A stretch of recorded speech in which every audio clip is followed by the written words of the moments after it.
Un momento. Okay, okay. All right. There we go. Okay. Okay, so what I was saying, we are about to watch the Kendrick interview, and it's actually with Ebro and Nadeska. If that's how you pronounce that, I'm pretty sure that might be. And I'm guessing they have a radio show that is on Apple Music as well. And so we are going to take a listen to this. He had another interview today? Yes, Kwani, we're going to go through all of it. Kwani, thank you so much. And y'all, by the way, please let me know if there are things you want me to react to, especially music related, but it doesn't have to be. Y'all know I'm also into politics. Y'all know I'm into so many things. um, you said Kendrick Lamar is a country singer from Compton. Wait. Ah, that's funny. I mean, deep down in our roots, by the way, we all got a little country in us, especially with his parents, y'all.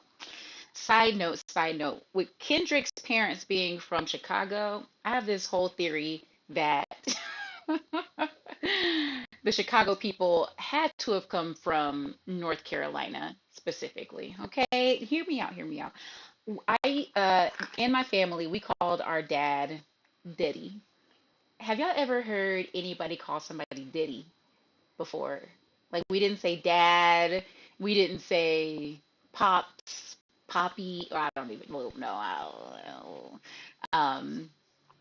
Yeah, Diddy. Has anyone ever heard Diddy before?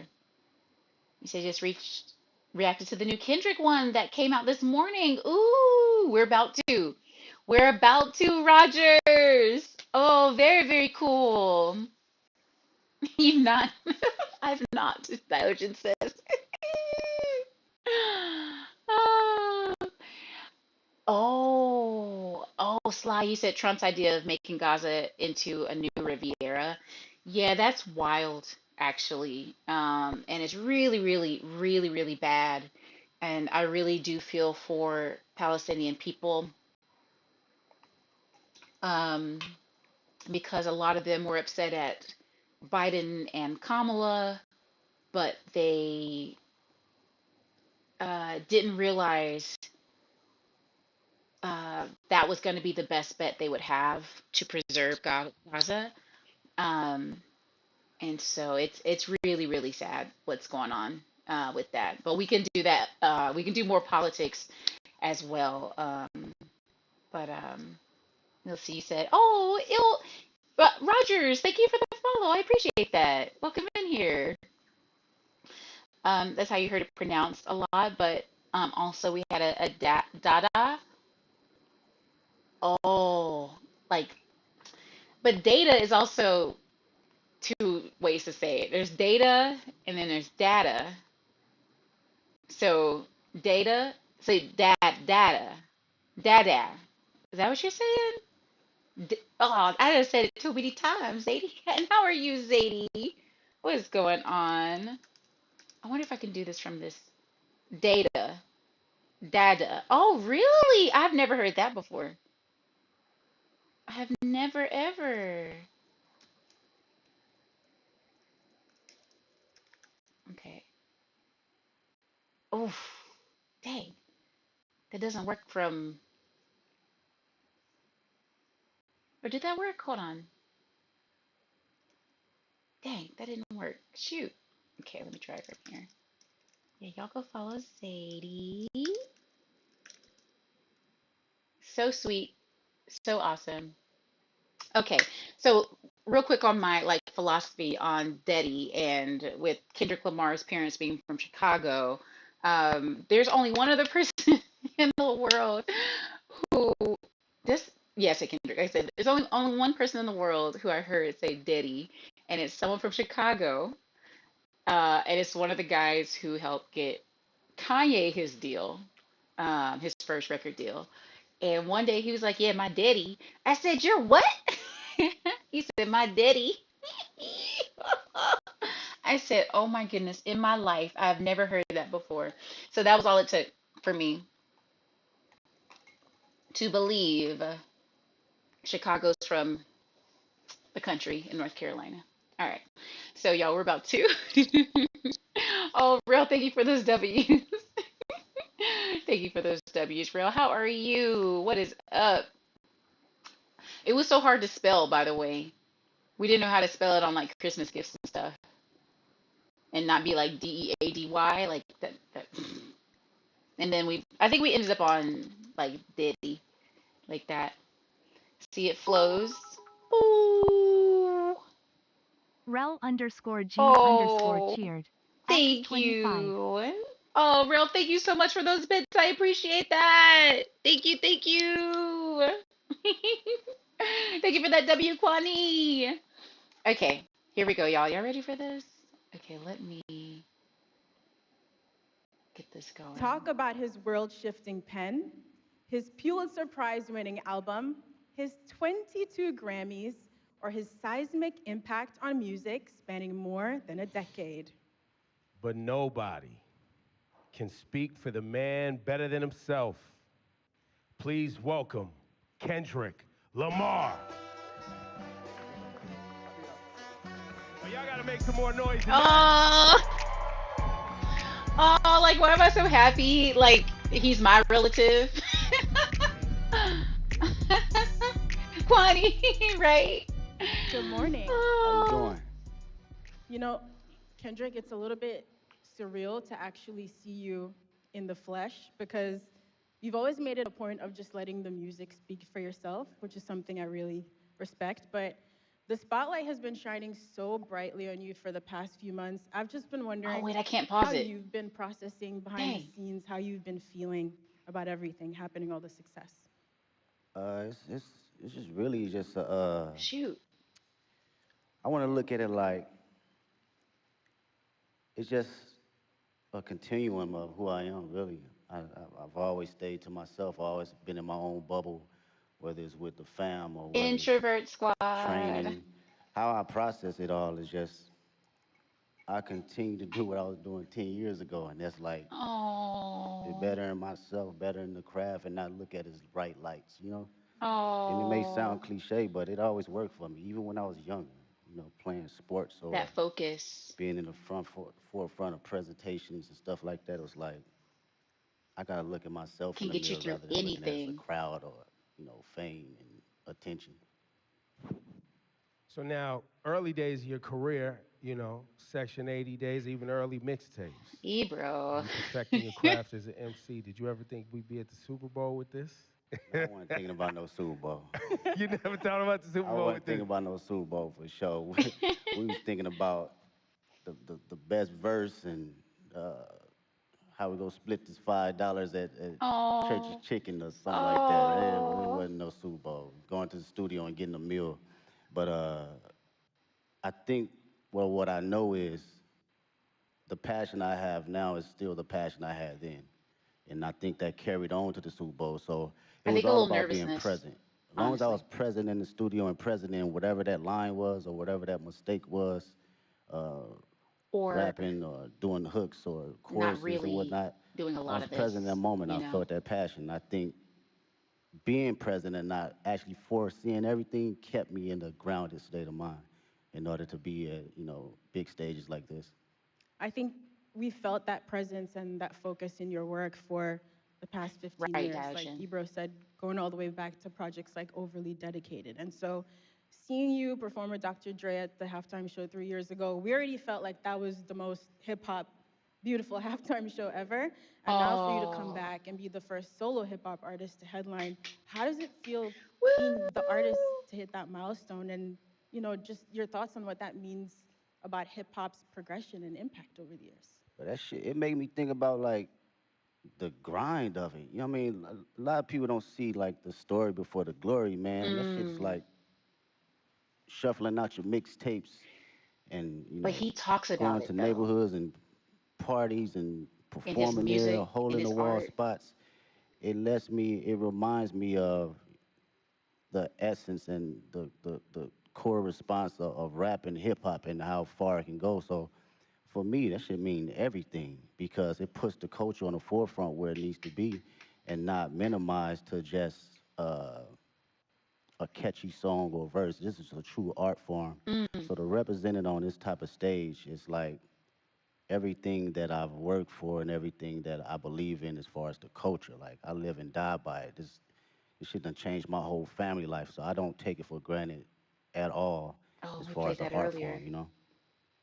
It feels like that was a lot what this year was about too, right? Like you, I guess you took it and put it on your back, and you felt like a Smelling the line needed to flowers. be drawn, right? Was that you know, was that your intent when you rolled out this year? Was like, yo, I'm drawing a line. Like this is what it is. My intent was to always keep, I think from day one was to always keep the nature of it as a sport. You know, I don't care how motherfuckers look at it as far as like uh, as a collaborative effort. You know, that's cool too. But I love when artists grit their teeth. Like I still watch battle raps. Mm. I still watch Smack URL from Murder Mook to Lux to Tay Rock. You know, my bro Daylight. This has always been the core definition of who I am, and Oh, it's been that way since day one. So I don't think it was a thing for this year. It was always just a continuum. And what will say about this year, it was more from a space where ah, I dang. think a lot of people was putting rap to the back, and you didn't see that. You didn't see that grit. You didn't see that bite anymore. So I always took that in consideration in going into any type of my music. That's interesting. So I hope this makes sense, right? We've been following your journey for about 15 years, and you have been so consistent in the messaging and the focus, like you said.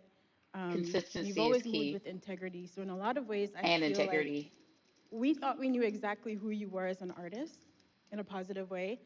And then last year, it felt like you unlocked a whole new dimension for us. But that person, like you said, was always in there. But I'm wondering, do you still surprise yourself sometimes? Did you surprise yourself last year, or was it just us, the fans, with our jaws on the floor, He just stunned? probably kind of expected That's a it, good really. question. If you've been doing Surprise that work for so myself. long, Nah, I I don't think knew I it. surprised myself because Yeah, he's been this so consistent. for me and for my partners that's been around me since 2005, 2006. Like my brothers, they know my personality. They know my capabilities, even Yeah. when it wasn't presented to the public at first, right? So Mm.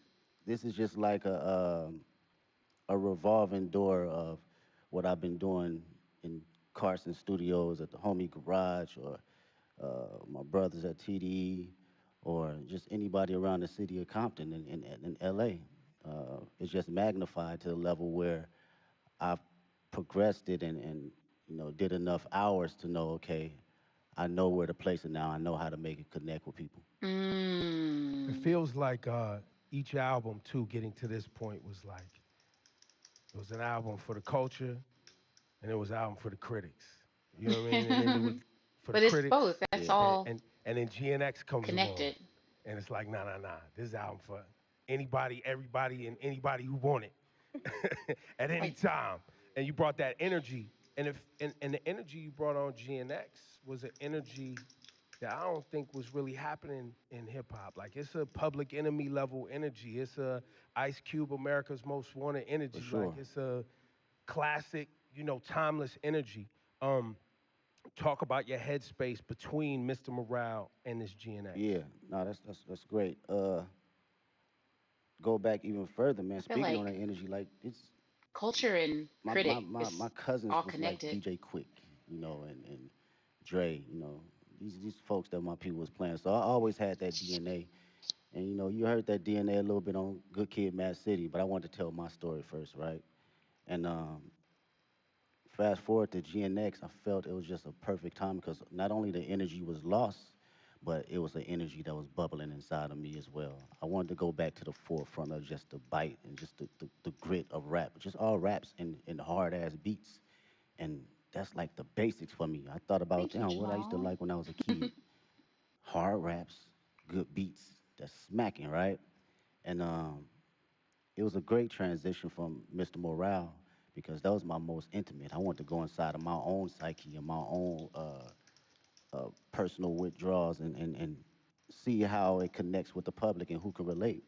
So during this time around, I think it was necessary of coming out of that cocoon and feeling like, okay, I arrived now.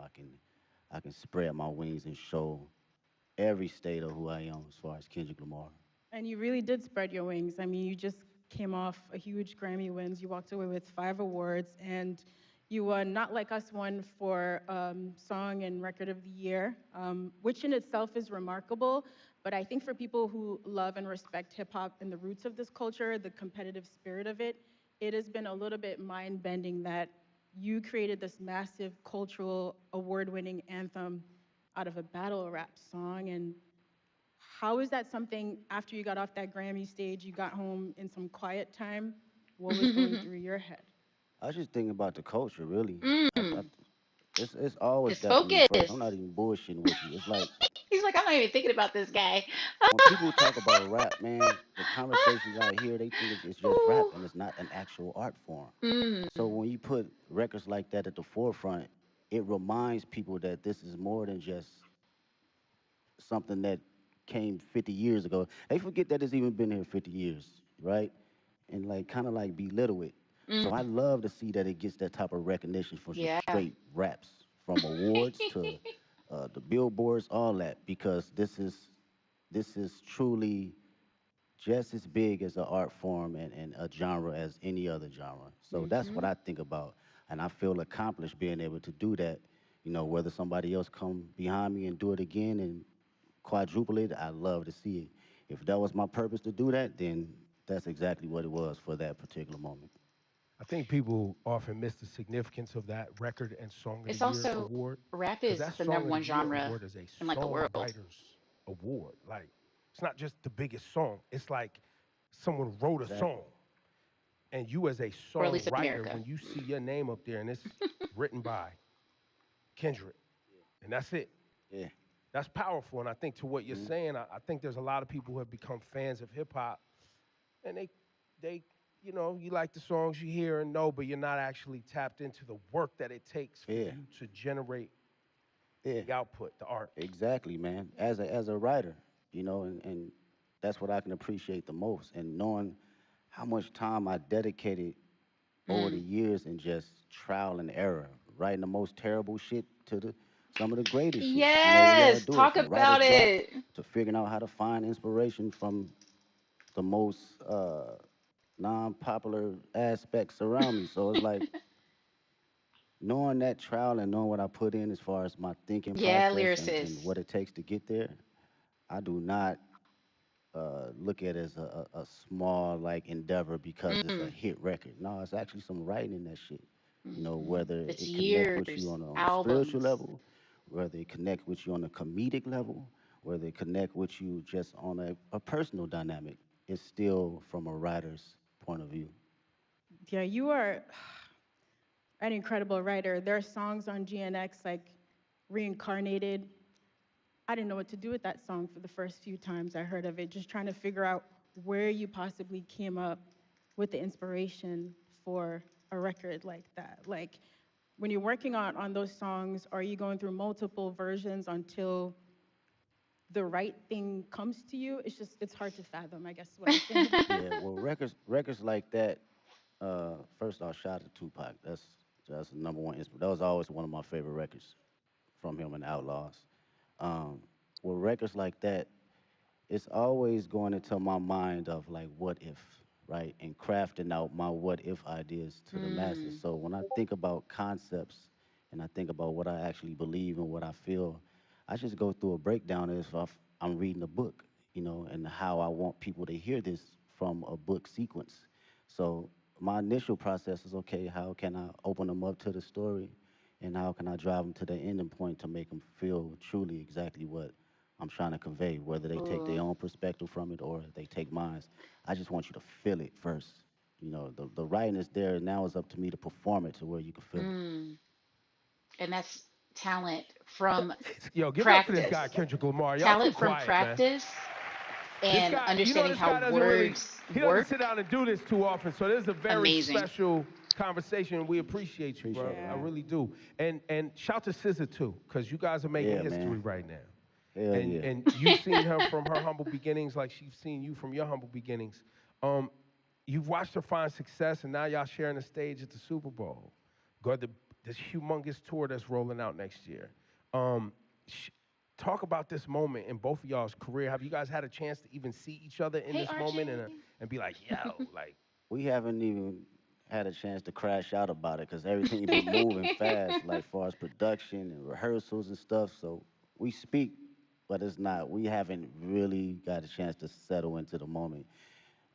For me personally, watching her, her career and where she's come from, it's amazing to see. I get to finally see how certain individuals see me come up in the process because I seen her day Mm. one coming in the studio and writing songs, Oh. throwing away songs, writing another song, throwing away songs, and songs is hard.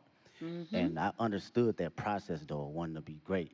Even when people saying this is Yeah. classic records, you like, no, I'm gonna write another one. And I understood that and I seen it. So to see it now magnified is like she always had it, man. She always had it. And Mm. I'm just honored to be next to a talent. Yeah, you Yeah. both worked really hard to be here in this moment. And on Heart Part 6 is really amazing to hear you detail that journey for old and new fans, coming up through the ranks at TDE and now launching your own agency, PG Lang. So performing at the Super Bowl halftime show is very much, us as fans getting to celebrate you and this beautiful musical legacy, but also now you're stepping out as an entrepreneur. What has it been like to build your own business and to also showcase some of that creativity from your agency on this platform? Oh man, I love the process. Shout out to PG Lane. Make some noise for Aw. PG Lane. I Yeah, love that. He has such a that's my love team, of man. the It's whole thing, and that's 30 what you have to incredible have to get to that individuals, level. uh, 5 extraordinary executives that work day in, day out to make sure we are doing something that will long live the culture. From a Mm. music standpoint, from a creative standpoint, fashion, film, books, day in, day out of just being around like minded individuals that have different perspectives outside of just music. Mm. So through that process, it was a challenge for me, but even more a process of me enjoying, okay, different ideas and different backgrounds and how to look at things. Um, I love it. I love it. Being on calls and, formulating business ideas and Mm. ventures outside of my usual norm, it challenges me. And I can't wait to see what happens next. I know it's going to happen next. Yeah. we Oh, we I can I think for the audience too, and anybody you watching got around that the hustle world, too. the PG Lang thing is I think people see you as an artist and someone who makes music, but I don't know if you want to share it today, but the level of detail that you yourself, along with Dave and shout to the whole PG Lang team, but y'all as friends that came up together, you in the edits. Like what we're gonna see on Sunday is a PG Lang Yes, production. that's all PG Ooh. Lane. That is us sitting day Oh, in, day out from the edits, the couldn't production, be any other way, uh, right? the stage That's too design, good. the music, the Oh, I'm sound so tech. excited. It's everything across the board, and it takes a lot of work. Takes a lot of creative individuals. I can't sit here and say it's all me because these are people that are just as passionate and want to see us win, but also want to put out something that lives a long, long time. And with with Dave's creative mind, it's just he's insane, man. That dude is like Basquiat in so many different facets. You Oh, can clearly pick his brain about anything, and so he'll just give like you a an answer right visionary. down the middle to help you decide for yourself. So that's something I can always Wow. appreciate. Yeah, I'd say with all of your powers combined, y'all are really diabolical. Like when you roll out the videos, all the visuals for GNX, just the way you all move strategically together, it is inspiring beyond the music. Just thinking about how to approach life and art in a holistic way. And so when it came down to planning for the Super Bowl now, you've teased on the album coming up to New Orleans with this LA energy. How did you guys approach the show and trying to figure out how to pay tribute to the classics in your catalog, with this new music in like a 13-minute set list. Yeah, it's wild. We come, Mr. Morale is like an hour and 30 minute tour, so it's like you gotta smack the shit down all the way to 13 minutes. It's kind of wild and it's interesting because it lets you know kind of where you at and your perspective on how you think about catalog and the music.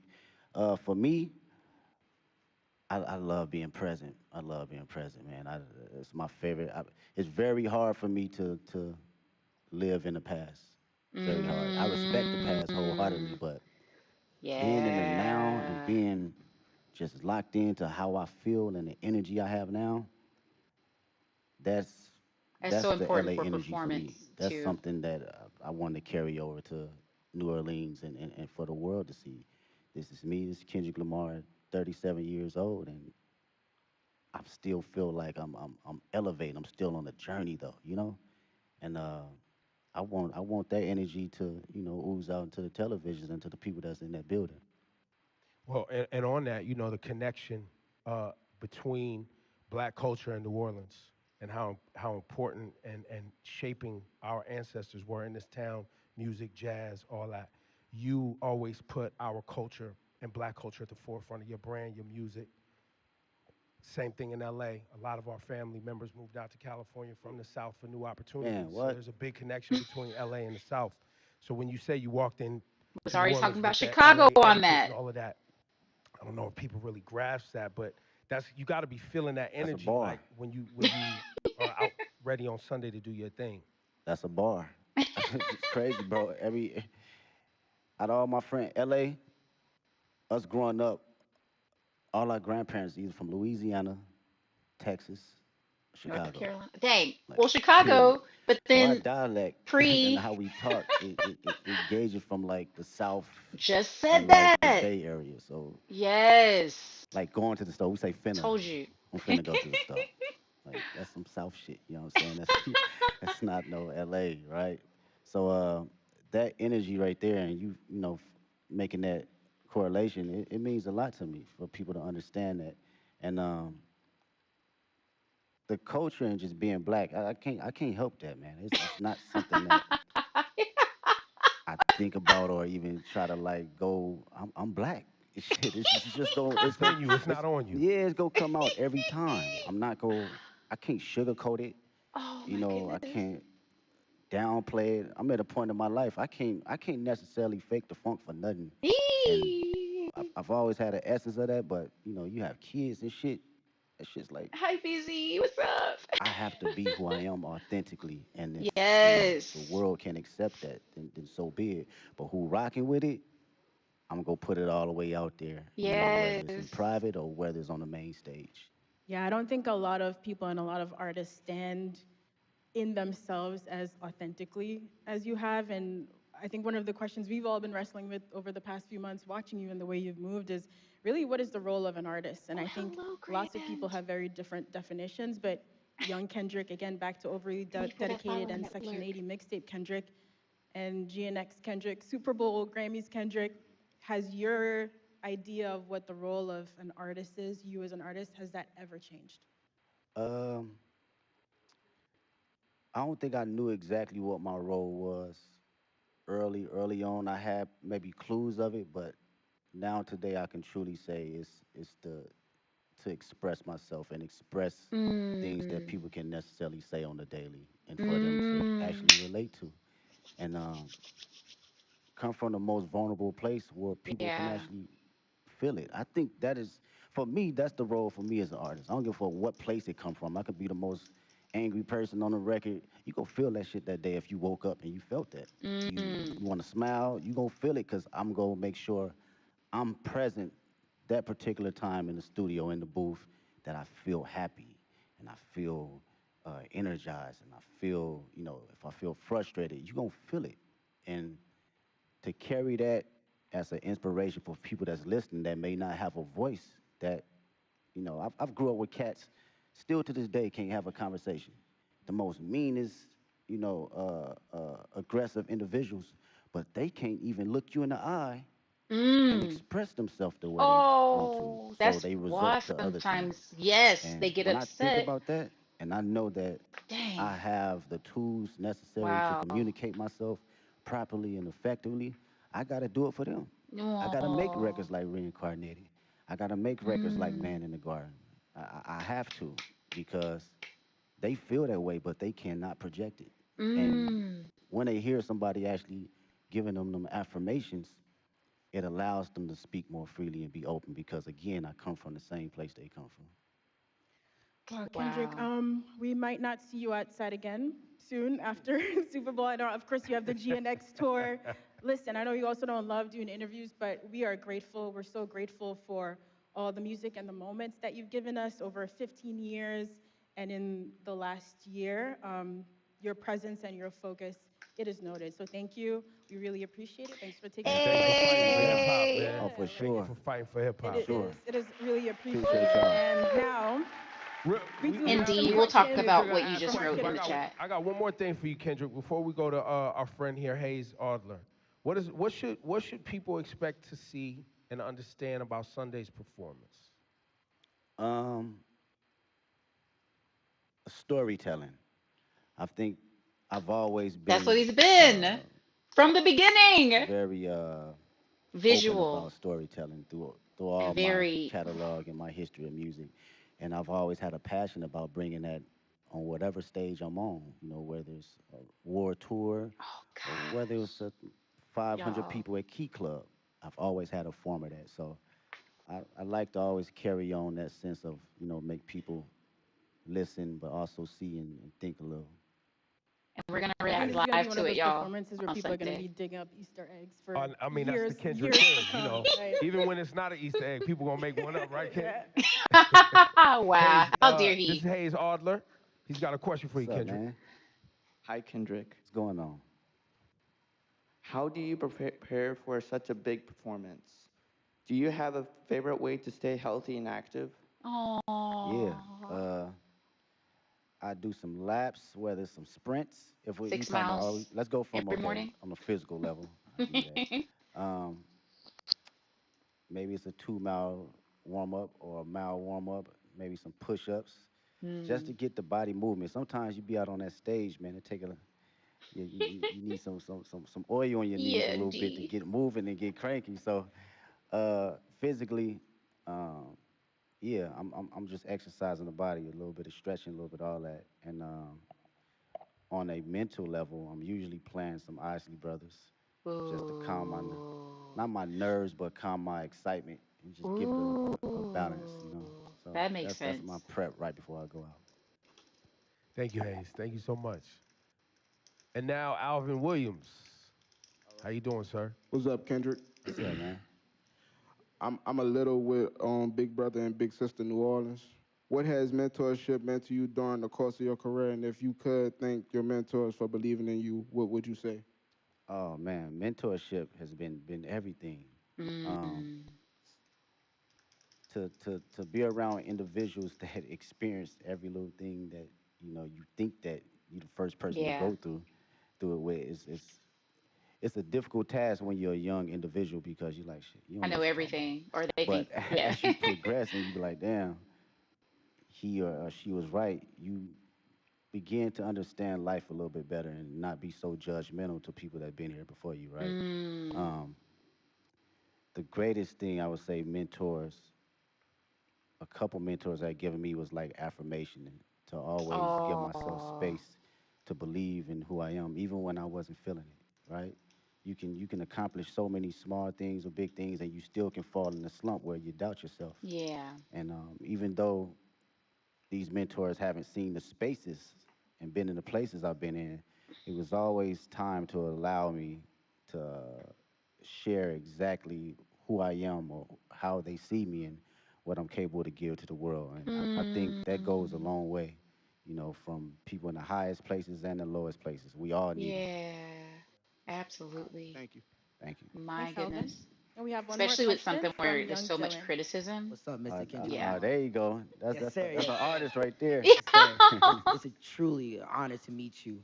And my question I have for you is, what advice could you give to kids about not being like anyone else, and how could they stay Oh. authentic while pursuing your path? It's a great question. Ooh. Um, They said the number one thing people feel in the room, you know, Is your over energy? love and over fear is authentic, Oh. being authentic. And this some my homegirl Ink actually. We was talking about this in the studio. She brought this in the studio, and I was like, damn, how many times I've been in a room where people felt you so intensely that it inspired them and inspired the person next to them and inspired the people in their household. Mm. Um, It's like letting your so light shine. how to stay authentic? Was that the question, or you have to believe in yourself and have Mm. to know that it's only one you. Mm. You an amazing individual, unique. You a miracle. I wake up every day and I'm like, this shit is crazy. That Not people are crazy from the alive. standpoint of Woo! being a celebrity. Crazy, just life. It's just Right. wow. When you really Ah, sit I down and think just about think that about it too. and just bug out on some wild. It's wild, and to That's know too that funny. you are in this existence and in this world as one individual is only you. Mm. You have to know that you got to carry that authentic nature of allowing yourself to say, this is who I am. This is how people going to see me and also going to respect me. And it's going to inspire people to have truth because when everyone's authentic, what comes out of that is true love. It's no Mm. boundaries. We don't Oh. have any courtship on judgment. We don't have Mm. any perception of being able to ridicule anyone because you showing up as your true self, I'm showing up as my true self. And carrying that nature to take you places. Appreciate His you. Mm. answers are just as thoughtful as in the Oh. music. It's ridiculous. Thank you, Dylan. Thank you, Kendrick. Wow. Appreciate you. I'm just like Ladies taking and notes gentlemen, because I can't pause it. one more time for the great Kendrick Lamar, Oh, please. Thank you so much for man, your I don't know work how much time and is your left, but I guess dedication. this is. We Thank you. appreciate you. Go Appreciate out there y'all. and have fun on Sunday.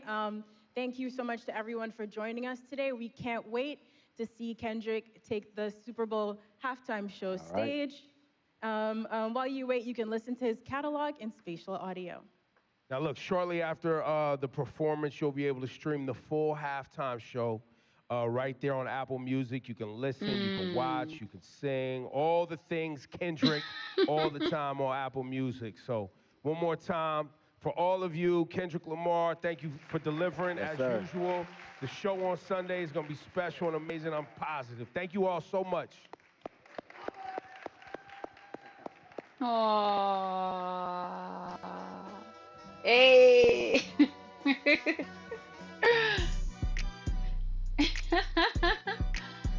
Oh my goodness. That was great. Like I was saying, I couldn't pause it, so I had to write down some things. Um, and also, D, you made some good points that I want to discuss those as well.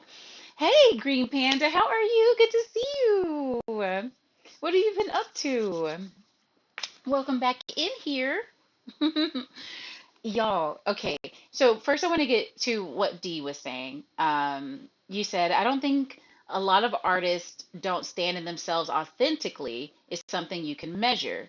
And you said, I feel like everyone presents the face that comes up. Sometimes it's more vulnerable, but you're never gonna grasp 100% of another person.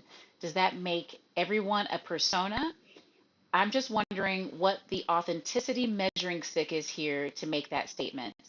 Um, and so that's something that is a really interesting idea. And it's something that I've also kind of thought about for most of my life because I grew up in a very musical family, like third generation music industry. And um, one piece of that is I grew up knowing about songwriters because my mom was a singer and a songwriter, and I was on tour with her growing up, and I thought some of the songs on the radio were actually my mother's singing because she was doing covers of things back then. Um, but I came up a little bit more knowing that even when we hear someone and they do a great performance, it's not always um, their own writing or their own story. And it wasn't until I became a songwriter officially myself. Let me hold on. Let me get rid of this on the screen real quick. Um, and it wasn't until I became a songwriter that I found out that more and more in depth into the industry, especially for the Grammys and for these bigger awards, you are going to very rarely have a person who is performing a song that they also wrote. Sometimes you'll have a writing camp where people will come together and the artist might say, this happened to me, this happened to me, this happened to me, and let the writing camp then write about this actual thing that's happened to the artist. But a lot of times, instead, artists are performing art that is based on someone else or that doesn't exist at all. It is so rare that it's more of an outlier that an actual person, even if they are a songwriter, like it's this really interesting thing where even a songwriter doesn't usually write for themselves, and they will write for someone else, especially get the biggest songs. It could also be a bit of politics and spreading around credits and things like that. That can be a thing too, where someone gets the credit and they didn't actually write on the song. That's a whole other thing. But just being in it, you find out there's a lot of inauthenticity on just a technical standpoint of people not writing their work. And so I think that's kind of what he's saying. And I feel like that was around the time when he was saying, when Ebro asked him about having a song that it's only him that's written it. And that's just may have never happened. I mean, maybe a couple of times, especially when you get into the folk artists. A lot of times, folk artists are singer-songwriters and do the whole thing. But to have Song of the Year and to be the only writer on it is extremely rare, and especially for it to be something that is authentic to him and literal experiences that we all experience together. Um, and we can verify. So I think it's coming from that place instead of it being more of like when we see someone perform or their artistic expression visually, is that or is that not them? Which is another thing that's not usually them either. You will have a whole team around your image, around your look, and most of the superstars that you do see out there, they instead are an entertainer first. And then there are people who tell them how to sing, what to wear, even giving them, as everyone should have, media training. Um, but yeah, it's very, very rare, like that someone comes up on their own. Like Chance the Rapper is a really good example of someone who did his own thing first, got into the major world, and then was able to call the shots because he did so much on his own. Otherwise, people end up giving a lot of their money away, and that's why many artists don't make a lot of money because it's so many hands in the pot that made that artist. So I think that's where that's coming from. You said, oh, it'll be Apple Music exclusive. Yes, Diogen. So it won't be on YouTube then, right? But I think it'll likely be like just now. I don't have Apple Music. If you saw it on my screen, it said try it free. I think they should at least give it some time for us to watch for anybody because they use these types of things to get people to buy. So there's a chance they put it behind the paywall and say buy it to see it, but maybe not. And maybe they might because it's free to watch on TV live, which we are live reacting to on Sunday.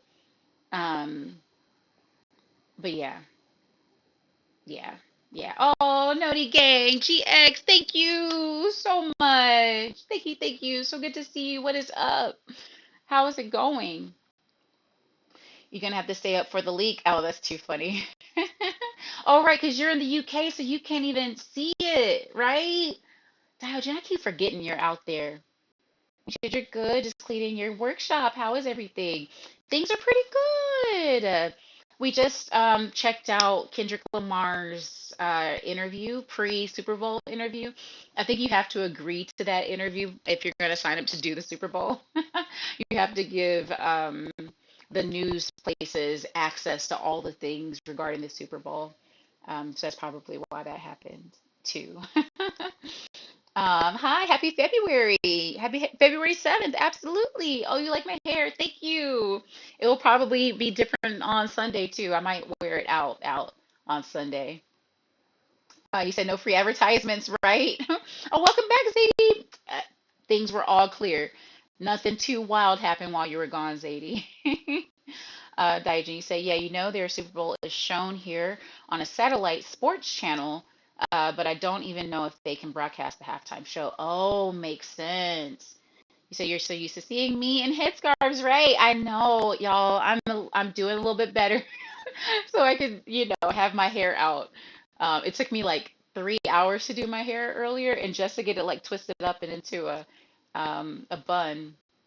But y'all, I took some notes from that I want to look back at real quick.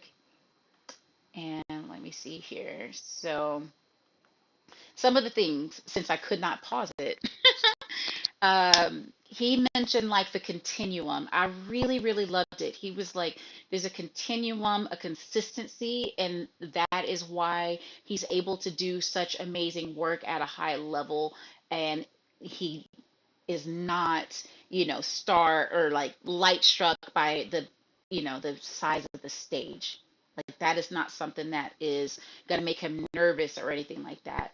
And it's like if you've always been doing your art and you just keep practicing at it, he likely has zero nerves when he goes out on that stage. He probably has zero nerves, or let me say enough to be excited because you want a little bit of a nerve in you that gives you that push to do amazingly at your art.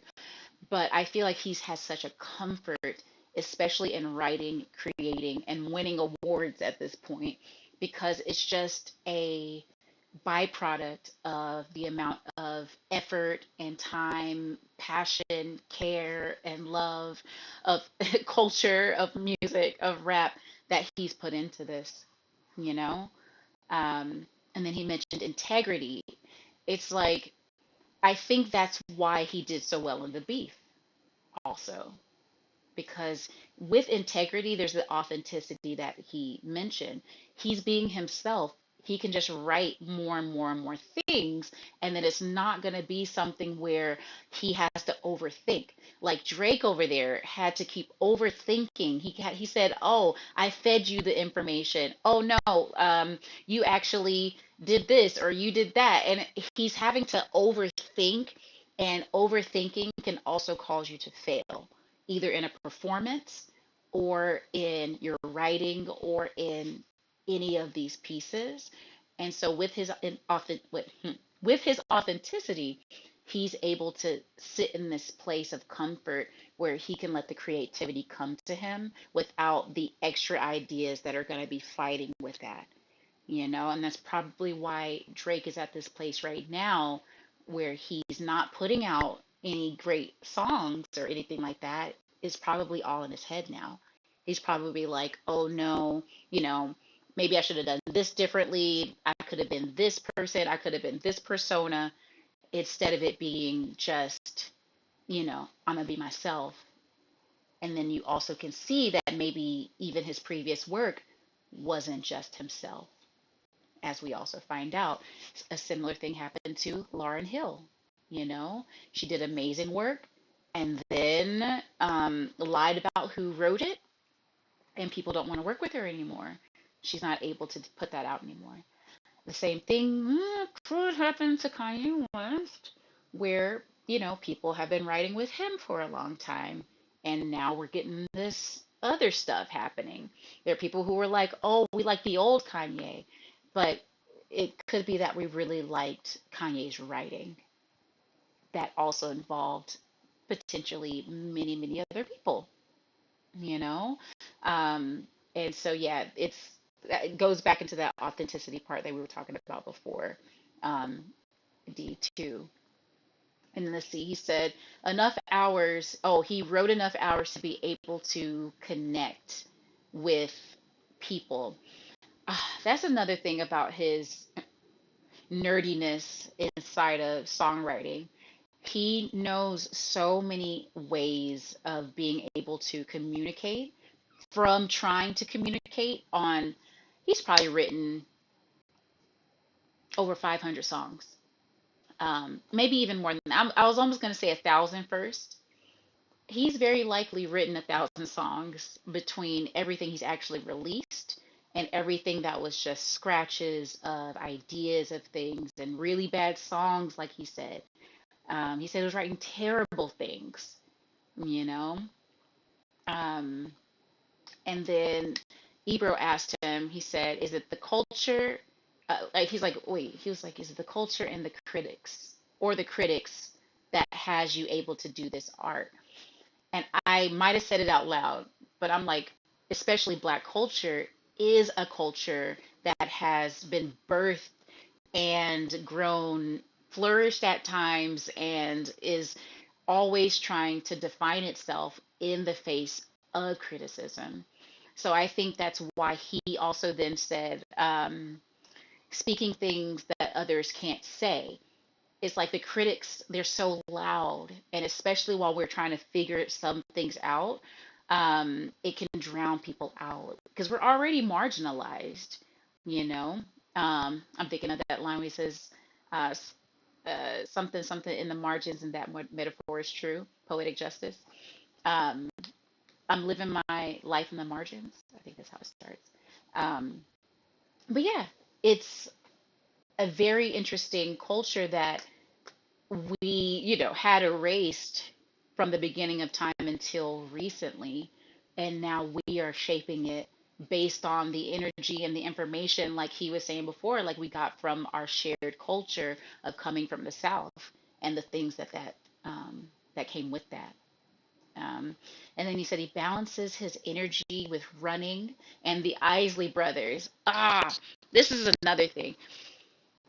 Kendrick always looks pretty chill, like almost all the time. You know what I'm saying? He looks pretty chill, but he also has an excitement to him. I mean, especially to be an entertainer, you have to have some sort of energy and excitement. And there has been, or there has to be some ways that you figure out how to balance that. Because if you have too much energy and too much excitement, you do like I just did, and all my words started rolling all over themselves. But I've had to find ways to figure out my energy, which used to be a lot more nervous and things like that, because I've been, entertaining my whole life and from a family that did this as well.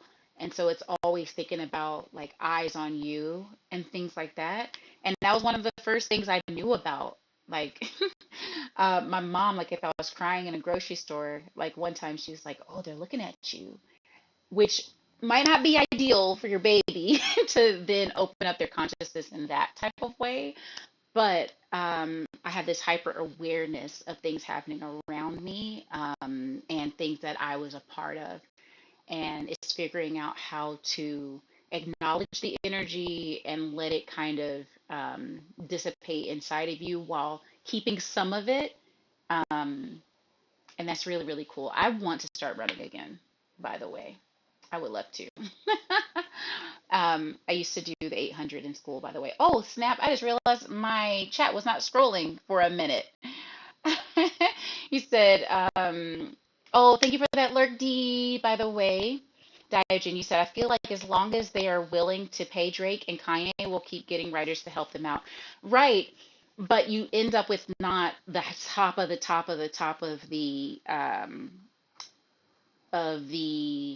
list of writers. You will have someone, as long as you have money to pay someone, you can have someone giving you ideas for writing. But it's not so sure that he would get the top writers anymore, like, because they're going to want to be credited, especially if the song is amazing. But then they also don't all the time want to be seen as someone enabling an artist who's done harm to the industry. The industry is very small, and it is kind of like an honor code, and people remember things I think feel like really much longer than just the general public. And so, yeah, it can get a little sticky if you have a bad reputation in the industry. People are not going to want to work with you as much because they know that their art won't get the recognition potentially that it should. It won't get maybe all of the plays on the radio like it should. But no, as long as they have money and a desire to put out art, they can keep doing it. And that's what's so interesting about cancellation, real quick. Some people think like, oh, you'll get canceled. That's the worst thing in the world. It's like, no, no, no, no, no. You can always come back practically as long as you're like, no, but say not in jail. No, people from jail, they also keep doing albums. So no, you can keep doing work if you want to. And it just depends on how people are feeling it and if the radio still want to play you. So there's those parts. Oh, hey, Polyboy Fresh. Hey, thank you for that follow. Welcome in here. Welcome in here. Hey, Melanin Vibes. Good to see you. I hope you're so well. What you been playing? Oh, you've been lurking since it started. Oh, thank you. Apex consumed you. Melanin, nobody plays Apex anymore. Can you play Apex with me? I'd appreciate that if you'd like to play with me. You said Apex. Oh, no. They're finally fixing the game. Oh, what are some of the fixes they're doing? So just having fun now and completing this battle pass. Yes, Melanin Vibes. With the last 5 to 6 releases Drake has put out, I don't think he's been getting top writers for a while. Right, Diogen. Especially that. He said, wow, look at me. Oh, hey, Real in the Field. What is going on? Yes, so close to 1K subs, y'all. Oh my goodness, and if I get to 1K subs, I get monetization by ads. Oh, by the way, YouTube side, I did not tell y'all that I got partnership. I did post a community note on YouTube, but I got partnership for super chats, memberships, and a merch store, which I am working on as well. But yes, if I get to 1,000, I can have like income coming in like regularly ish, as I'm putting out content, which is going to be so helpful on this journey. So I appreciate y'all so, so, so much for getting us this far. We are so close. What is that? That's 175, I think, away. Y'all, crazy. I appreciate y'all. You said you might make a return. You got 3 heirlooms. Oh my goodness, Kwani. Oh my goodness, you're amazing. I have 1 heirloom. Oh, the bloom. Oh, amazing. Okay, okay. You said miss watching. Oh, me, Sunny, and Jay Lau and Eric play Apex. You should tell them that, Arian. You should especially tell Eric and Sunny so that they'll play with us again. Oh, Kwani, thank you. I appreciate that. Very, very nice. Very, very nice. You have 415 packs unopened. Melanin vibes. Oh my goodness. Okay, okay, back to my list real quick. Oh, he said mentorship is everything. Oh my goodness. Absolutely. Y'all knew I took a little bit of time away because some things were happening. Life was lifing. Um, and sometimes, especially if you do art, oh, no, no, for anybody, honestly, anybody, you can get into that place where some of the other ideas and some of the more negative ideas can really get to you. And I love that he said it was especially for affirmation that he loved mentorship. And I didn't realize that until kind of recently, where one of my cousins is now going to be like an official mentor for me. Um, and she has been affirming me in ways that, some other things just made me feel a little defeated in. So yes, y'all try to find someone. And by the way, all of my life I've been looking for mentors because there's a lot of things I want to do and a lot of mistakes I don't want to make, just like he was saying. Um, And so there's one person who was another mentor of mine who I'm about to reconnect with. She was like a mentor to me about 10 years ago. Um, and I'm super excited, y'all. She's amazing. She's a pop vocal producer, and I'm just super excited to talk with her. She wants to have a session with me, y'all. And yeah, might have some cool things to announce after those meetings. So I will let y'all know about that. And he said, letting your light. Oh wait, I said letting your light shine. He said authenticity first. Okay, that was from the authenticity question. And the young man was like, how do you remain authentic as you are progressing as an artist or through life? And he said authenticity first. And he said when you're in a room, he said the one main thing that people connect with the most is your authenticity. And I was just like, yes. And I wrote letting your light shine. And that's actually based on the scripture. It's like, let your light shine before others, so then they will also, I'm messing it up, by the way. It's like, so they can then also um, let their light shine too. I'm pretty sure that's a scripture, y'all. Oh my goodness. Is that just a quote? I need to look it up. And he said, belief in yourself. Oh my goodness. Yeah, that's another big one because also talking about the critics, it could be your own family, it could be your friends. I saw an interview or a little piece of an interview by Cheryl Lee Ralph, I believe it is. She's on that elementary school show in Philadelphia with Quinta Brunson. What's it called, y'all? What's it called? Man, Abbott Elementary. Thank you, Zadie. Yes, Melanin. Yes.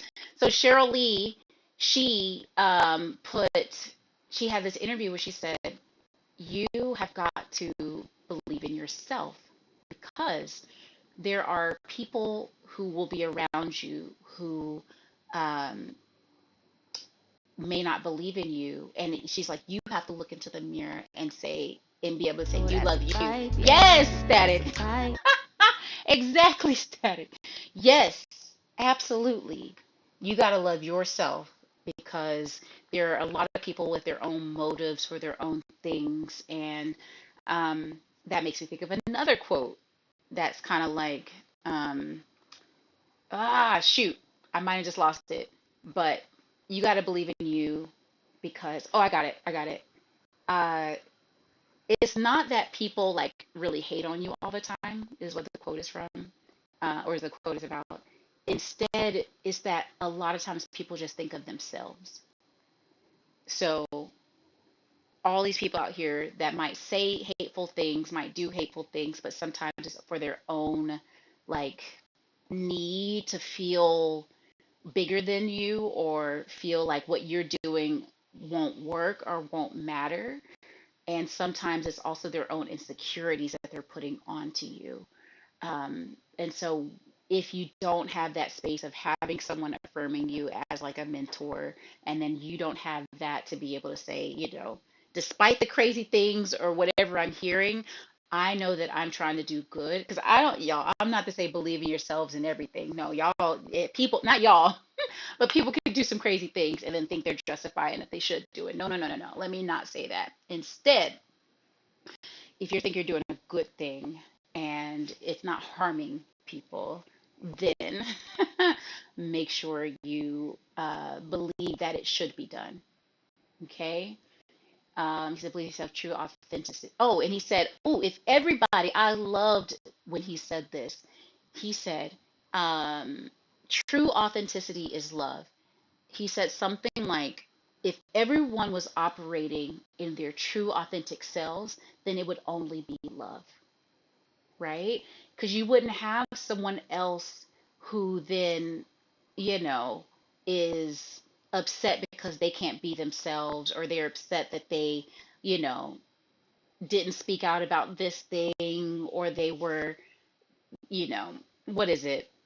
Marginalized in the sense of someone actively pushing you down and saying you don't matter and we're not going to listen to you. Um, if everyone could be authentically themselves, it doesn't have a lot of time to be hating on other people. You would be doing the thing you felt you were made to do. You would be out there pursuing whatever thing you wanted to do. You wouldn't be held back by whatever thing and then putting that on someone else. So that was, yeah, he also, that was also really, really awesome. Um, but yes, that was a really, really great interview. Okay. Oh, Zadie, thank you. What is going on, Static? Right, Harley Quinn. Absolutely. You said a lot of popping on my mic, not levels too high popping, but like crunchy static. Yes. So this we're now in a different microphone. Y'all, remember how I had one AirPod left, my left one? I don't even know where that one is now.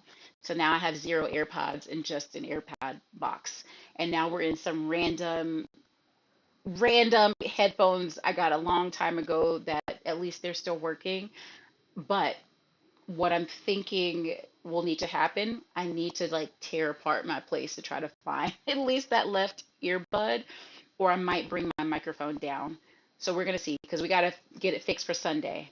Absolutely. Yes, y'all. Tune in Sunday. We're doing a live reaction to the Super Bowl halftime with Kenny. And I might be on for quite a while. Like we might do some pre Super Bowl like snacks and things. Might cook some things up.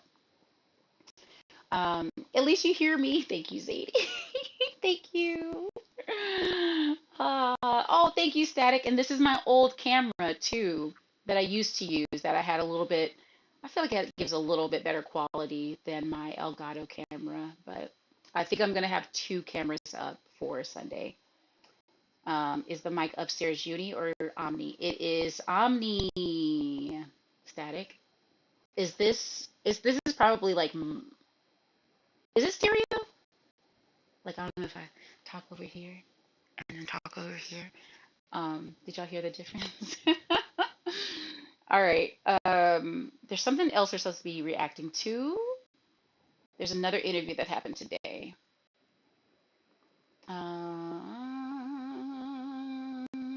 Is Kwani in the chat? I think Kwani was going to send it to us.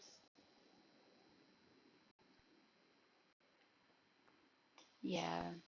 Because when I had the XLR cable for my upstairs mic, it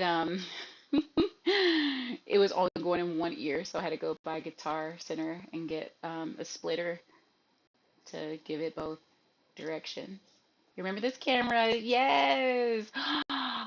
Yes, this is the one that we couldn't stream all day and all night because y'all said I turned into a ghost in the morning when it hit like 6 a.m. Y'all, we have not streamed like that since Los Angeles, which is wild because that was like 9 a.m. on the East Coast. Oh my goodness. I was in the zone, okay? We had to beat the game for once and for all. All right, let me see. Maybe I'll just Google today's interview.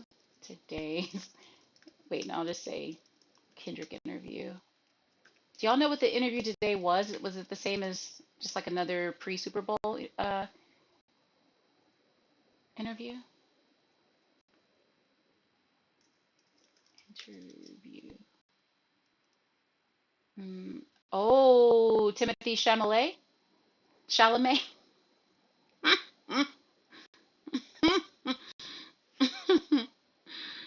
Chalamet.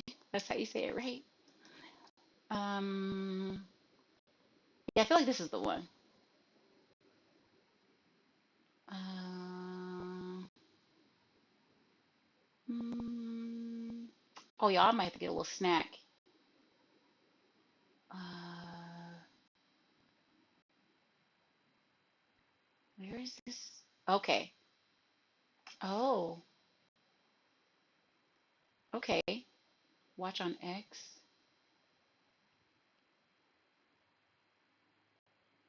Oh, it's only 3 minutes. Okay, y'all, let me get a snack then. I'll be right back. He said third shift Gaming crew for the longest time, right? Ooh. Oh. Oh, I should have been getting up and stretching, because what? Let's get some. Oh, wait. This is not called Pringles? What? It says Lay's Stacks, but it's not like Pringles. Did they rebrand? Confusing. Maybe people didn't understand. Oh, oh, oh. Wow, have Pringles been around that long that they lost the copyright?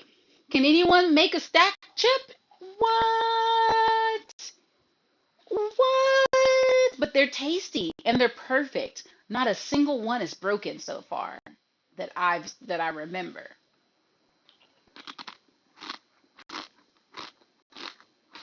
Mmm. Arian, I feel that. And hello, Arian, by the way. I don't know if I formally said hello. Good to see you.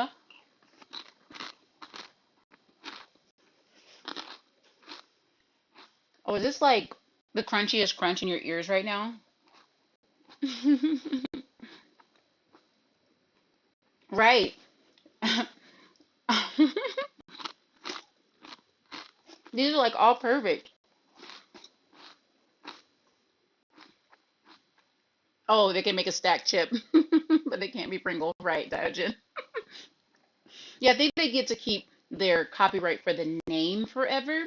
You just can't hold a copyright of product forever because they say it like stifles growth. I actually posted on LinkedIn about that concept yesterday, which is rare. I rarely post on LinkedIn, but I was just talking about how the current copyright laws don't let artists experiment and help move the arts forward because they only really care about ending copyright after like 100 years, and then they're like, oh, so we can take those old things and then reuse them.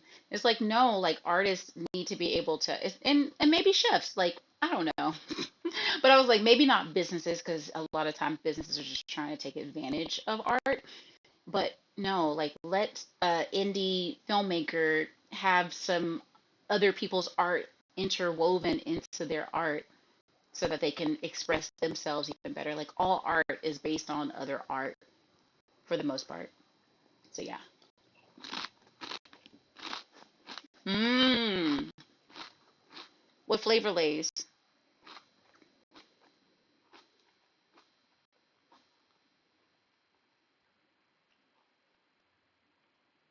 And I might just mute myself and then eat these chips real hard as we're watching this.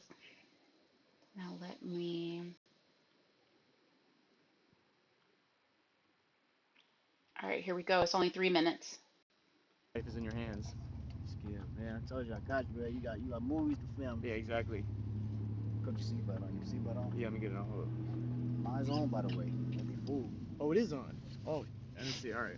Yeah. So I was like, man, people are be saying I look soft. All right, got you. All right.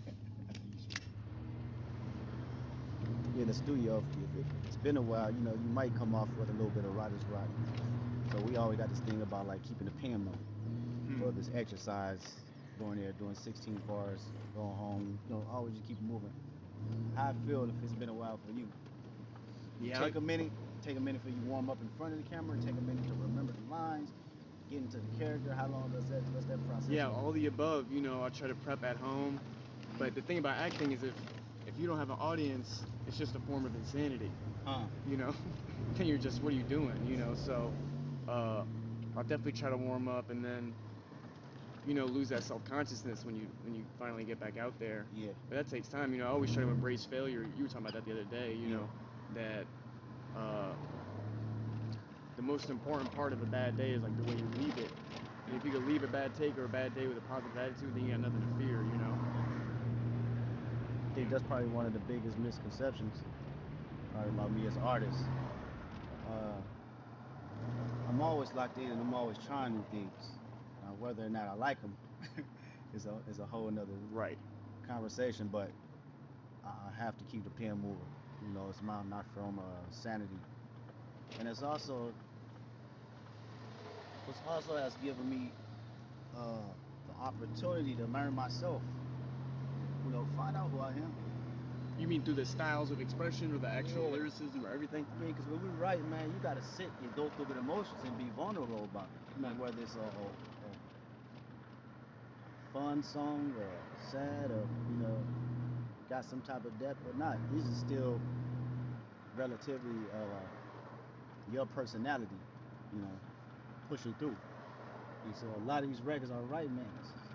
A lot of stuff I probably would never express or even known about myself if it wasn't for an instrumental behind it.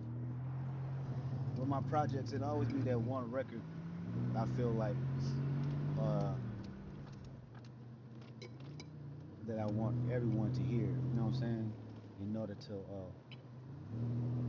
push the narrative or just the message and the tone that I want to get across. I can have so many other records that have different narratives and tones, you know, like reflection, right? To preserve a space for that one that I want everyone to hear, that's what Interesting. that's what pushes me, man. That's why I like the Man at the Garden, and even the fact that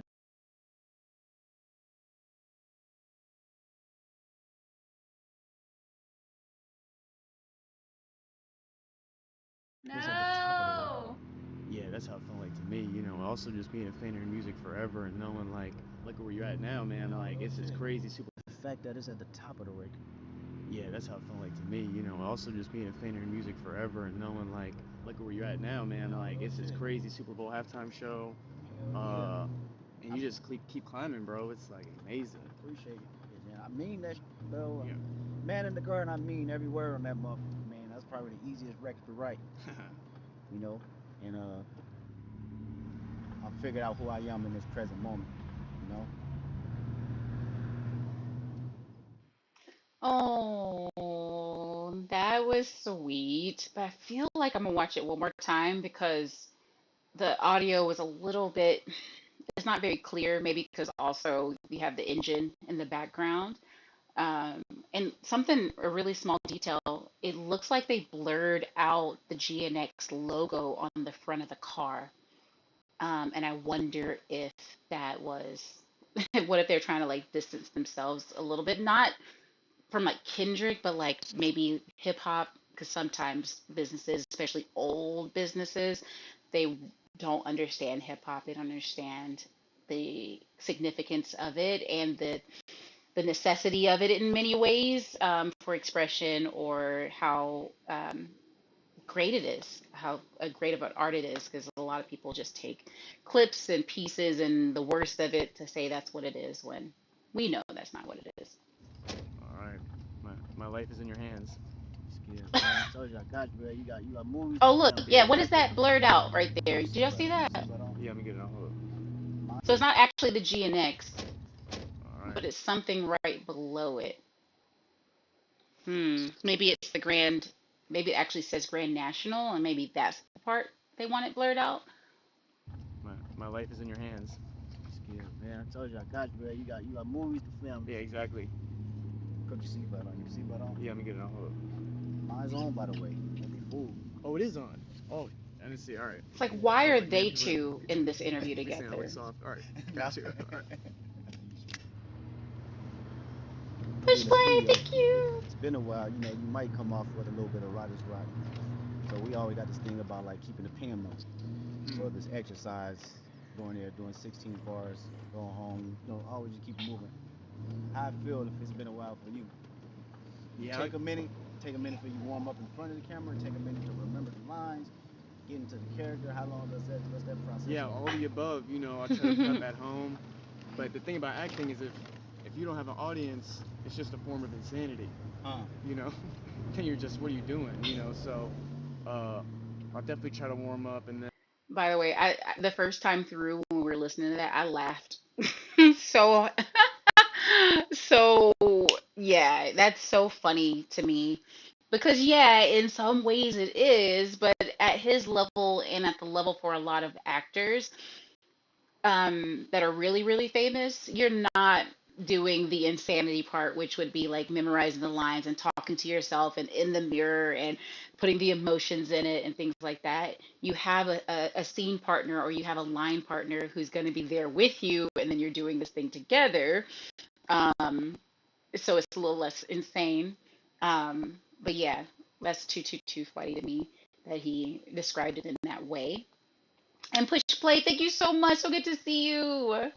What is going on? Yeah, the engine is loud, right? It's one of those old cars.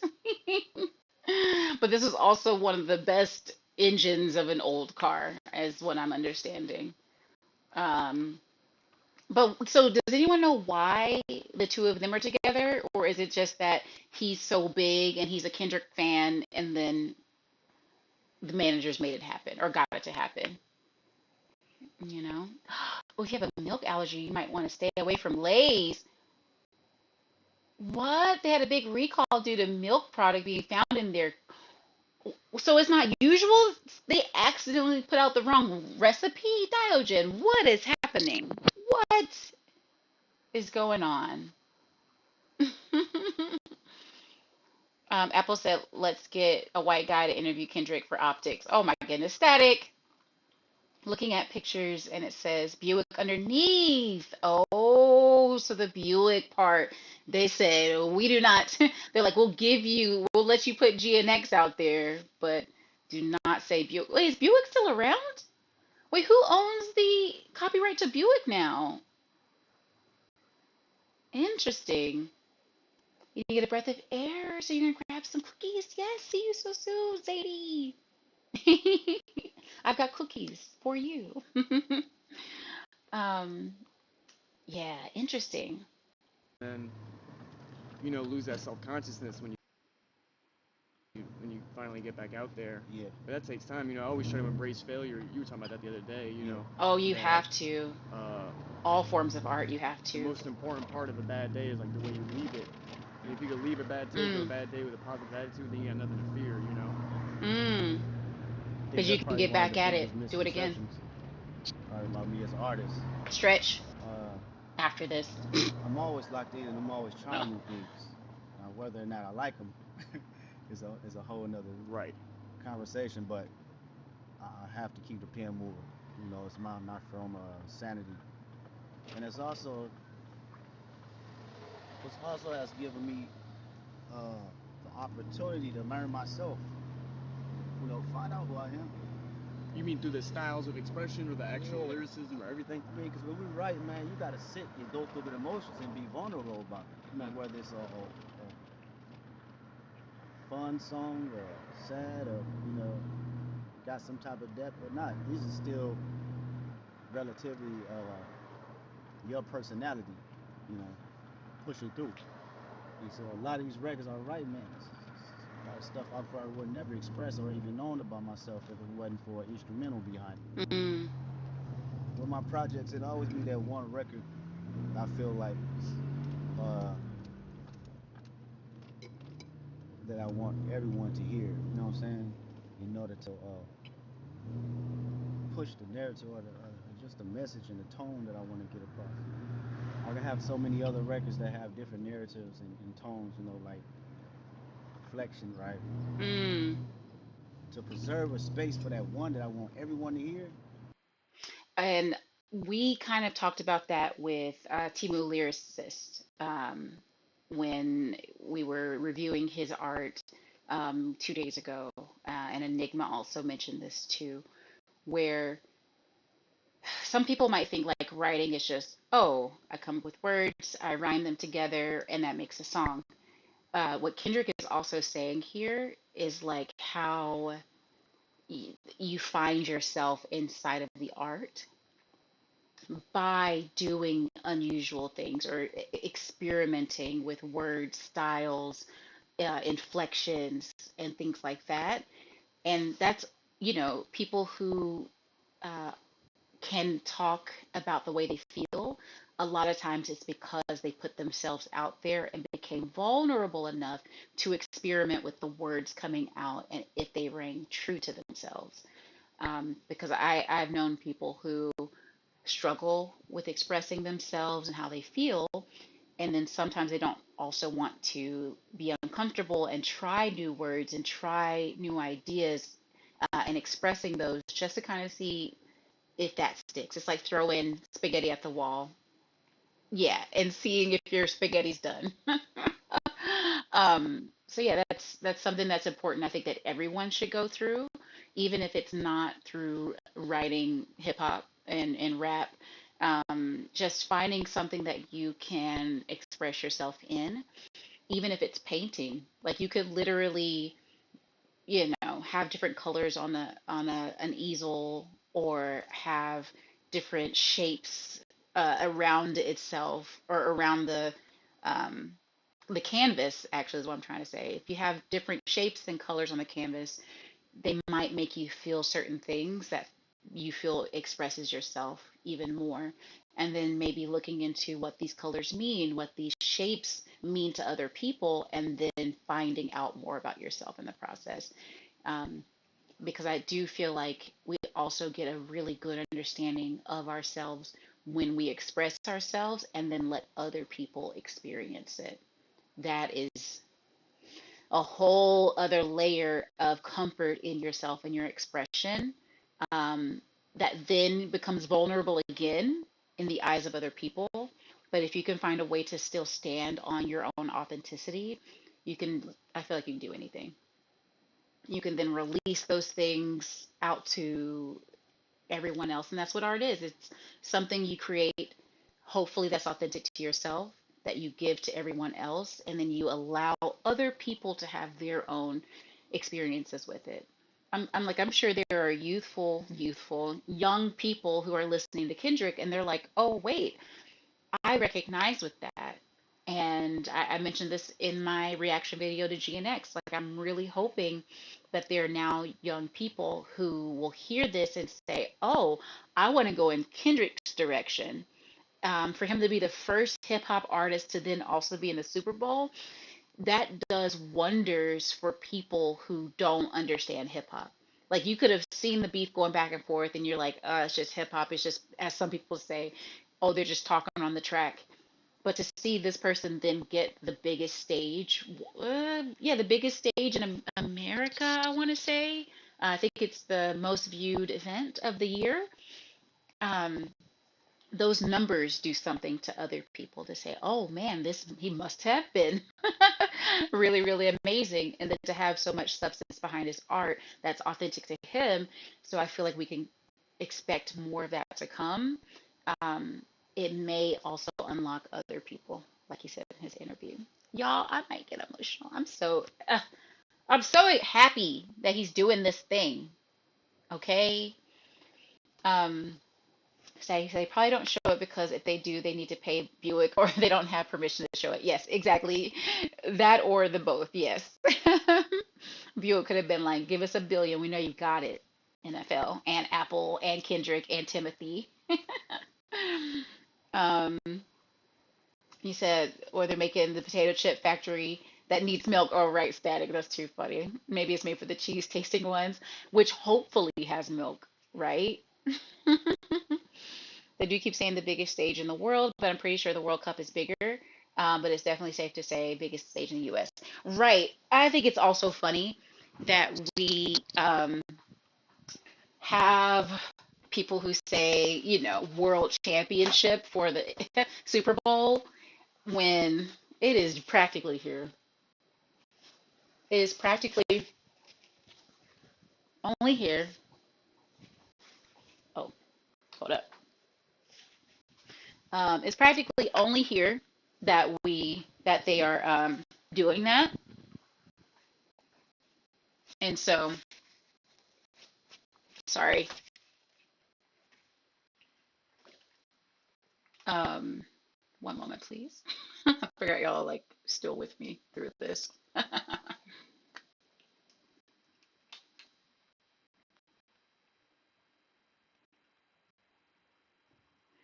Yeah, it's definitely American football. And it's like, why are y'all saying world champions? Because it sounds nice. But yeah, no, World Cup is way bigger. Yeah, World Cup is way, way, way, way, way bigger. Kwani. Have I listened to Cartoons and Cereal by Kendrick? Where is that? What is that from?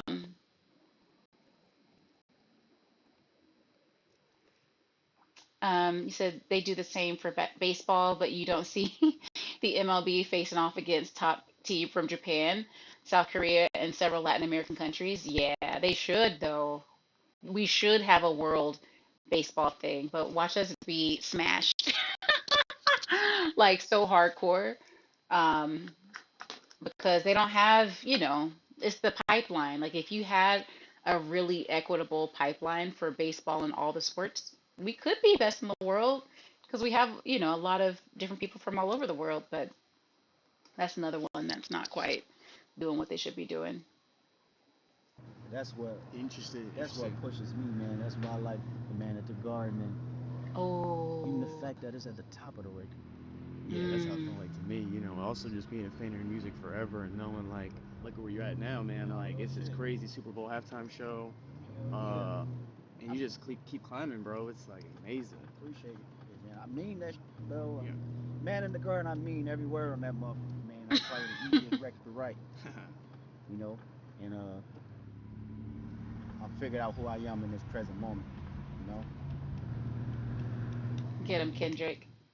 Get them, Kendrick. Yeah. Yes, yes, yes. That is great. But does anyone know why it's the two of them? No, I'm kidding. Um, so that was really cool. So, Kwani, was that the interview I was supposed to watch, by the way? Oh, he couldn't get it cleared. Oh, interesting.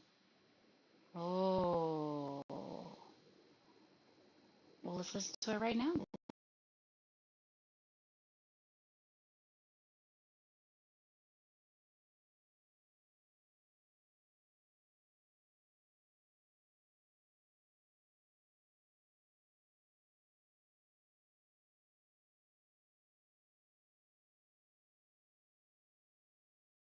No.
forgot there's a mic on the camera itself. I probably sound really far away. How does this sound, by the way, as I plug this other one in? Oh, wait. Okay. Oh, I guess technically I don't need headphones in right now. Oh, no, we're going to play the serials and the Kendrick serial songs. Dang, I should have my other headphones. Because those are not good for listening to audio.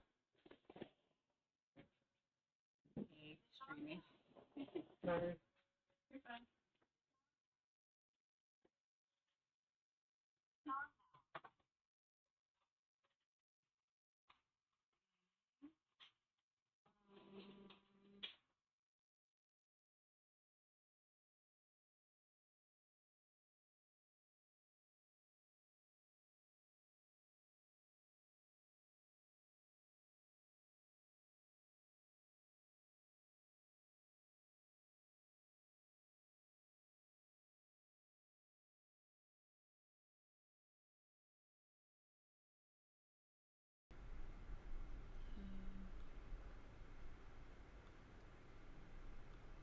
Hello. Okay. Oh, I've got to put on a little bit of a filter because it's just sitting in the middle of the room. Noise gate. Maybe I'm probably going to have this one.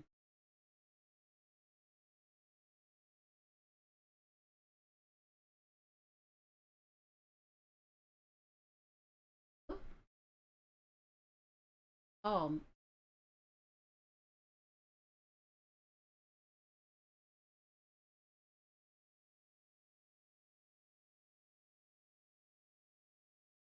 Hello? Hello? Testing, testing. Okay.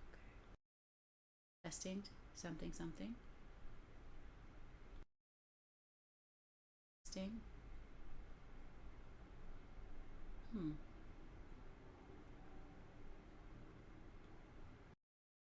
Testing. Oh, wait, no, the threshold.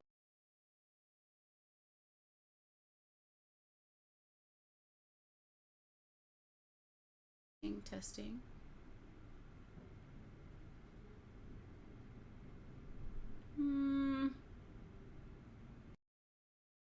Testing. Maybe that's it. Okay, and then I'm gonna test this really quickly before I go up and grab my other headphones, my better headphones. Okay.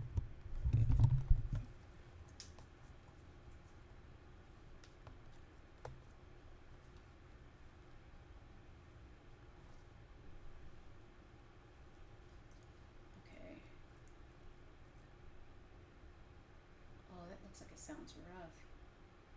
Filters, let me try this again.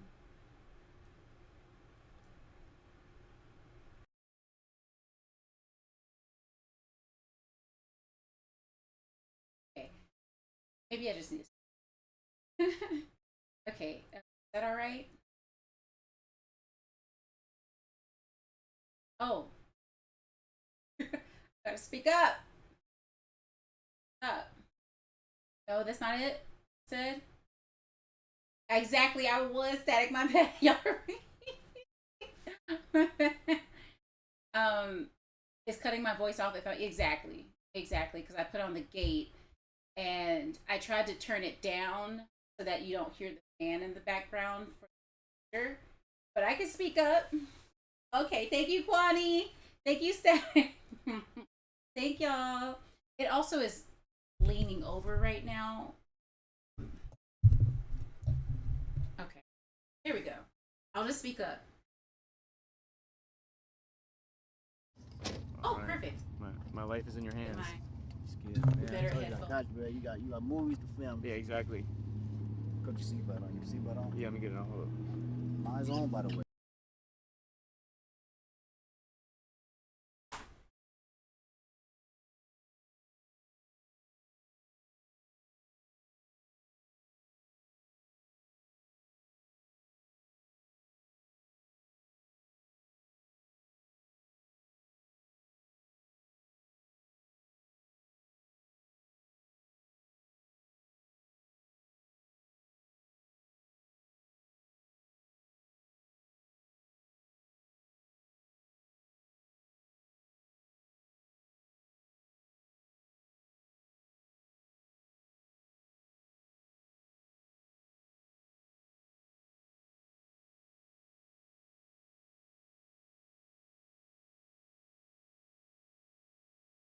Hey.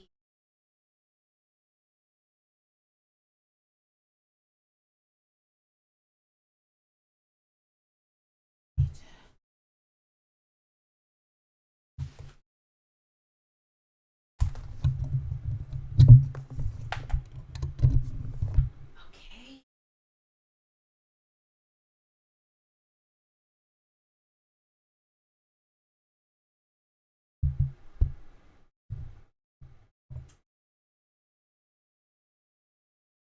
I think it's actually supposed to go this way. All right. Okay. Speak up. All right. So you sent me the video only play from the left side of my headphones, chat. Oh. Oh, chat. You need to get me a unidirectional mic for when I'm in this room. Yes. So this one is this. Wait. Oh, I mean it's 4 directions on the blue mic. It's like I can do 4 different patterns. Honestly, you'd rather hear some low fan hum than it constantly cutting off the sound. Oh, okay. Is it currently still cutting off? Because I can fix that right now. Because the music is going to be playing. You're right. So it shouldn't be too distracting. Especially with it being a song, I might not be talking the whole time. Like if I'm talking, it stays open. But if I stop, that's when you're going to get the clips.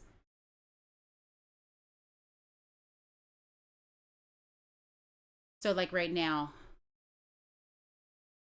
if I wait until the audio dies down, there's a chance that it'll keep clipping me. Exactly. Yeah. Okay. Cool.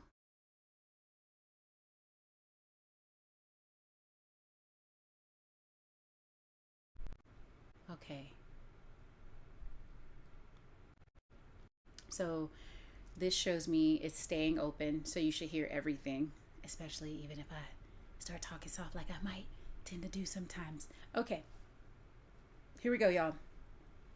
Kwani, did you send it to my Twitch? I mean, my Twitch. My Discord? Okay, thank y'all. Thank y'all. Teamwork, dreamwork. Okay. In chat. Perfect. Okay. Thank you. All right. Oh, featuring Gunplay. Really? So Gunplay would have been on his album that long ago? He would have been like a baby, right? Wow. Oh, Gunplay's probably like, I've been waiting on this his whole life for this moment like this. All right, so let me, oh no. It's not supposed to open in that tab. Let's see, copy, link. Wait, don't be fooled. Oh, it is on. Oh, I'll definitely try to warm up and then. Okay.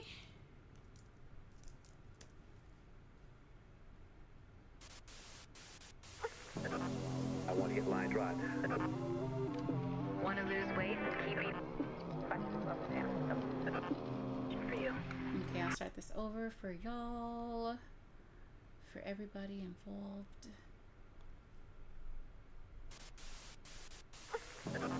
I want to get line drive. Want to lose weight? Keep eating. Ooh, those workout tapes. In my financial situation. What you got? Now I was raised in a sandbox next to you and her. You was holding a handgun. She was giving birth to a baby born to be just like you. I wonder what's that's worth. I wonder if you ever knew you was a role model to me first. The next day I woke up in the morning, seen you on the news, looked in the mirror then realized that I had something to prove. You told me, don't be like me, just finish watching cartoons. Oh. Which is funny now, cause all I see is Wile E. Coyotes in the room. And I run it. And I run it. And I run it. And I run it. Cause I run it. Ironic. That's ironic. Ironic.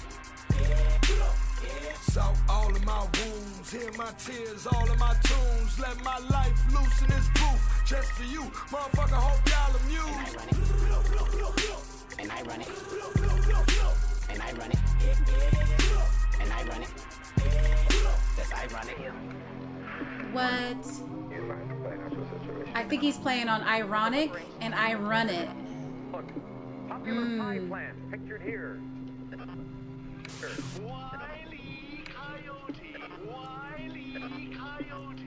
This shit make a nigga just wanna ride. Reminisce when I have the morning appetite. Applejack and after that I hit the TV guide. And a maniac, the only thing that give me peace of mind. I'm a maniac when him and at the enemy that lie. Tell a story that I never glory 25. Not to worry, heavy warrior will come and see euphoria. And that's a covenant I put on every tribe. Ain't nobody go tie your shoe. Nobody go abide by your rule. Nobody horn your gun. How come your tongue say killer then kill my mood? Like speed living in the world, you know. Little hoe me feeling like a live wire. Bet I put some new tires on a lightning bolt till I reckon to a pole like a right to vote. I'm from the bottom of the jungle, living in the bottom of the food chain. When you get a new chain, nigga take it from you. A new name, one stripes, and you a zebra look alike. Hope another homicide don't numb you and none do things we'll never learn soon. In the era what we wanna earn soon, that's an era you can smell it. In the era everybody really doomed. That's why I'm back on you motherfuckers. All y'all can suck my dick. All them days at the county building, I'm about to make my mama rich. Cartoons and I ain't felt this. Scrooge McDuck, elementary hood shit.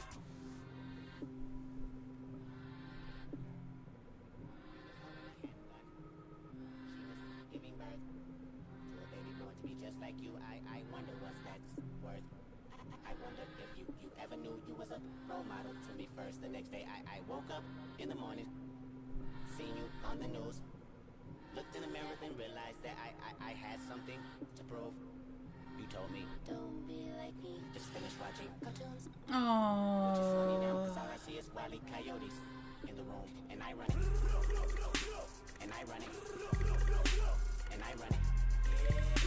And I run it. That's ironic. Yeah. I run it. That's ironic. I run it. Soak all of my wounds, hear my tears, all of my tunes. Let my life loose in this booth, just for you, motherfucker. Hope y'all amused. And I run it. And I run it. And I run it. That's ironic. This shit make a nigga just wanna shit hone everybody, even with a pot to piss in. How my aim sloppy at a loud mouth. Discharge, dismiss any business of yours. Discounts never did amount to a check that your ass couldn't cash when the shit bounced. Everything dismounts, niggas gon' flip that car. AKs for the whole hood, house lick went down perfect. 2 shots to the head, he deserve it. Overheard it in my bed with a bowl and remote control. Darkwing duck lost service. Mama said I better duck, she's nervous. Drama all up in the cut, hit the curtains. I mean, don't intervene with no gun machine. This black stay jerking, the feds stay lurking, emerging on everybody corner dash. Get a toe tag when you play tag with the task of a new task force. Everybody wanna know my life, how did I make it past? Well, I'ma tell you like this, I've been running this shit since I asked for cartoons and cereal.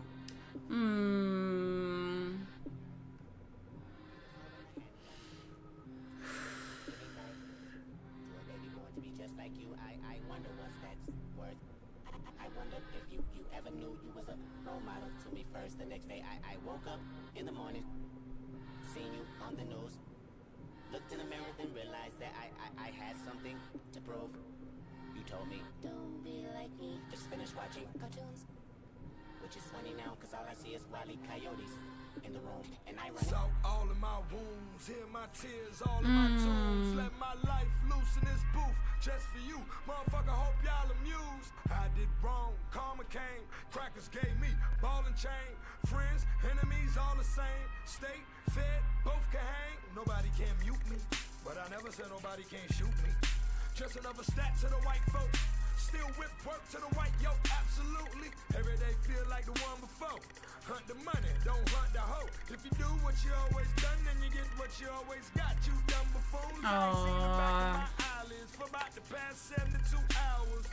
Hand on my heart, face to the hood, I pledge every word you ever heard was honest. Yeah, this me. No mic, no cameras, no lights, just pain. Mama, how much trauma can I sustain? Dirty money come with lots of stains. Road to riches come with lots of lanes. Just another player with lots of game. Never had shit, got lots of game. Just another player with lots of game. Never had shit, got lots of game.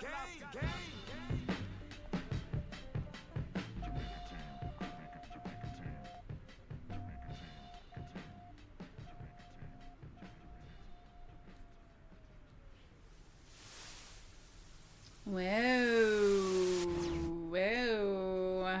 Wow. Interesting. Very interesting. So,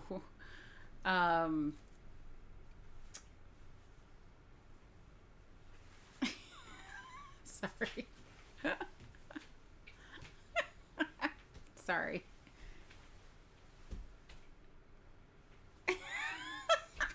Okay. So that was interesting. That's something I would have to listen to again. But one thing that my mind was on was like, this is more than just his childhood's worth of cartoons. This is definitely like before he was born to like kind of recently on a lot of those different cartoons.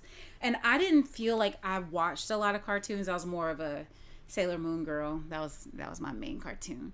But I realized I knew a lot more of those cartoons than I would have expected I would have. Like, I feel like I saw that actual scene with the gargoyle on top of that building. But, I mean, that was what the whole show was with the gargoyles. But something that I'm curious about and that I don't fully understand is he's saying, I'm guessing his dad was saying to not be like him. And maybe I haven't heard enough of Kanye. Oh, y'all, forgive me. Kendrick's. Oh, we were talking about Kanye earlier, y'all. I'm sorry. Maybe I haven't heard a lot about Kendrick's dad and his art so far. But the only thing I know about really is like the chicken story and him meeting Top and, you know, him sparing his life, and that's how Kendrick is here. But is his dad saying that he just wanted him to surpass him? Or is this saying kind of like the vibe I was getting that his dad was kind of wrapped up in maybe some dangerous things? Is that a part of Kendrick's story?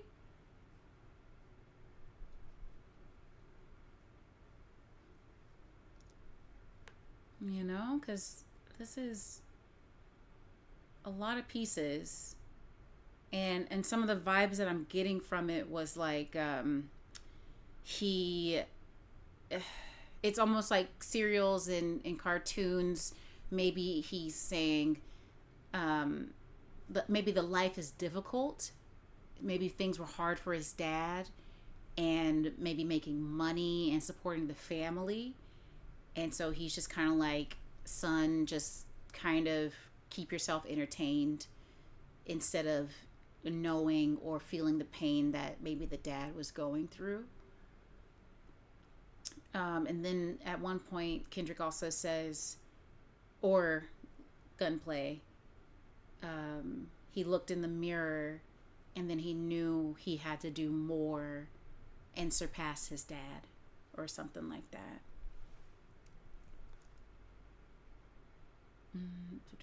Like, where's this?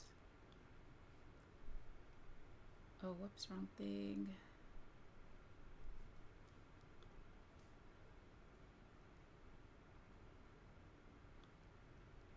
Oh, there we go.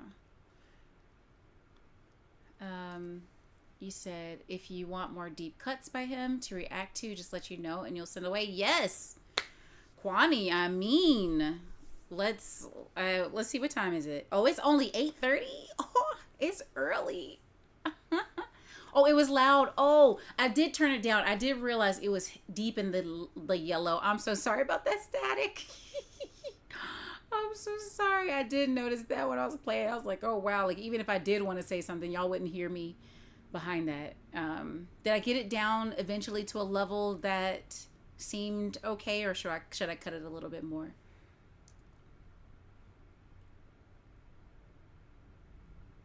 He says platinum in the streets though. Yeah, that's awesome. So I'm glad, because that can be a thing when you do a lot of art, especially in collaboration with other people. There's a chance it won't come out, and then there might be this heaviness of like, man, what if? But if the streets got it, then he's set. I mean, it didn't get as big as the album itself, but no. Let me see how many listens. It's probably over 1 million, right? Maybe several million. Let's see.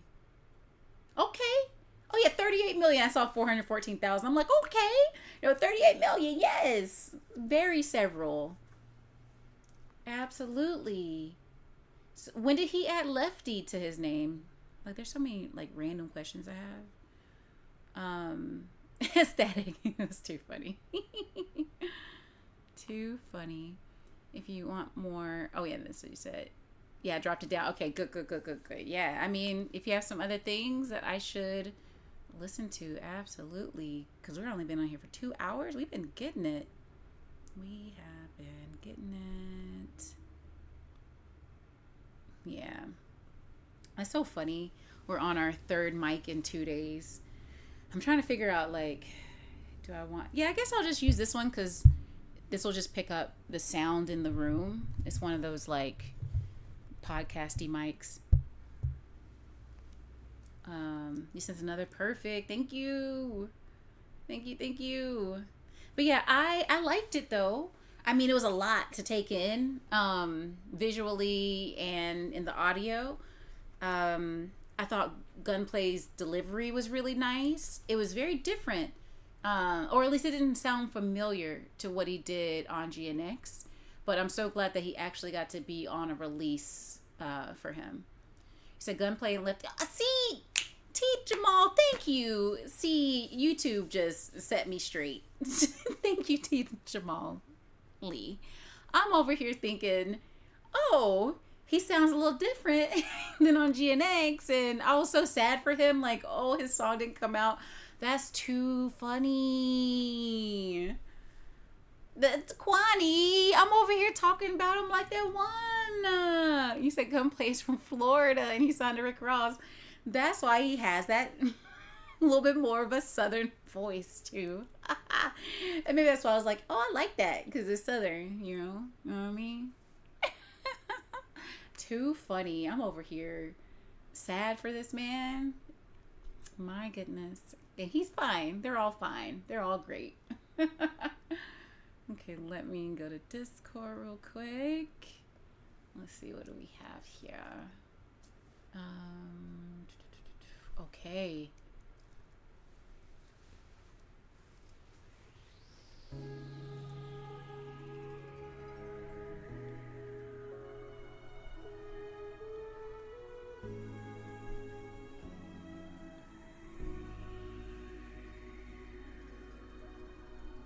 One, two.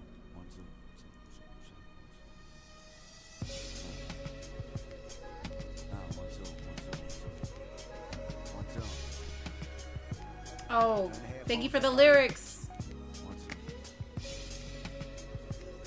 You mix with Dre, right? Turn the headphones up. When the whole world see you as Pac reincarnated, that's enough pressure to live your whole life sedated. Oh, whoa. Ah. So I'm talking to God, can you wash all these demons off? Oh my goodness. Similar to a Lear. Control my whole destiny, holy rapper that steered. A G5 G's give high fives to me and say Kendrick just persevere. The presence of being real. As I lay in this wow. thinking how can I make an example for this generation of Compton. My biggest fear is not feeling accomplished. I'm turning back to that same accomplice.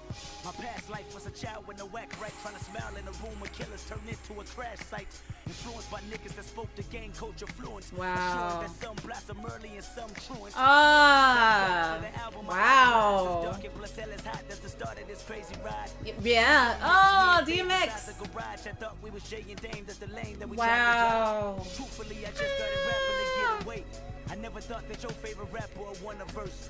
My nigga got hit 25 times with a cane. Make the decision, ride the beat or ride in the hearse. Oh, wow. Is my mentor, Top Dog is the coach. J-Rock is my older brother. I was there when he wrote his name on his record deal. We had figured the coast would live on the pedestal once the shit hit the stove. Found ourselves scrambling, trying to figure it out. Soul told me that the record shop about to go on a drought. Q ain't got a place to stay, about to sleep on the couch. We eating off each other, trade the dollar menu amount.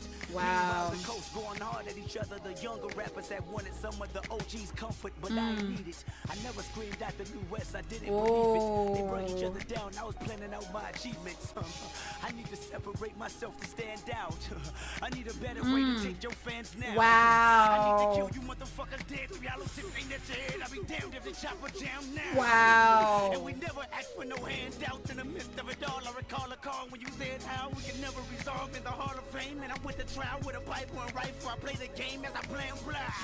Oh my goodness.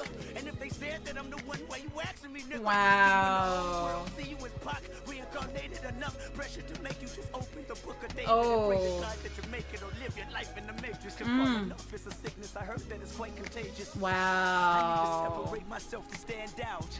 I need a better way to take your fans now. I need to kill you motherfuckers dead. 3 hollow tips ain't at your head. I'll be damned if the chopper jam now.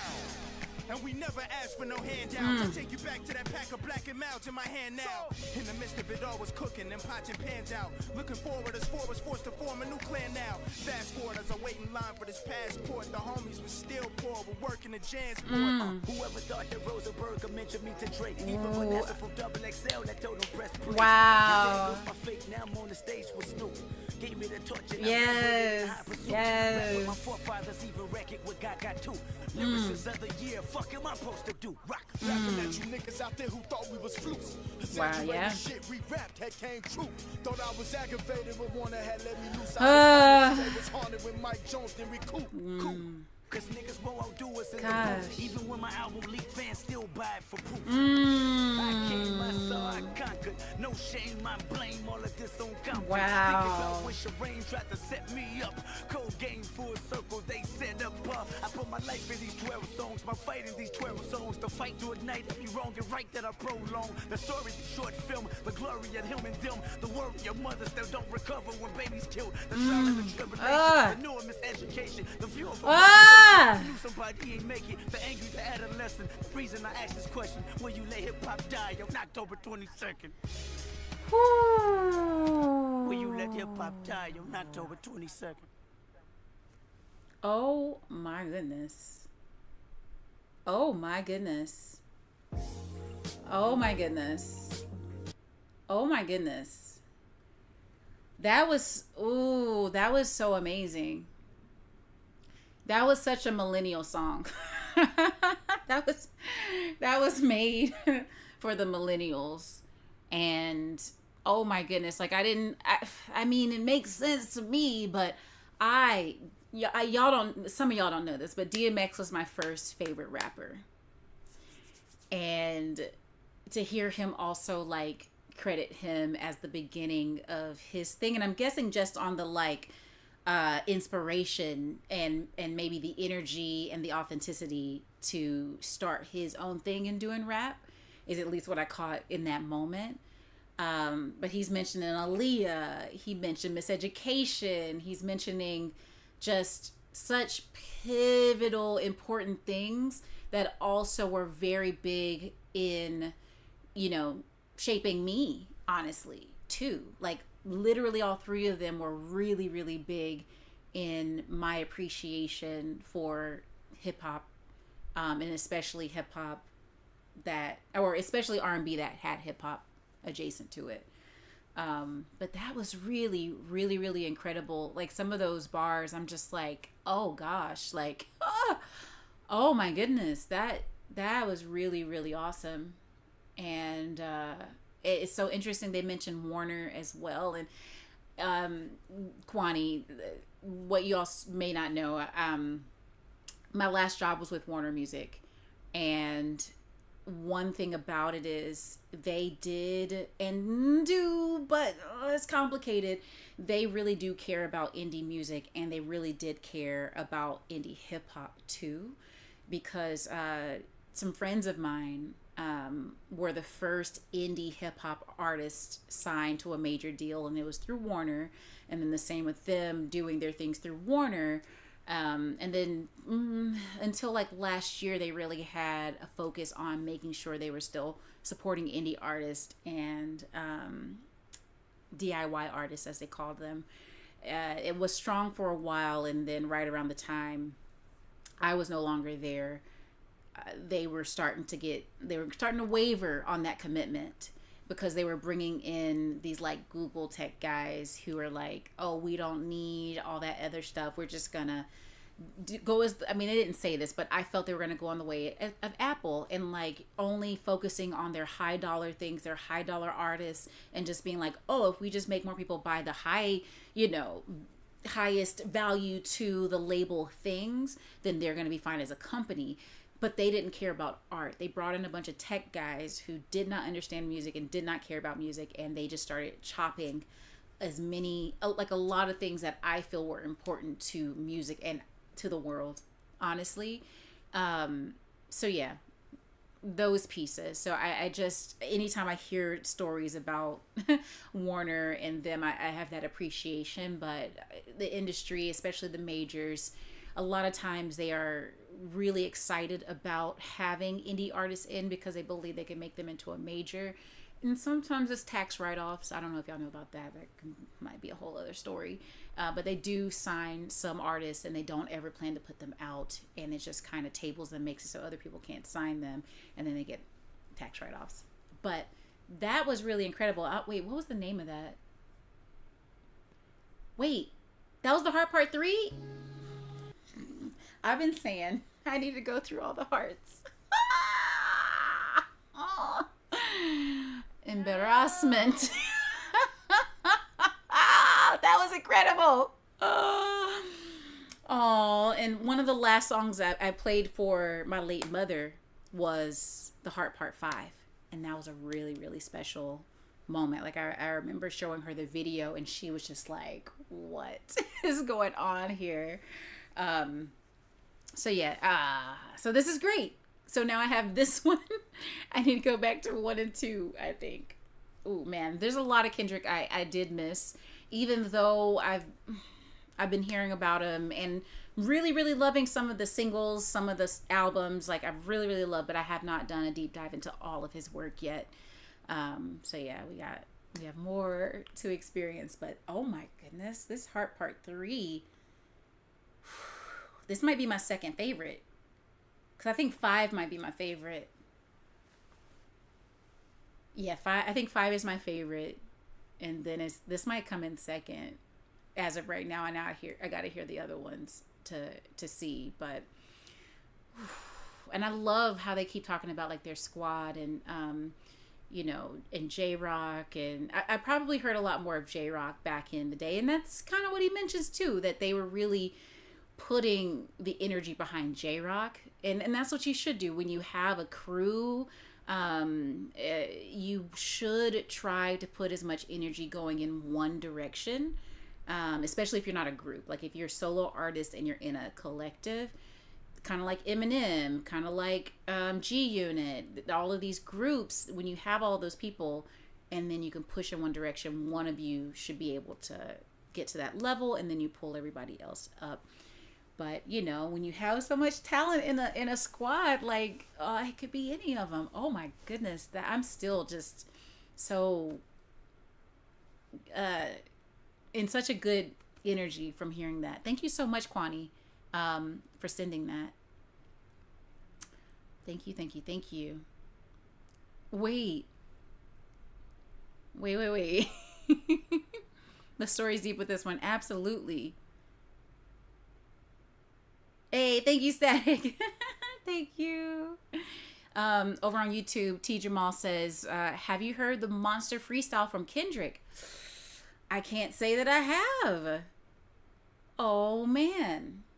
What if he, for Super Bowl Sunday, what if he puts in a few or like a couple of sneaks, not sneaks, but homages or throwback to some of these deeper cuts that maybe everyone hasn't heard that weren't necessarily singles? That would be interesting. And just kind of like Ebro was saying, how there might be Easter eggs. I wonder how deep they might go and what is going to happen. And it's funny because when Ebro said Easter eggs, I think she tried to make up for it a little bit. Because, like, what if this is just a show? What if it's just a concert? There's not a lot of Easter eggs. And then we're all expecting them to happen. But, Ebro then came around and said, oh, well, they're going to make them anyway, right? Which I don't think was a good joke to say in front of Kendrick, by the way. I just remember that moment. Because he's like, oh, yeah, they're going to make stuff up too, huh? Right? And I'm sure Kendrick is like, no, I intentionally did all the things that everyone thinks I do. Or if he does or if he doesn't, like, why would you say that to the actual artist that you think some of the things and the connections and the Easter eggs are possibly not real? That's lame.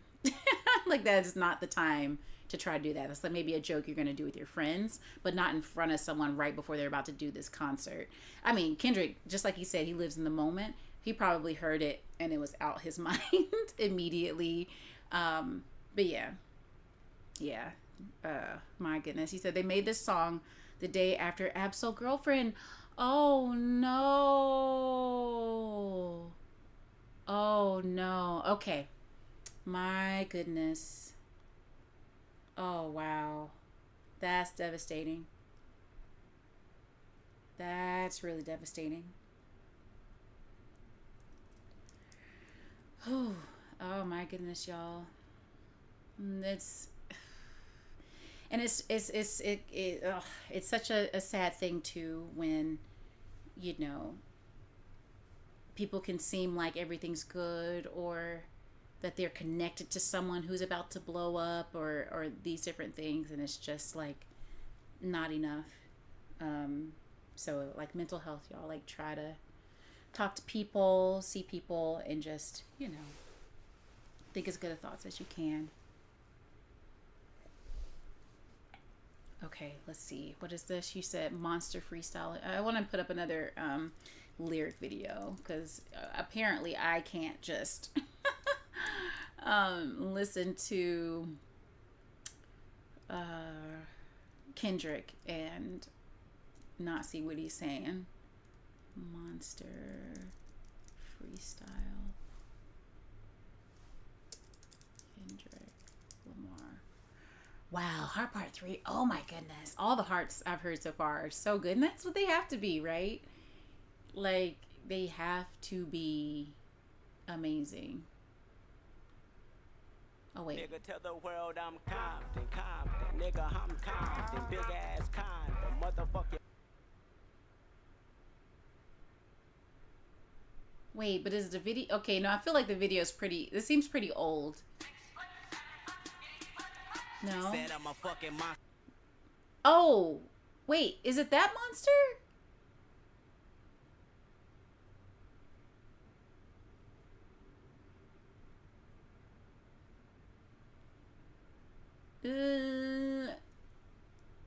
Hold up.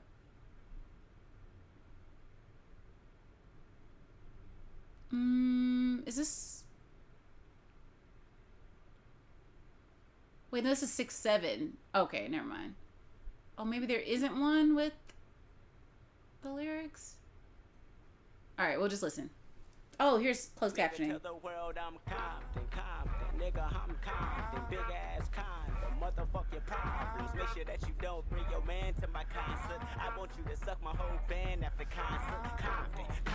Nigga, I'm Compton. Big ass condom. Motherfuck your problems. I'm killing every instrumental and I co-sign them. And no 360 doozy, that's advanced at McDonald's. I spaz like a wino. Time and time again, I often wonder where the time go. My daddy and my mom know. I stump a rapper like a kappa, beat him like a Congo. Then speed off in a Bronco. OJ cliche. Often reminisce about the old days. Harder way Alonzo. Back then we was wearing LA gears with the rhinestones. Nowadays I'm coming head first like a rhino. I rhyme like I invented it. My wordplay is unlimited. Now niggas spin my pino. Club going ain't shit. Rap like I ain't shit. She don't hit me ageless. Artist, you a novice. I'm recording on the spaceship. And we never nodded to your single. King K, DOT is EA. Prime time, new clothes. Close-minded niggas getting clothesline. I suppose. Bitch, I think I'm Tupac. Bitch, I think I'm B.I.G. Bitch, I think I'm Eazy-E. I'm Big L and I'm ODB. And OMG, I might OD. Yeah, that be my new tape. That's appreciation tape. Thanks for knowing that I'm great. Middle finger to the fake. Fuck you. I'm the center of attention. Hut one, hut two. And my bitch a mutt too. Mixed with all type of shit. Got the keys to her pad like I'm about to type and shit. Got them all hype and shit. I ain't even do nothing. Screaming out, fuck the world. Tell you when I'm through nothing. Compton, nigga, I'm Compton. Big ass condom. Motherfucking mama. I go inside the studio a suicide bomber. I bomb on Obama. If that nigga get in my way, I'm spelling some vagina. Y'all niggas is clitoris. Must be already dead. Saying I ain't killing it. I'm in the lead and willing it. Feeling like a stunt devil. Uncle Fist, we already in hell. Past the blunt devil. Y'all talking Illuminati. I'm talking eliminating. Everyone including Satan. Lord knows heaven waiting. I'm the best rapper alive. I'm the best rapper alive. I'm the best rapper alive. Tell Wayne to swallow his pie. Y'all niggas talking that job. I'm talking that Malcolm X. Martin Luther has a shooter dipping through your fucking set. I'm the best rapper alive. I'm the best rapper alive. I'm the best rapper alive. Chicken and shoulda retire. I'm going after Kanye. Lupe Fiasco and Nas. Snoop Dogg and Mr. Andre. Eminem bust up bust rhymes. Y'all better not bust no more rhymes. I'ma still busting your ass. Hit you up with a Mack truck. Then throw a bust on your ass. Y'all be no acting no pass. We gon' start busting on niggas. Y'all be busting on niggas. Y'all be busting on niggas. Fuck you and fuck the fuck niggas. I'ma do this for YOLO. Ain't no count out that fuck with us. TDE, that's the logo. And you bitch be my promo. Yeah, she know my whole tape. I'ma make a nasty movie and make sure that whole tape. They be like, oh no way. He about to take the whole cake. You got that right. Got a big appetite with a big tapeworm. Every day I yearn another meal. I'm hungry. Give some to my homemade. Nigga, we made man and came in. Living in the Stone Age. I got this ignorant type shit from my Uncle Tony. And made my nigga rest in peace. From heaven I know he see I'm confident. Nigga, I am confident. A big ass condom. Motherfucker, LAPD, DA in your honor. Got pumped up on the line. Trap my body, free my mind. Hoping y'all can see the sun.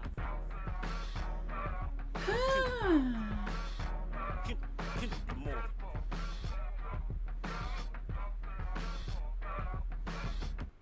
So there's more. What's happening at this?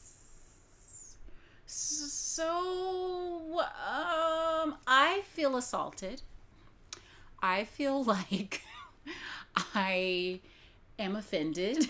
Like I don't know. Oof, that was a lot.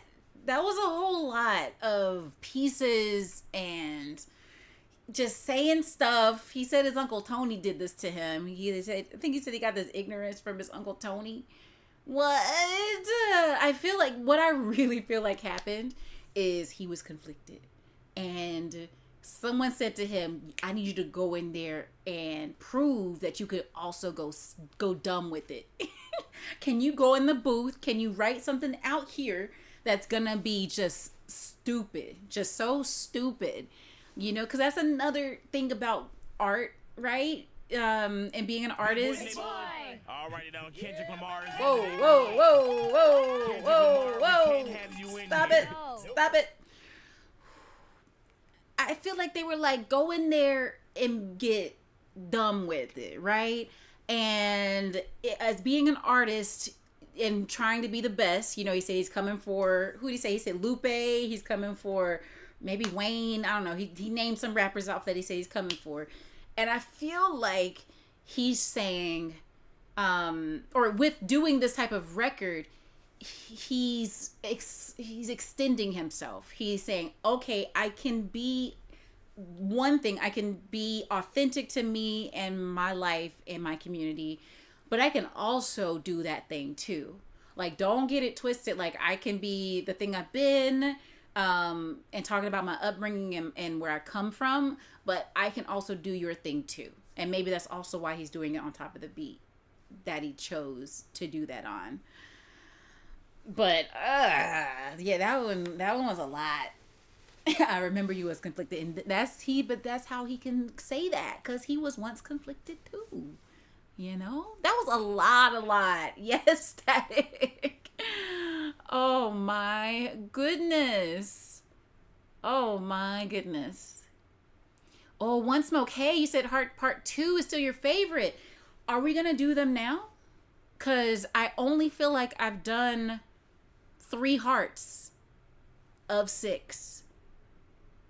Originally only 5 and 6. I mean, there's a chance. Okay, hold on. Let me backtrack. There's a chance I've heard other hearts and I don't remember them because we're talking a long time ago. I'd heard his stuff from like Section 80 a long time ago. And there's a heart on there and I just don't remember it. But I also wasn't listening very actively because I was listening to a lot of indie hip hop around that time, and it was just kind of like, it was a lot of things happening. So maybe we're gonna listen to all the hearts tonight, finally, because I've been needing to do it anyway. So let's see here.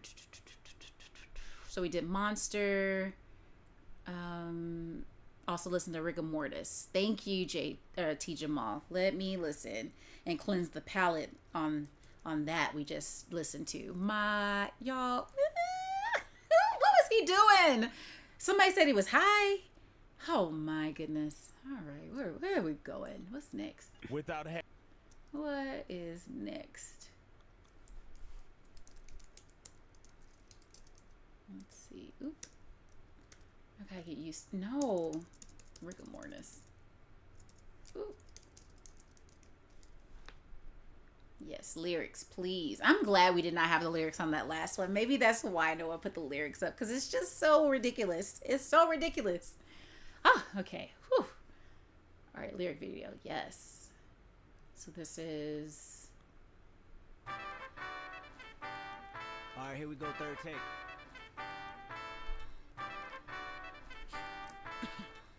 Real quick, Ali.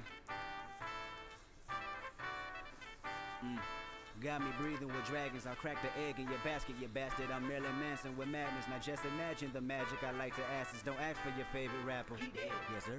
Amen. Church. He dead. I killed him. Amen. Bitch.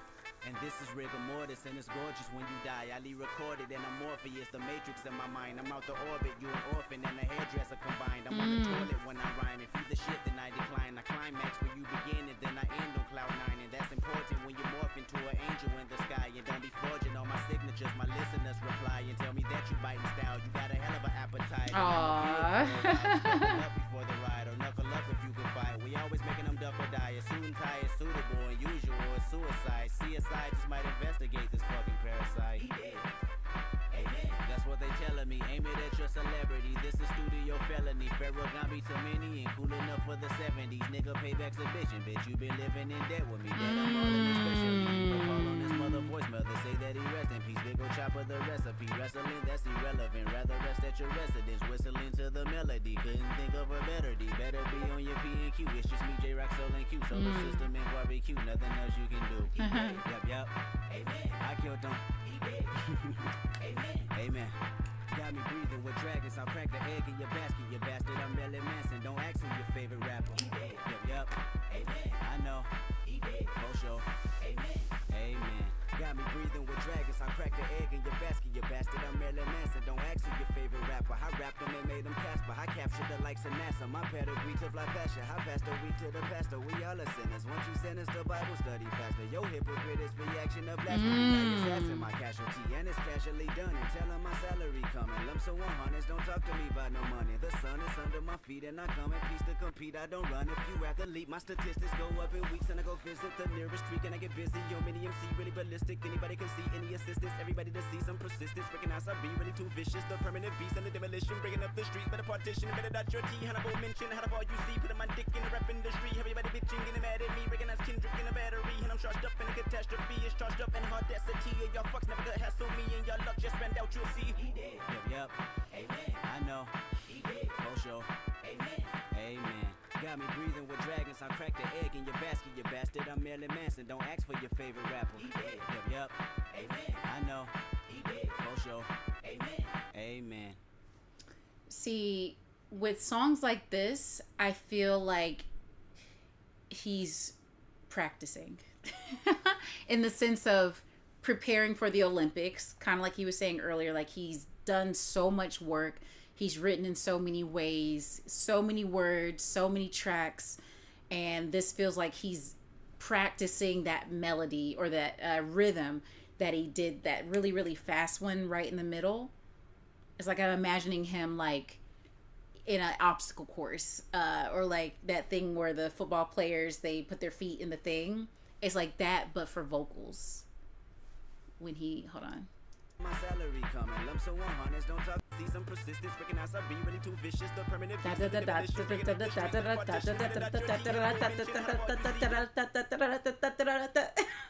yeah, that's, yeah. I feel like he found a rhythm that he wanted to try out, and then he put it in a thing. But it's good. It's a lot of talent, and he's just showing you so many different ways that he can make a song or make his voice be rhythmic and still put in all these lyrics and doing all these things. Like this is a whole lot. That's a whole lot. But you know, it's also him saying on his journey up that he's the best, and he's putting people to rest who, you know, try to come at him and the title that he is creating for himself. So it's a bit of the moment right now that's happening is not too big for him because he's been saying it for so long. And that's not the case for everybody, because there's a lot of rappers who will put out a song and say, oh, I'm the best, oh, I'm gonna do all the things. But that he's done it so consistently for so long, it's gonna be someone of the rappers who have done that, one of them is gonna come out at the top, at least in whatever moment that you're talking about. But yeah, that was interesting. That was a lot. That was a lot of words, very fast, faster than usual. Way faster than usual. I think that's like the fastest I've heard Kendrick rap. I feel like his freestyle on like the Source, was it the freshman class? I feel like he also did something pretty fast in that too. But let me see here. Let's see. So I guess next is Heart Part 2. I'm just gonna go in order as I see them in here. Like I probably should have did them in order, but we're already going. I went 5 to 6 to 3 to 2, and then maybe one day I'll just listen to them straight and then have another feeling for them. I'll probably just like tear up by the end of it. Okay, do this one. I'll tell you what I don't believe in. Can I do that? All right, I don't believe in the laws or the system by any means whatsoever. I try not to obey them at any time. That's what I believe in, not believing in. So what keeps you alive? 4 big bottles of water a day, 2 packs of Marlboro Reds, and that's what keeps me alive. Shit. Music. I have to listen to music all day long. I'd say that keeps me going. I'm a pretty dark person. I've thought about ending it a million times, and I have to say that music keeps me here. By far, the main thing. Wow. Thank you.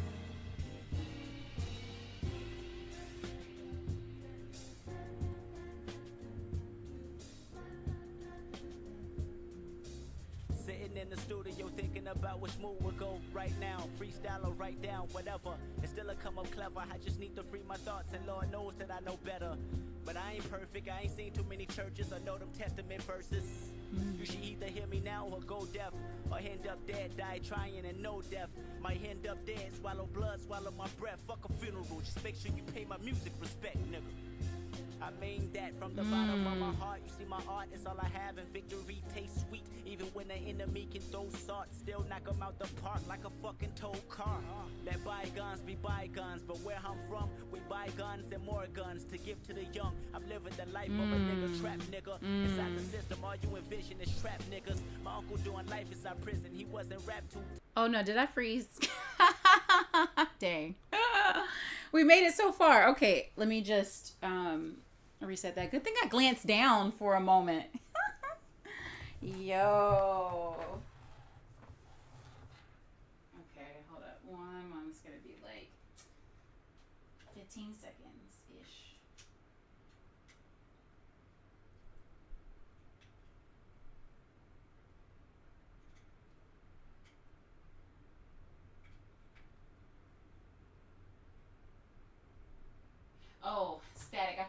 would be a good place for. You better stop and think about what you're doing. Okay. All right. That's. Woo! Oh gosh, that was so loud in my ears. Oh, because I turned it up on the mic. I turned up my headphones a little bit higher to really get all of the music. And I just shook. I'm so glad you didn't see me shake from the sudden.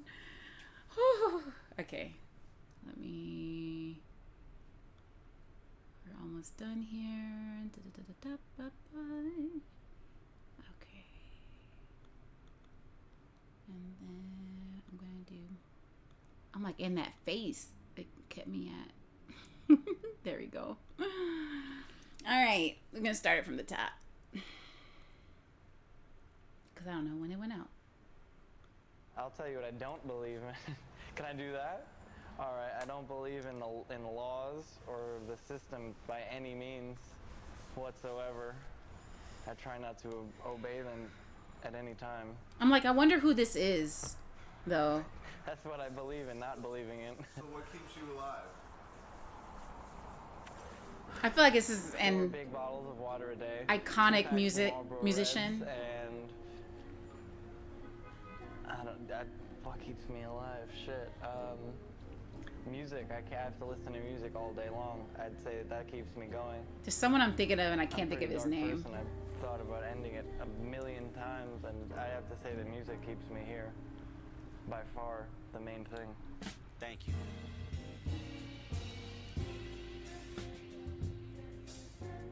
All right, here we go. Sitting in the studio thinking about which move will go right now. Freestyle or write down, whatever. And still I come up clever. I just need to free my thoughts, and Lord knows that I know better. But I ain't perfect. I ain't seen too many churches or know them Testament verses. You should either hear me now or go deaf, or end up dead, die trying and no death. Might end up dead, swallow blood, swallow my breath. Fuck a funeral, just make sure you pay my music respect, nigga. Yeah. I mean that from the bottom of my heart. You see my art, it's all I have, and victory tastes sweet. Even when the enemy can throw salt, still knock them out the park like a fucking tow car. Let bygones be bygones, but where I'm from, we buy guns and more guns to give to the young. I'm living the life of a nigga, trap nigga. Inside the system, all you envision is trap niggas. My uncle doing life inside prison, he wasn't rap too tight. He told me rap about life, not rap niggas. That's why I'm shaking my head when you rap dissing. My stomach starts turning, my nerves get to twitching. I start evaluating, then my final intuition is that you wishing to come up, well just come up. We used to beefing over turf, fuck beefing over verse. Niggas dying, motherfucker, double entendre. Lying in the land of the triumph.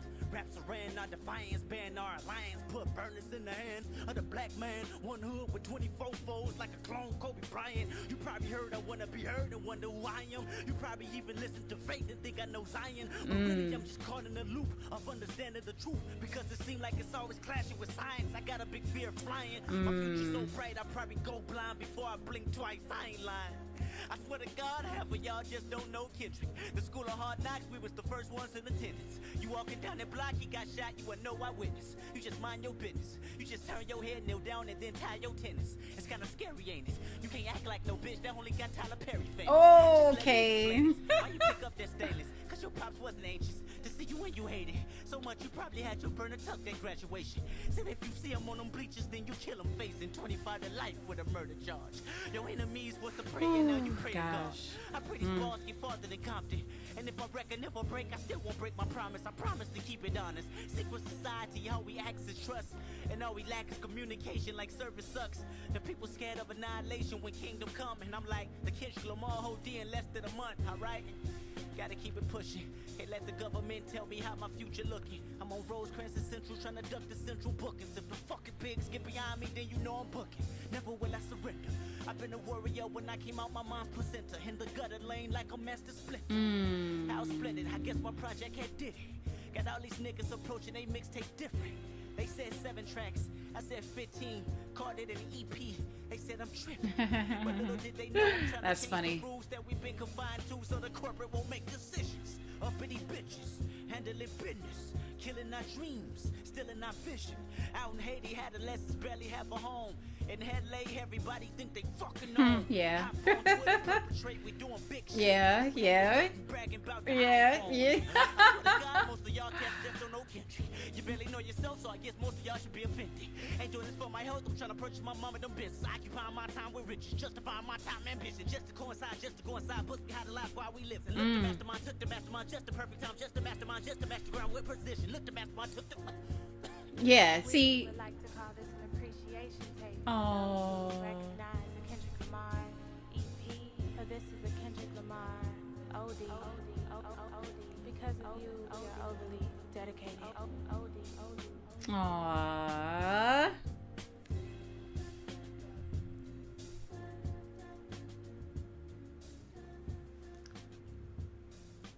Da, da, da, da, da. Yeah, that was nice.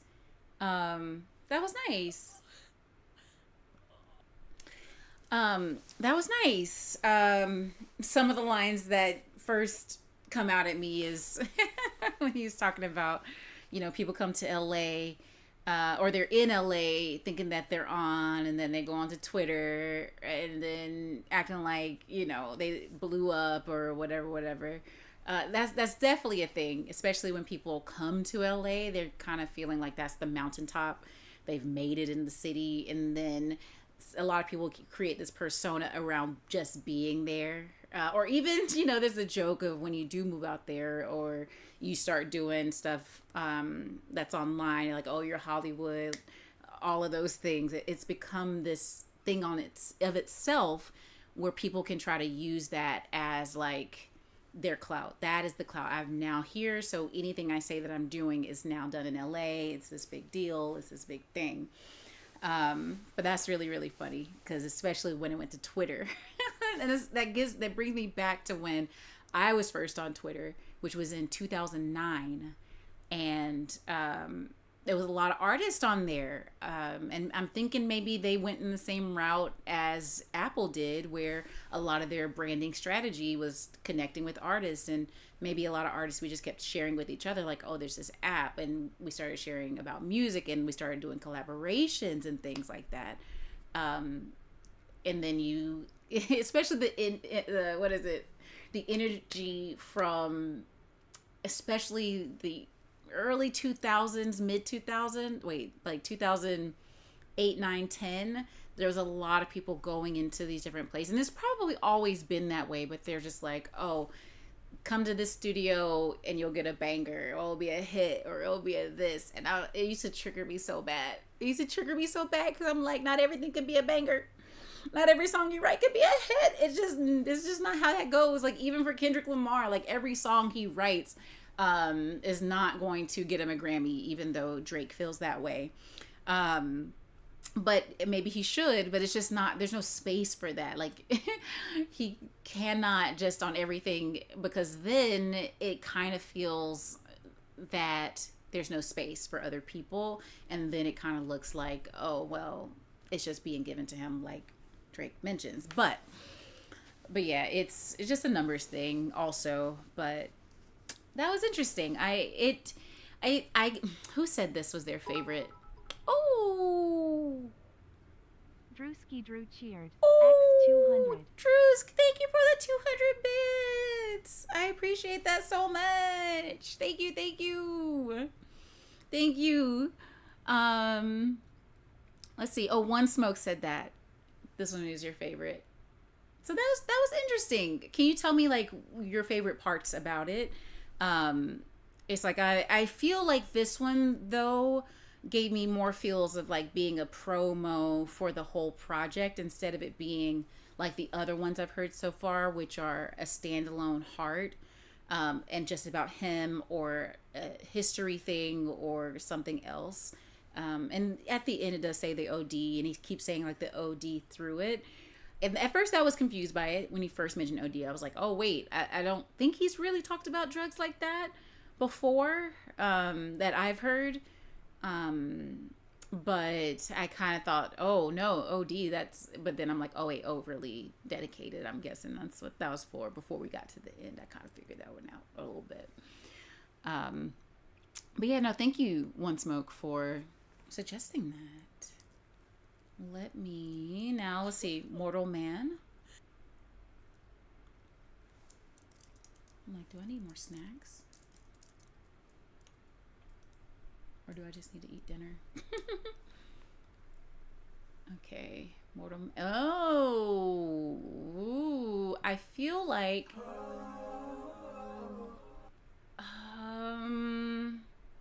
There's a chance I've heard this. Which album is this? Is this To Pimp a Butterfly? Oh wait, I don't know the album covers. Yeah, it is. Oh, maybe I do. Yes, I've definitely heard this before, but I think I only kind of listened to that album one time through a while back. But we can give it another go.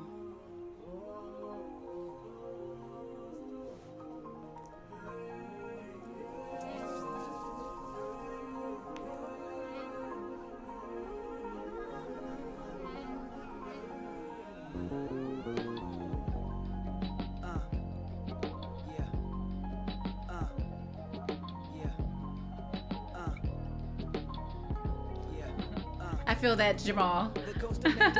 Hope my flow stay propelling. Let these words be your earth and moon. You consume every message.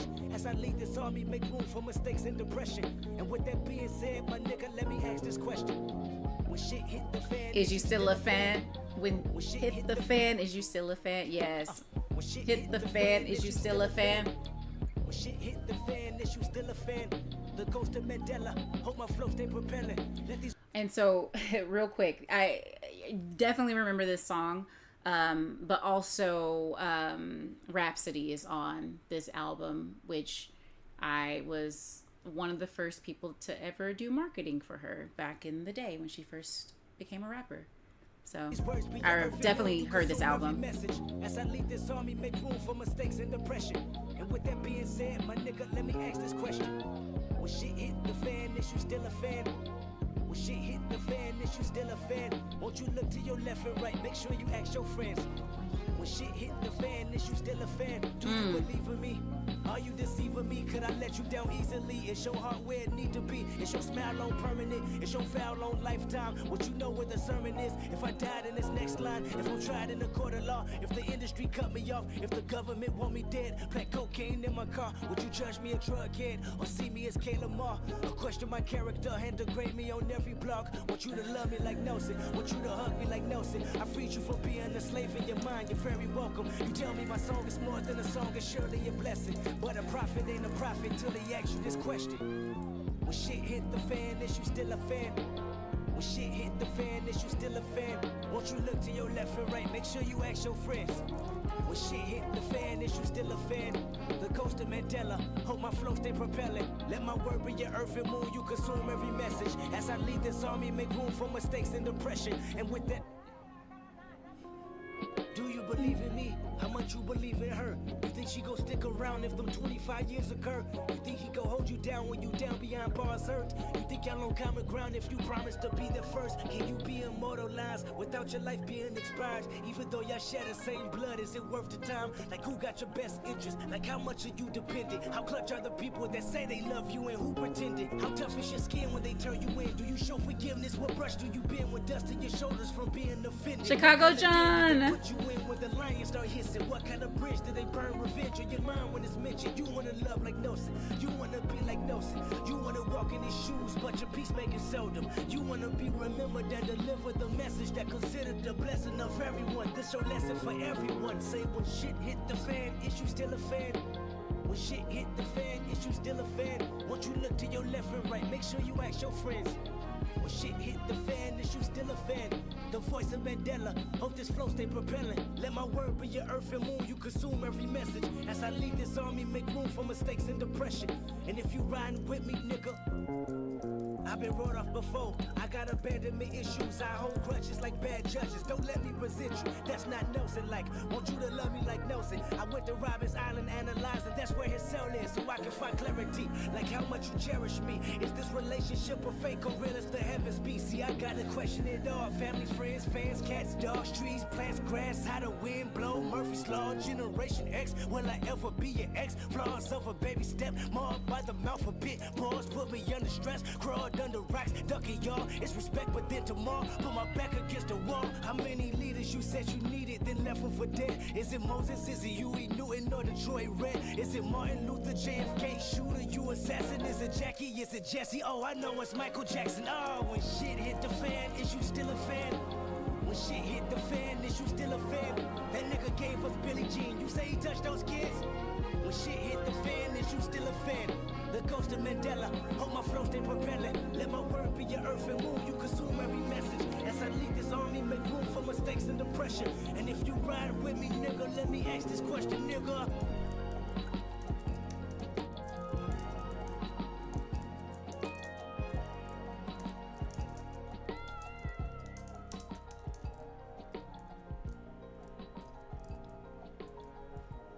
I remember you was conflicted. I remember you was conflicted. Issues in your influence. Sometimes I did the same. Abusing my power full of resentment. Resentment that turned into a deep depression. Found myself screaming in the hotel room. I didn't want to self-destruct. Okay, see you soon, Static. Lucy was all around me. Oh, right. So I went Ooh. for answers. And I had just, well, not just moved to LA. When did this come out? Alexa, when did To Pimp a Butterfly come out? To Pimp a Butterfly was released on March 15th, 2015. Okay. So I had been there for a few years, but I remember like driving around LA and like being stuck in traffic to this album. So yeah, I think I did hear this, this album a few times in traffic in LA. Yeah, Kwani. Yeah, because it was when you win a Grammy for the album and you're on the album, you are a Grammy winner. Yeah. I mean, I don't think she has an actual statue, but you're a Grammy winner. You said when you realized he was talking to Tupac, I caught goosebumps. Oh, and then Drew's okay. So Sly. So Drewsk, I have a couple from Kwani next, and then I can do that one. Yeah, I was just going in order of what I found. Oh yeah. Oh, I remember you mentioning this one. Okay, let's do that. Let me go back. Let me just copy the link so I put it in the right one for the right browser.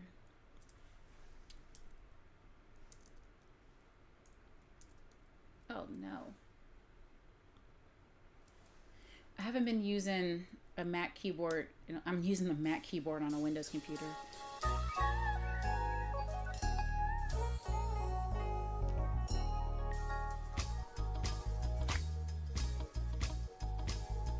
Okay.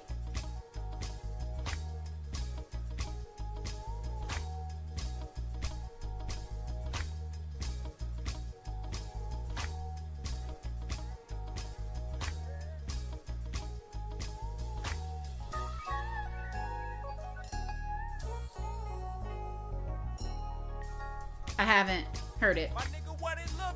Niggas hating, bitches hating, babies dying, bullets flying, helicopters, police sirens, preachers lying, genocidim, criticism, unemployment, racism, burning buildings, AIDS victims, cancer killing, no cure, oil spilling, turmoil, poverty stricken, police brutality, kicking ass of us Africans, hostages in Afghanistan, not to mention another prison, child molesting, cow intestine, Botox injection, earthquakes, that's government testing, secret society weapon, opium plant manifested and turned to crack, then invested amongst us black, just a method to hold us back, great depression amongst Iraq, no direction, no Google map, just a text with the swoop, swerving the zoo, then black adolescents go cuckoo, mothers are boo-hoo crying, the governor keep us starving, these commercials keep us buying, these cigarettes, supermarkets fill up our liver with triumph, distinct to living with science, no place to live in, no Zion, see that's forbidden, we frying. My nigga, what it look like? That's exactly what hell look like.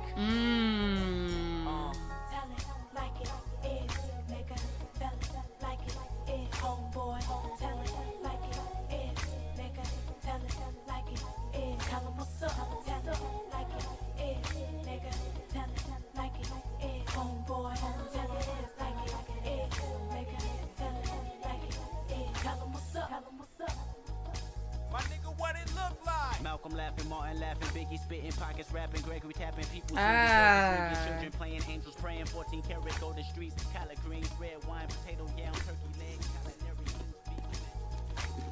How dare they? How dare he?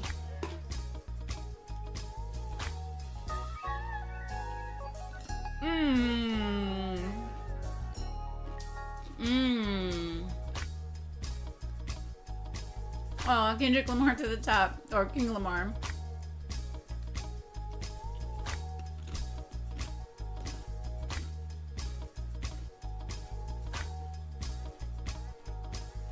Interesting.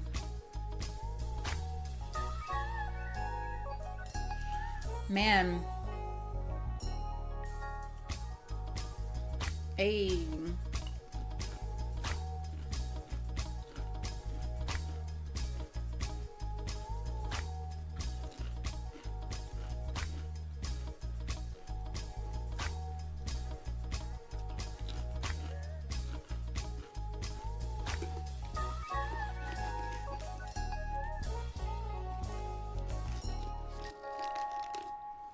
Hey. Oh wait, I'm like, can y'all hear me crunching?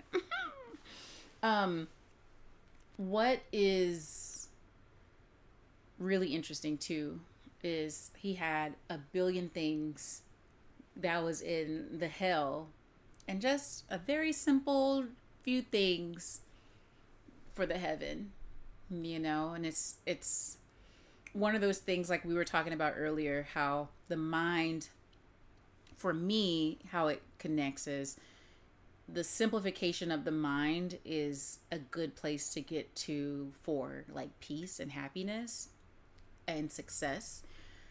Because just like Kendrick was saying in the interview earlier, he's letting go of the past.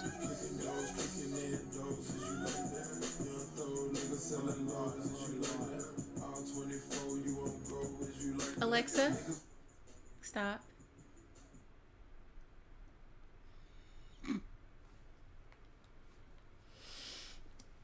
So,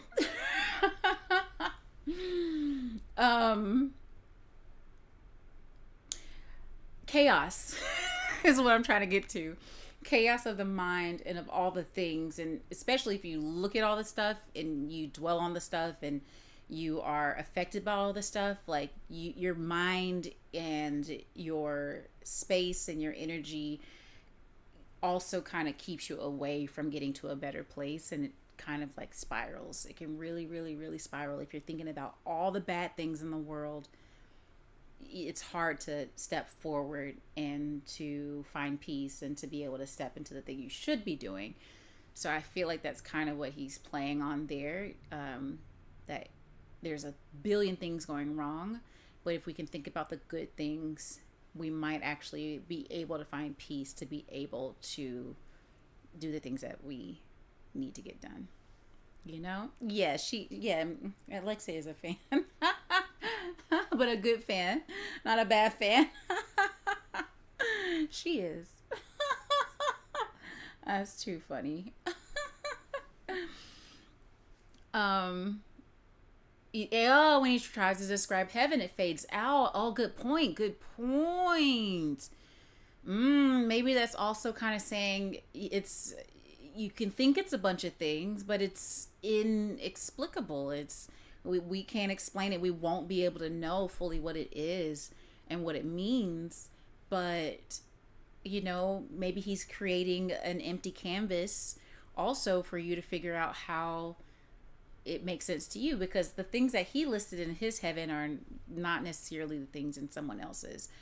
And so, you know, it's leaving that artistic part of the interpretation of what was he going to say? What would he have put next? And then you can fill in the pieces. No! Okay, I feel like this is the one. Like, I'm going to replug it in, and then we're going to have many more hours, and it's not going to happen again. Thank you. Thank y'all. Oh, my goodness.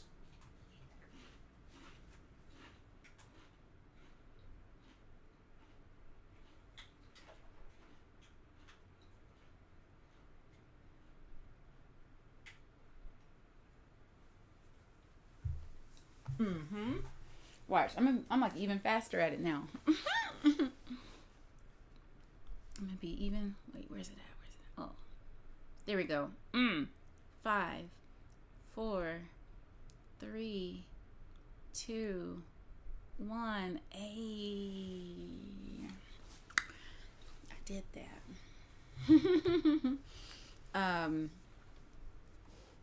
So I wonder, there's something else I can try instead of unplugging it and replugging it back in.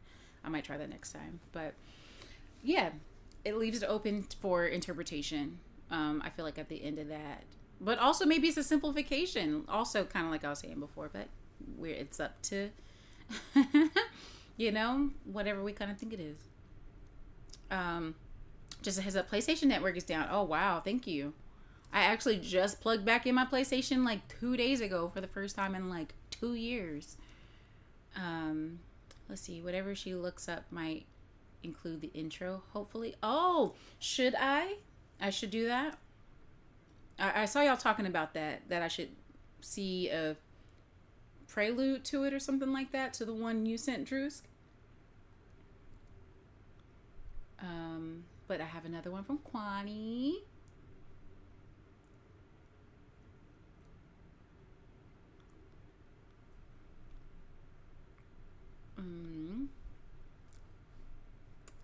Sorry.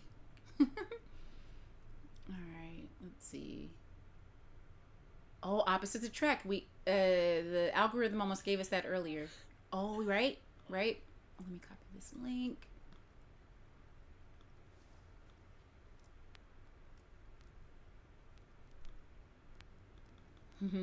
Every is a star. Oh, what have I done wrong? Oh, okay. Oh no. My goodness. We got it.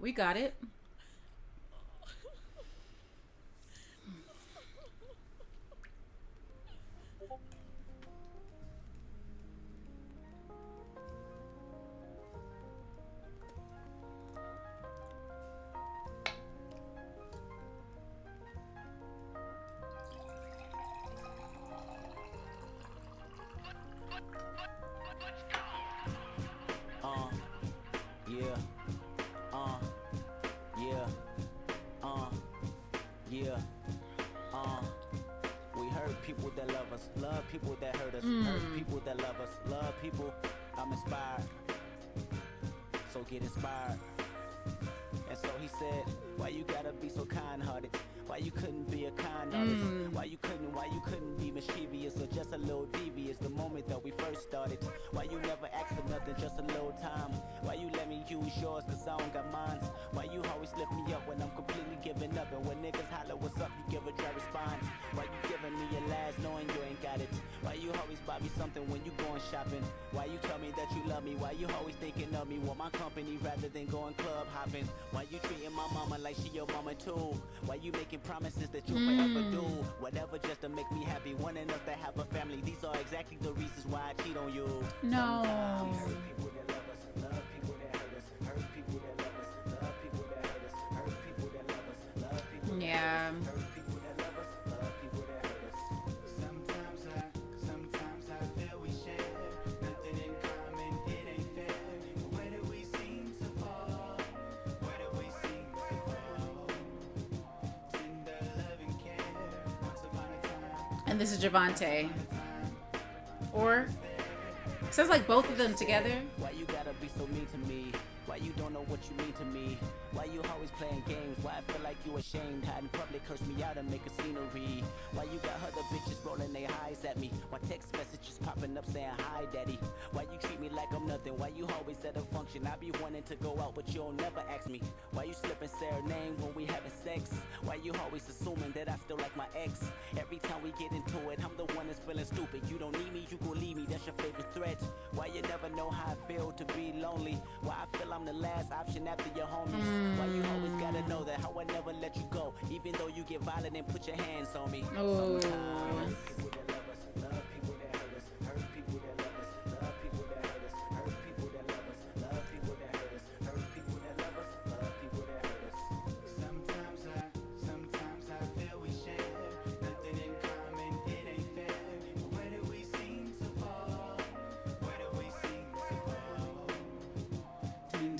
even care.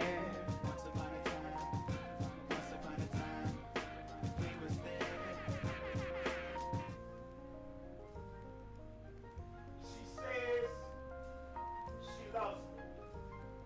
She says she loves me, so she clings to me, even when I want to be left alone. But she's beautiful. Like sometimes when I have things on my mind, she's the perfect person to listen. And she only gives advice, she says, when I give her a cue. She says she loves me. Like when I wake up in the morning, she's sitting on the edge of the bed with a plate of food, wanting to feed me. She says she needs me. She says she loves me. Or like when I'm stepping out of the shower, she's standing there with the towel, wanting to dry me off. She says she loves me. So instead of admitting that she has made another mistake, she says she loves me, and I don't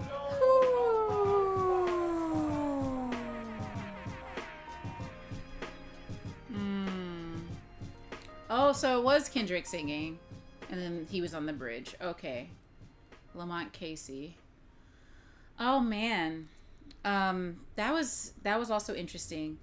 I listening through it, I didn't really feel like it was Kendrick's story.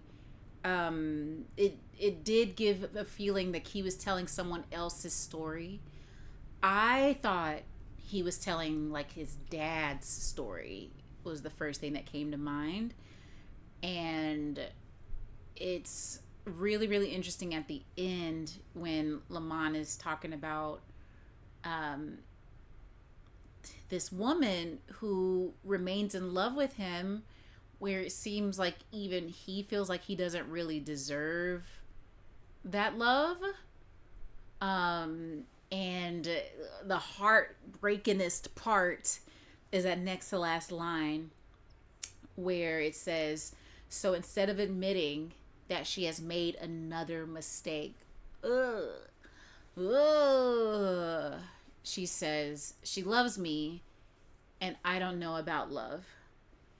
And so it's also that last line, I don't know about love. I feel like that's from his perspective because he's talking in the first person.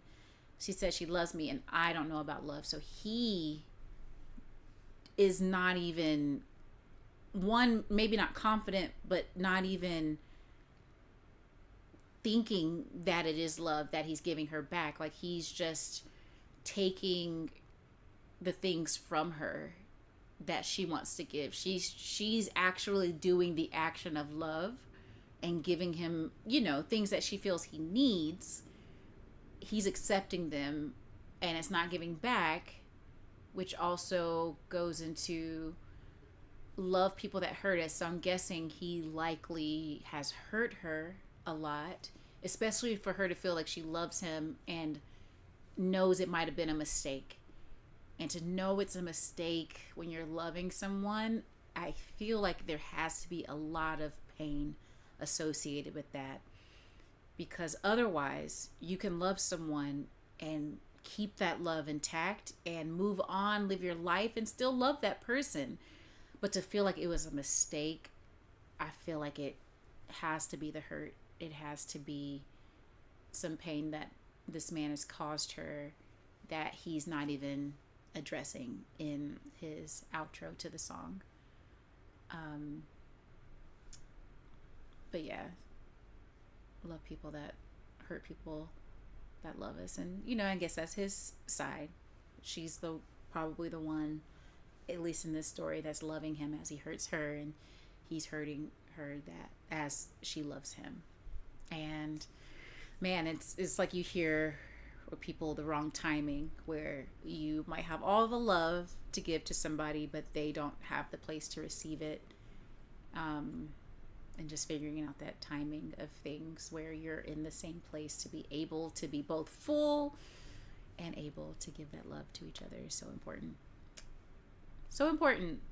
Opposites Attract. Ah, and that's the name of this song. Also known as Tomorrow Without Her. Wait. No, not Tomorrow Without Her.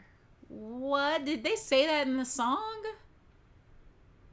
Oh my goodness. That's terrible because that sounds like the guy is so detached from the idea and the concept of what he's giving to her that he can literally just leave her tomorrow.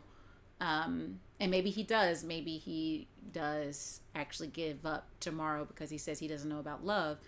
So why would he be in a thing that he doesn't give to her, and he probably doesn't accept it or cherish it in the right way, even in his mind, even if it's not shown in his actions. It's like all of him maybe is detached from this. Okay, that was good. That was really good. You say you noticed that when he tried to describe, yeah, let me catch up. Unfreeze. With Drew's song, there's a Savior interlude that goes with the song. Ooh. Okay, so should I just search for the Savior interlude first? Savior intro before we go into it?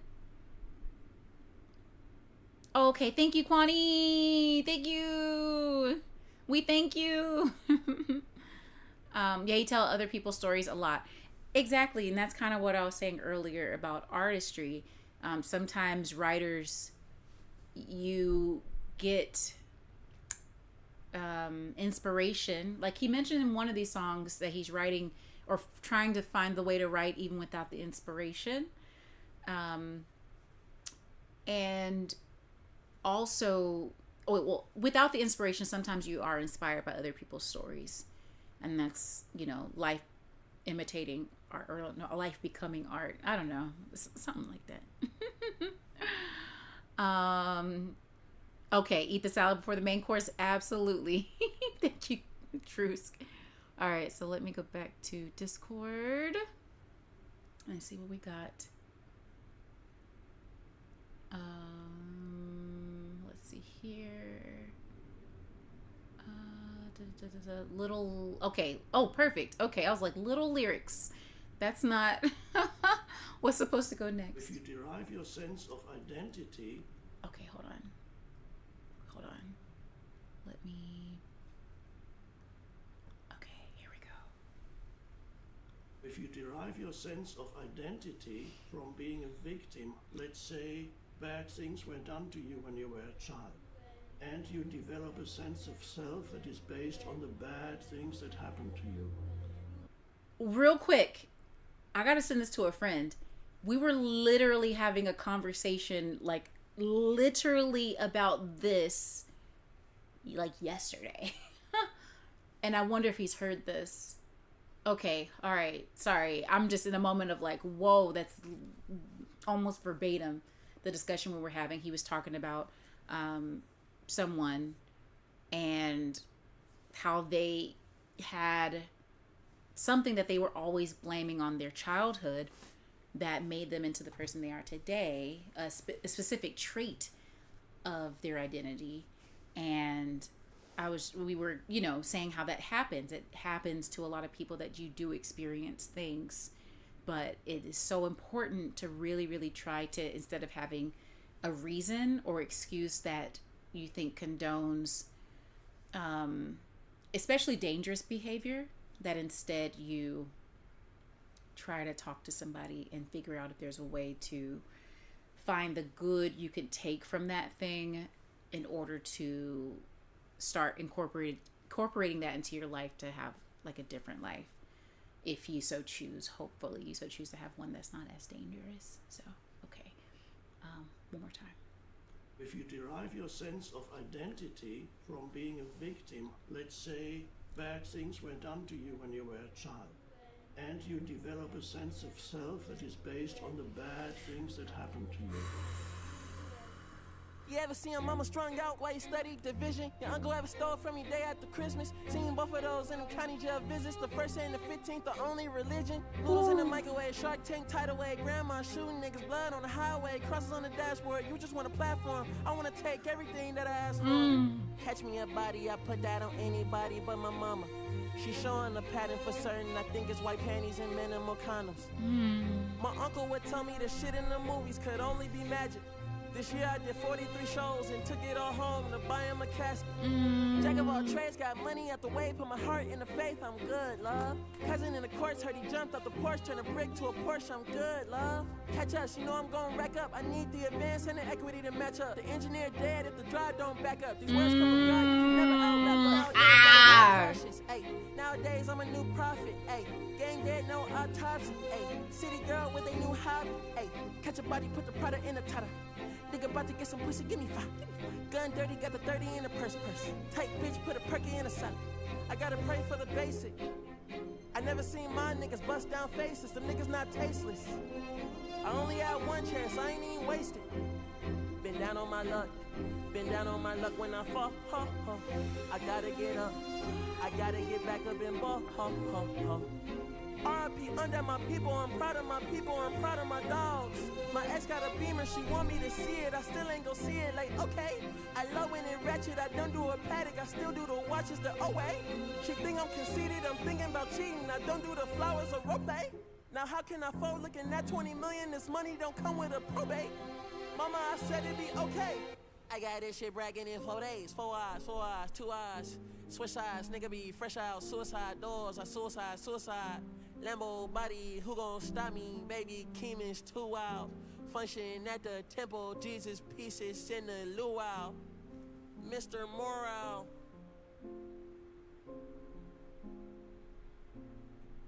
Wow. My goodness. Is this from Mr. Morale?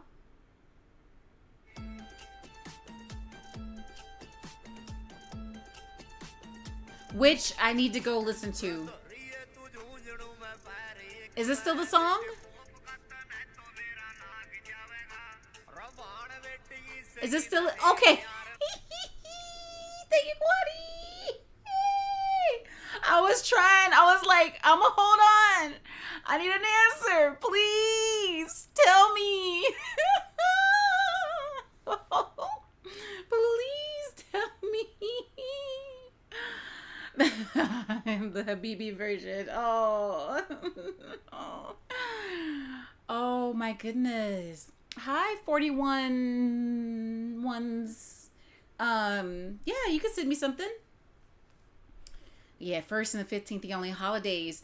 And you told me, Drewsk, to dang on be ready. Didn't you say get my heart right? Or ready, get myself together? And Baby Keem. That's another person I have to go and listen to. And okay, yeah. And Mr. Morale, I still haven't done yet. There was a lot going on in my life. And that was 2 Novembers ago. I'm guessing maybe around the time when that came out. Or I don't know. At least that's when I first heard Rich Spirit. And that's my song. Like that song, Rich Spirit. Oh my goodness. I had that on like repeat, I feel like. And yeah, I need to go back and listen to Mr. Morale. I have not done that.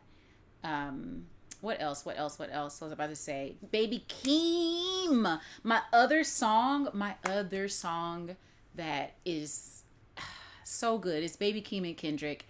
Family Ties. Oh my goodness. That is... it's so good. Every time. And Keem's voice... Like, I hear about how Baby Keem played a song for Kendrick, and then he immediately was like, yeah. I think it's also in his delivery, which is a huge part of the industry, is having a voice that you can immediately know whose voice it is, because otherwise it's not unique enough of a product for a label to be as interested in it. Because if you just sing well, they might think it's any other person that sings well, or rap well. They could just think it's somebody else, unless you have something that's very signature to your voice.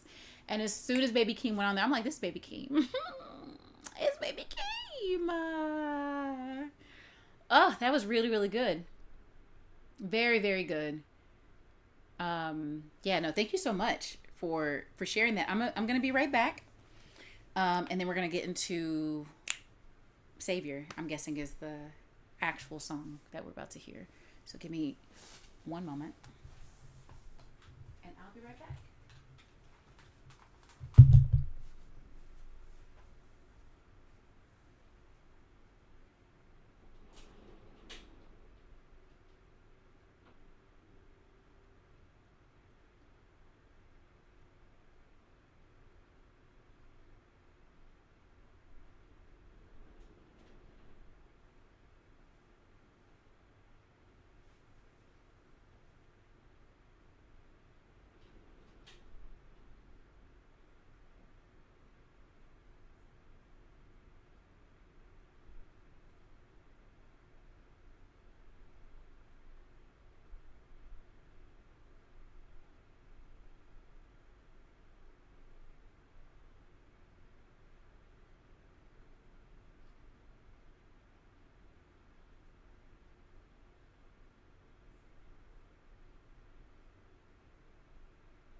Talking out of their necks. I'm way too paranoid for the threat. See the money, power, respect. The last one is better. Aww.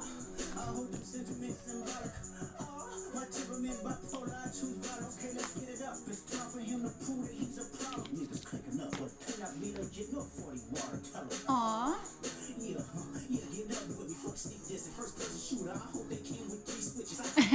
Thank you, Jamal, also. I can multitask like Megan, brother. I haven't. May 22. See, I was really close. So wait, no. It's just Big Me. Boom. Yeah, I'm really like that. Is that birth of a lifetime? Outlive my jack. all your dogs getting buried. That's a K with all these nines. You gon' see Pet Cemetery, nigga. Alexa, stop. Hey, Kwani, thank you. He said hit the follow button and sub up, y'all. We're so close. We're so close. Oh, what's that? We're at 1. I cannot read that from here. It's so tiny. I think that's 827. So that's like 8. That's 173. We're 173 away. From full-fledged partnership. We're partners, but like they're not giving me that ad money yet. They have y'all watching ads, but they're not sharing any of it with me yet. You said please announce when I did the Mr. Morale full album reaction. You didn't be in the chat. Absolutely love that album. Yes, Jamal. I mean, that might be the next one I do. Yeah, I think that'll be the next one I do. Oh, I'm so excited. I'm so excited because I hear some people try to hate on that album, especially during the beef. So there was parts of me that was like, maybe I didn't miss out on anything. No, I'm kidding. I'm kidding. No, I'm kidding. Okay. But yeah, no, they were like, oh, your last one was a snoozer. Isn't that J. Cole's line? Didn't he try to say that? But no, I do plan to listen to it. Yeah, so maybe even, let's see, Sunday we'll do the Super Bowl reaction.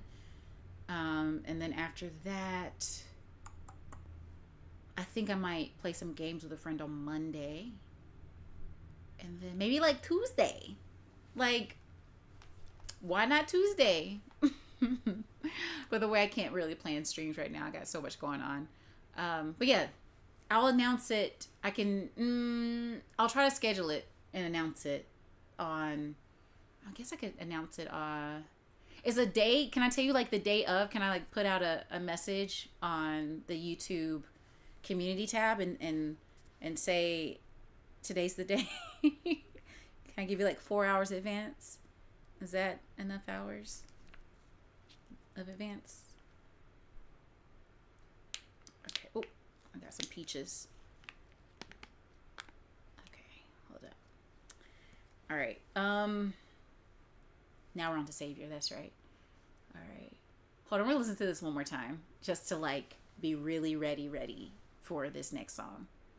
Plus, it was really good. If you derive your sense of identity, and I'm gonna eat these peaches. Being a victim, let's say bad things were done to you when you were a child, and you develop a sense of self that is based on the bad things that happened to you. You ever see your mama strung out while you studied division? Your uncle ever stole from you day after Christmas? Seen both of those in them county jail visits. The first and the 15th, the only religion. Noodles in the microwave, Shark Tank tidal wave. Grandma shooting niggas, blood on the highway. Crosses on the dashboard, you just want a platform. I wanna take everything that I asked for. Catch me a body, I put that on anybody but my mama. She showing the pattern for certain, I think it's white panties and minimal condoms. My uncle would tell me the shit in the movies could only be magic. This year I did 43 shows and took it all home to buy him a casket. Jack of all trades, got money at the way, put my heart in the faith, I'm good, love. Cousin in the courts, heard he jumped off the porch, turned a brick to a Porsche, I'm good, love. Catch us, you know I'm gon' rack up, I need the advance and the equity to match up. The engineer dead if the drive don't back up. These words come from God, you can never out-rap us. Nowadays, gotta walk cautious, ayy. Nowadays, I'm a new prophet, ayy. Gang dead, no autopsy, ayy. City girl with a new hobby, ayy. Catch a body, put the product in a tutter. Nigga about to get some pussy, give me 5. Gun dirty, got the 30 in the purse. Tight bitch, put a perky in a salad. I gotta pray for the basic. I never seen my niggas bust down faces. Them niggas not tasteless. I only had one chance, I ain't even wasted. Been down on my luck. Been down on my luck when I fall. I gotta get up. I gotta get back up and ball. RP under my people, I'm proud of my people, I'm proud of my dogs. My ex got a Beamer, she want me to see it, I still ain't gon' see it, like, okay. I low and ratchet, I don't do a paddock, I still do the watches the OA. She think I'm conceited, I'm thinking about cheating, I don't do the flowers or rope. Now how can I fold looking at 20 million, this money don't come with a probate. Mama, I said it'd be okay. I got this shit bragging in 4 days. 4 eyes, 4 eyes, 2 eyes. Switch sides, nigga be fresh out. Suicide doors, I suicide.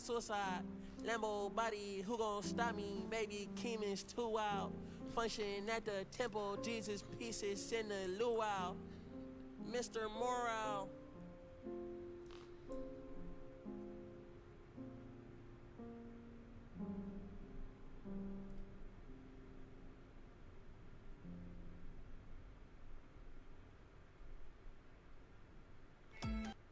Gonna try to pause it right before that started. I was like, don't give me it, don't do it, don't do it. Just so we can go straight from this. Shoot, hold on, no. Okay, hold on, because we want to get in this vibe first. And this is the deeper note. Oh wait, shoot, no, that was the deeper one. Okay, here's the one. Here's the one. Okay. Okay. There we go. We did it. We're on to the next one. All right.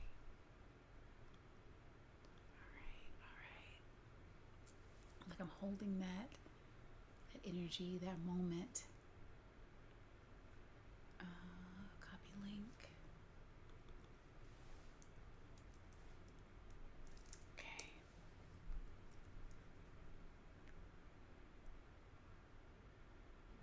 Kendrick made you think about it, but he is not your savior. Cole made you feel empowered, but he is not your savior. Future said get a money counter, but he is not your savior. Ron made you give his flowers, but he is not your savior. He is not your savior. Mr. Morale, give me high five. 2-time sinner, co-defendant, judging my life. Backpedaler, what they say you do to cha-cha. I'ma stand on it, 6'5" from 5'5". Fun fact, I ain't taking shit back. Like it when they pro-black, but I'm more Kodak black. Tell me where the money at, ayy, where the homies at. Universal call out, I can members only that, ayy. CC, wait a minute, ben aquí, c'est la vie, I tell the whole truth from A to Z, ayy. Show me you real, show me that you bleed, ayy. Hello, crackers. I seen niggas arguing about who's blacker. Even blacked out screens and called it solidarity. Meditating in silence makes you wanna tell on me. Bitch, are you happy for me? Really? Are you happy for me? Smile on my face, but are you happy for me? Yeah, I'm out the way. Are you happy for me? Bitch, are you happy for me? Really? Are you happy for me? Smile on my face, but are you happy for me? Yeah, I'm out the way. Are you happy for me? Bite they tongues and rap lyrics, scared to be crucified about a song, but they won't admit it. Politically correct is how you keep an opinion. Niggas is tight-lipped, fuck who dare to be different. Seen a Christian say the vaccine mark of the beast. Then he cut COVID and prayed to Pfizer for relief. Then I cut COVID and started to question Kyrie. Do you want peace? Then watch us in the street. One protest for you, 365 for me. Vladimir making nightmares. That's a sample, right? The collective conscious. Calamities on repeat. Bitch, are you happy for me? Really? Are you happy for me? Smile on my face, but are you happy for me? Yeah, I'm out the way. Are you happy for me? Bitch, are you happy for me? Really? Are you happy for me? Smile on my face, but are you happy for me? Yeah, I'm out the way. Are you happy for me? Truth, it resides in the fire. The need of his dire, deceiving the lies I know. Truth, it resides in the fire. The need of his dire, deceiving the lies I know. One of these people putting metal pieces at the end of these songs. Hold on, I want to hear that last part again. Smile on my face, but are you happy for me? Yeah, I'm out the way. Are you happy for me? Truth, it resides in the fire. Ooh, oh, yeah. Yeah. Absolutely. Hey. Ooh. See, they pulled me out so fast I didn't even get to like have it marinate and like open up itself to me, like the words and what he's saying, what it means. You know what I'm saying? Like, what? Yay. Oh, even the production in that, like, I really love how it was so like, it was like a blob, not a blob, but like an amoeba.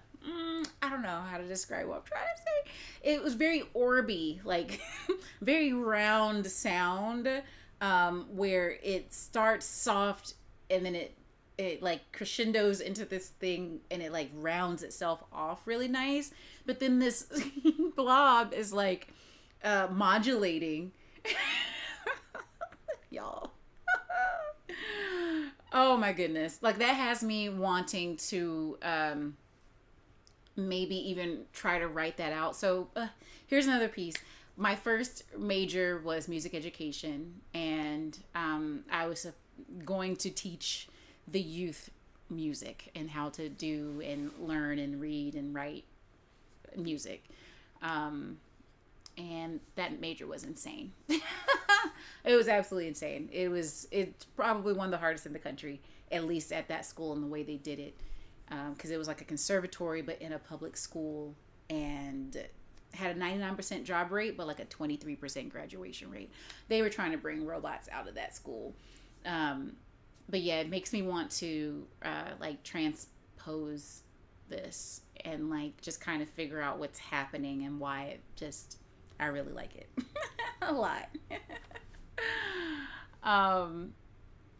Like it was like 1:30 left. Wait, huh? Is this is not part of the song, right? That's not the full song. Oh no. Oh, we gotta find it. We can do that again. I'm down. Let's do it. Yeah, Drewsk. They did it again. They did it again. He said, hopefully for you it will be. Listen to you from To Pimp a Butterfly. Also you request Triple X. These are two of your favorite songs from him. He really directs his own character in each track in different ways. Yeah, I probably should go back and listen to each album, honestly. Yeah, I really, really should. You were sending me the lyric one. You're gonna just send the regular one. Okay. Oh, I wonder if they stopped it because there's no more lyrics. But that's weird. That's super weird. Okay, yeah. Please send me or I can go to Spotify. You know? Yeah, I think he still had a whole verse left. So then they're wrong for that then. Is this a extended version? Oh. Lyric fantasy.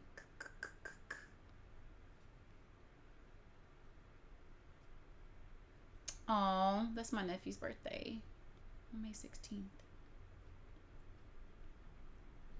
One of my nephews.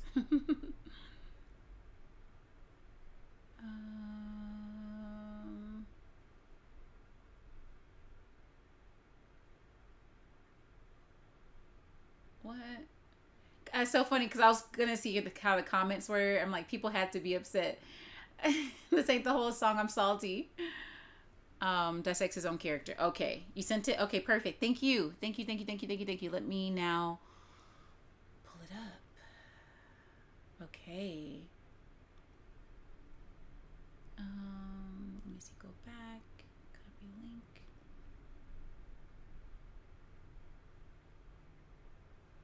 Okay, and then there we go.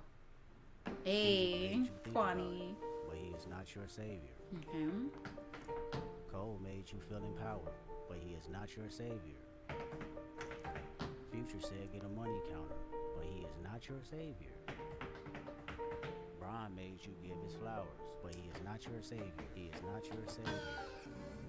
Mr. Morale, give me high five. 2 times cynical, defendant, judging my life. Backpedaler, what they say you do to cha-cha. I'ma stand on it, 6'5", from 5'5". Fun fact, I ain't taking shit back. Like it when they pro-black, but I'm more Kodak black. Tell me where the money at, ayy, where the homies at. Universal call out, I can members only that, ayy. CC, wait a minute, Ben aquí, c'est la vie. la vie. I tell the whole truth from A to Z. Aye, show me you real, show me that you bleed. Aye, hello, crackers. I seen niggas arguing about who's blacker. Even blacked out screens and called it solidarity. Meditating in silence makes you wanna tell on me. Bitch, are you happy for me? Really? Are you happy for me? You smile on my face, but are you happy for me? Yeah, I'm out the way. It's like the pulsating. Bitch, are you happy for me? Really? Are you happy for me? You smile on my face, but are you happy for me? Yeah, I'm out the way. Are you happy for me? Bite they tongues and rap lyrics, scared to be crucified about a song, but they won't admit it. Politically correct is how you keep an opinion. Niggas is tight-lipped, fuck who dare to be different. Seen a Christian say the vaccine mark of the beast. Then he caught COVID and prayed to Pfizer for relief. Then I caught COVID and started to question Kyrie. Will I stay organic or hurt in this bed for 2 weeks? Do you want peace? Then watch us in the street. One protest for you, 365 for me. Vladimir making nightmares, but that's how we all think. The collective conscious, calamities on repeat.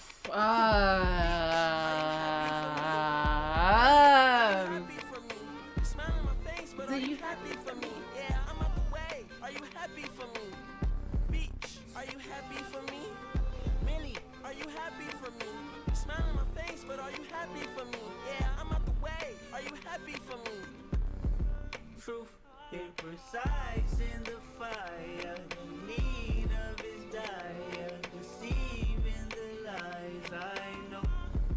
Truth imprecise in the fire. The need of his dire, deceiving the lies I know. The cat is out the bag, I am not your savior. I find it just as difficult to love thy neighbors, especially when people got ambiguous favors. But their hearts not in it, see everything's for the paper. The struggle for the right side of history. Independent thought is like an eternal enemy. Capitalist posing as compassion is being offended me. Yeah. Suck my dick with authenticity. Yeah, Tupac dead, gotta think for yourself. Heroes looking for the villains to hate. Wow. Wow. Being manipulative, such a required taste. I rubbed elbows with people that was for the people. They all Yeah. I don't care for no public speaking. And they like to wonder where I've been, protecting my soul in the valley of silence. Yeah.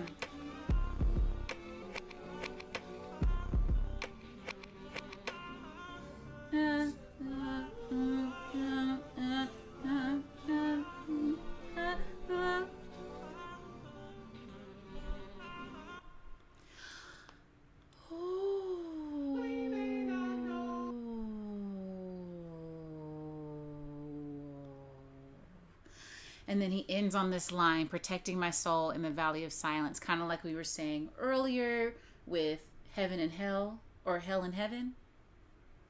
How he ended that song when he was trying to say it was heaven, but it faded off into silence. And as I mentioned in the interview earlier, he's probably an introvert, probably an intro extrovert. And sometimes it's in that silence and not saying too much, even though he's a rapper and he's saying a lot, he's saying all of the things, in the silence too. That means he's probably not saying more than he needs to say, which also protects him, even probably physically, mentally, emotionally, and maybe he's saying soul in the place of all of those things, put together too. But yeah, this is a really important thing. This gives a similar important place in music for like this current generation as something like Stan did. Completely different takes on that thing, but in Stan from Eminem, you have Stan who is expecting Eminem to be his everything, literally. And you have these people who are, looking up to these people for all of the things. And it's good that they're doing these different things for you in small amounts, but just realize, it's not these guys. Especially when they're giving you advice that can harm you, like when he got down to Kyrie and COVID and everything. And then he's talking about capitalism, how sometimes some of the biggest people start to make these deals and things for the money. And as you know, we call it like selling out.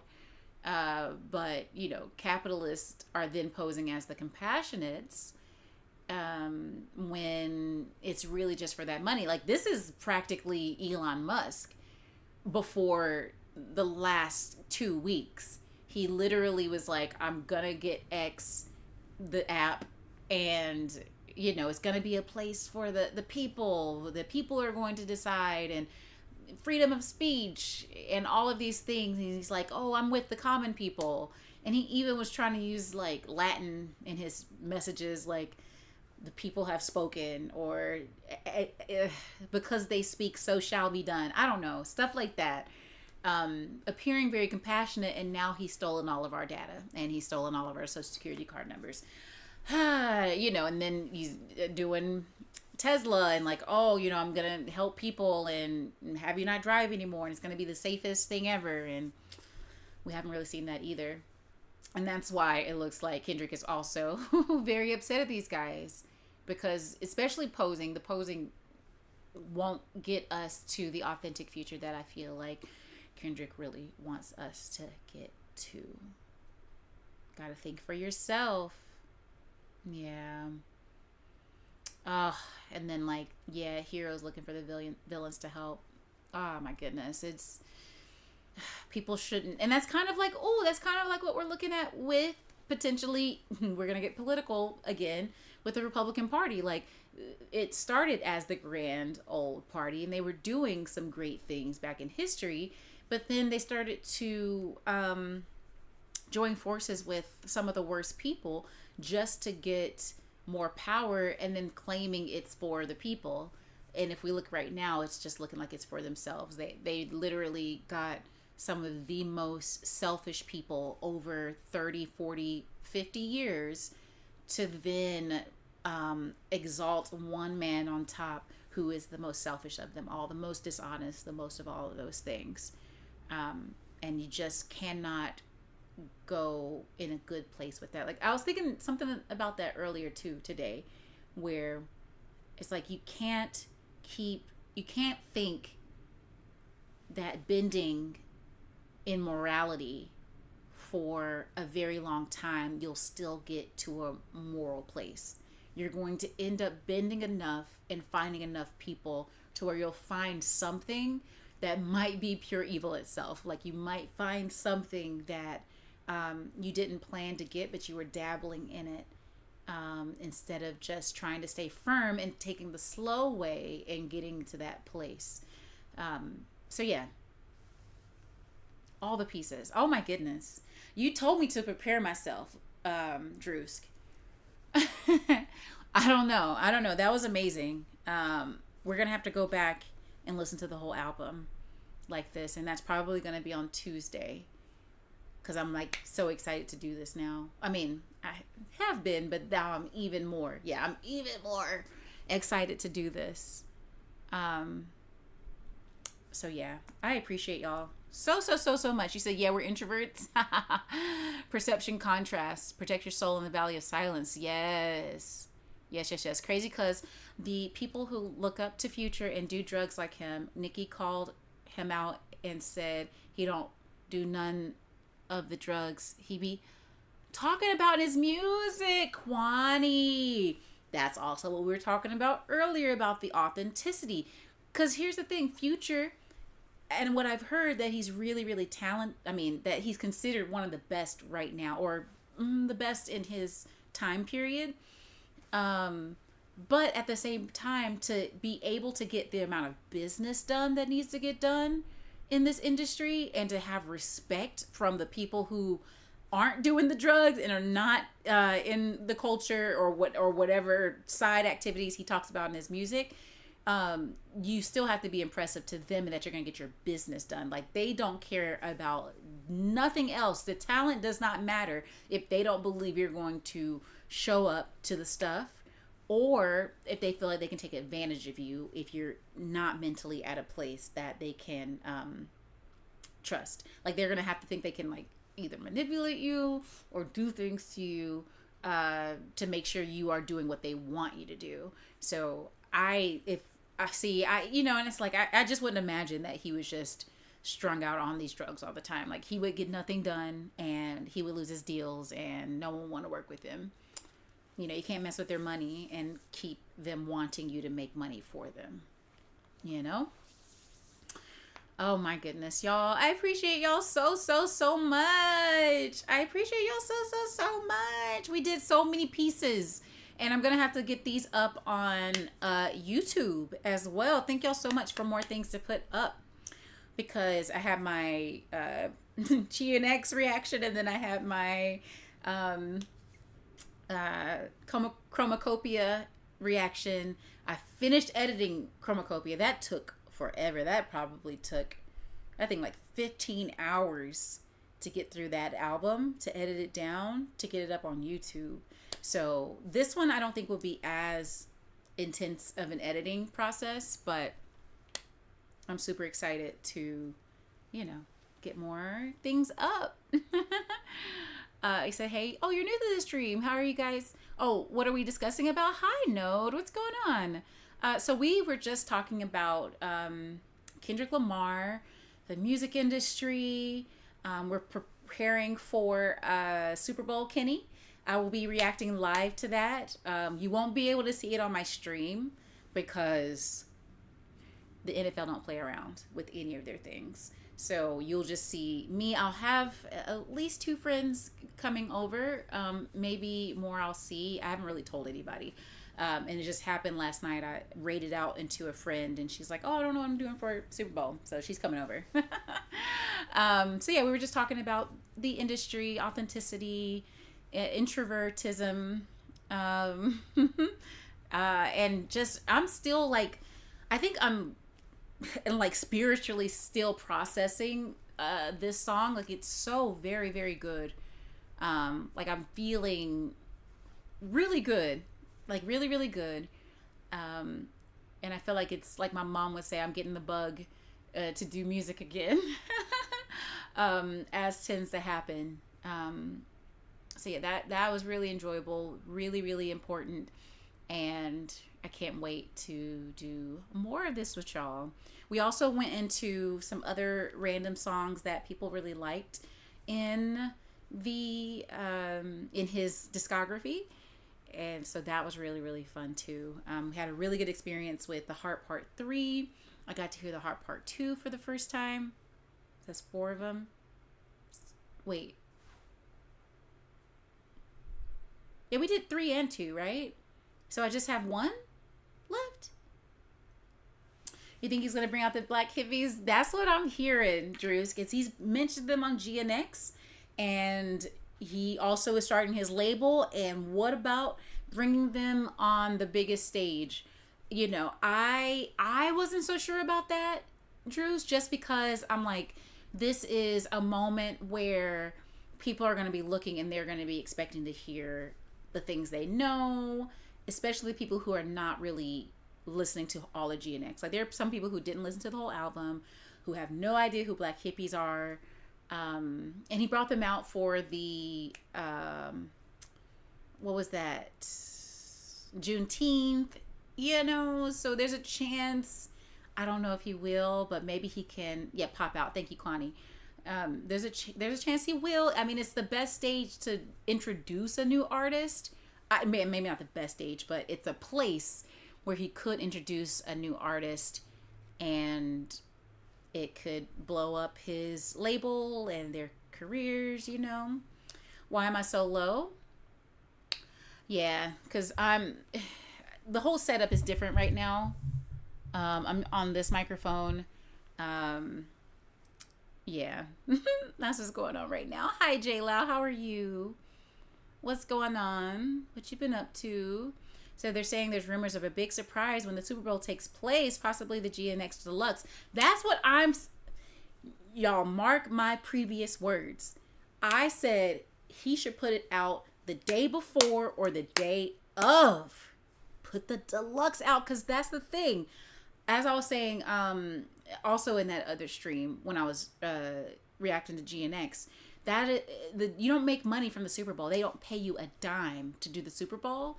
So to maximize on the exposure of being seen by at least a lot of America, you put out an album right before it. Okay, and he already put out GNX. We're already like into that thing. So why not just go ahead and drop the deluxe? You know?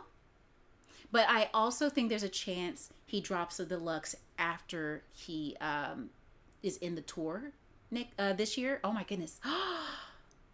I'm going to see Kendrick in like 2 months, y'all. I'm going to see him in concert. Oh my goodness. Yeah, that's about to happen. But remember in the lyric he says, hit his turf, get it cracking, double back like a deluxe. What if he goes to Toronto, that's his turf, gets it cracking, he's gonna, he is double back in there, like he ended up doing he's gonna do a second show in Toronto. But what if he's also gonna drop the deluxe right after Toronto, or like in Toronto? That'd be wild. But no, I think for the Super Bowl, I think that'd be great. Oh, am I going to chop it down to a bunch of individual reactions or an edited down single one? A bunch, static.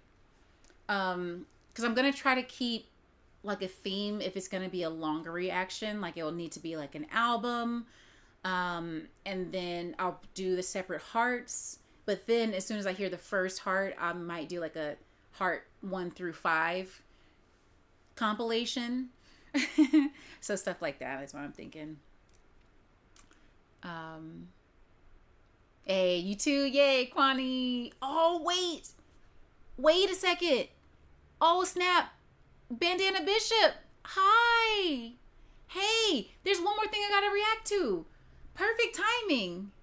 Bandana. He said, has there been a deluxe version of an album you like? Wait, more than the original? Oof.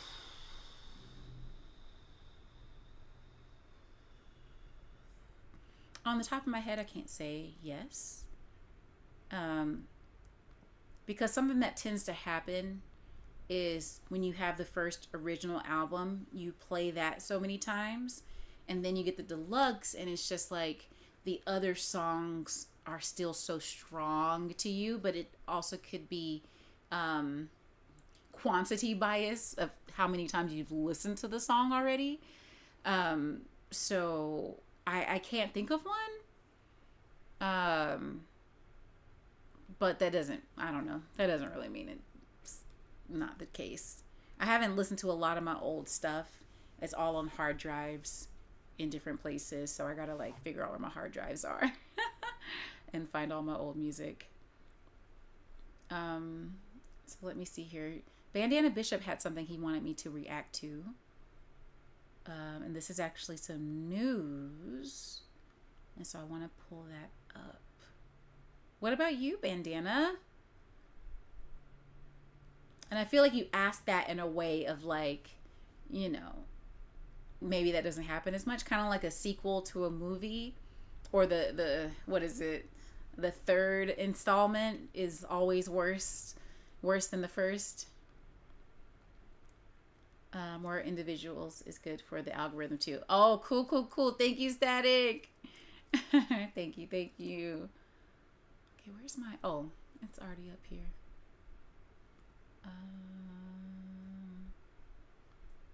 Oh no, how do I get to my messages? It's always so confusing. It shouldn't be so confusing. Direct messages. Okay, Bandana Bishop. Wait, labbing? What do you mean labbing, Bandana Bishop? All right, so this is a little bit of music news, also involving Warner, who we did talk a little bit about. earlier. I don't know if I copied that.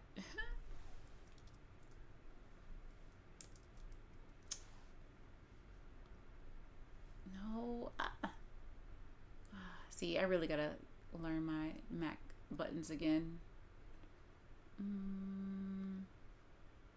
Oh wait, I can just do it like this. Copy.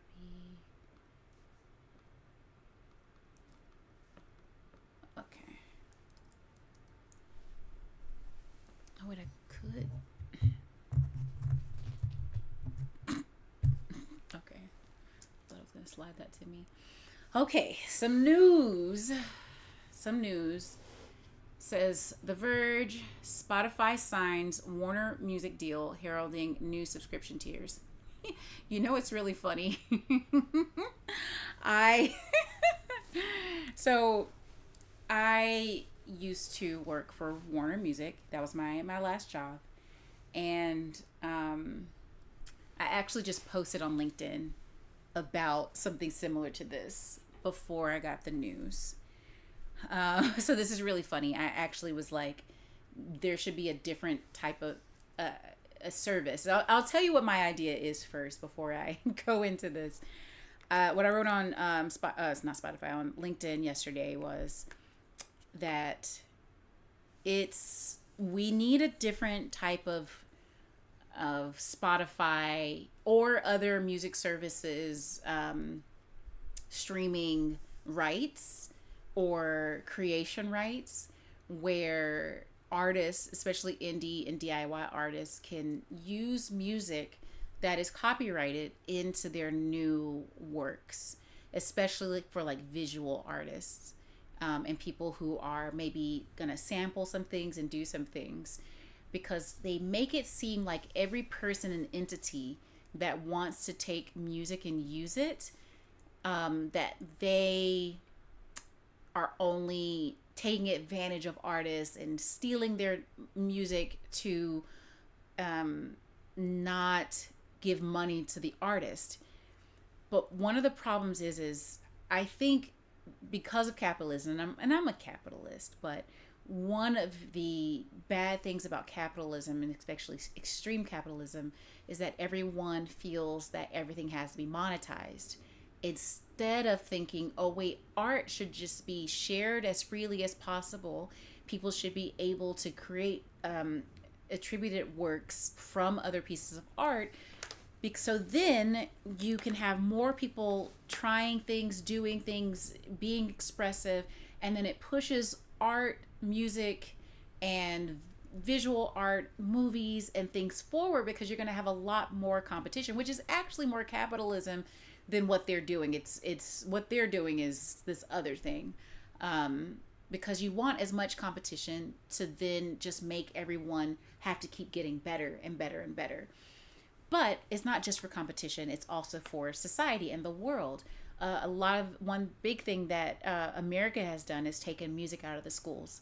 And as you know, being a music education major, especially instrumental music education, we learned so many stats about them taking music out of the schools. And then I also worked for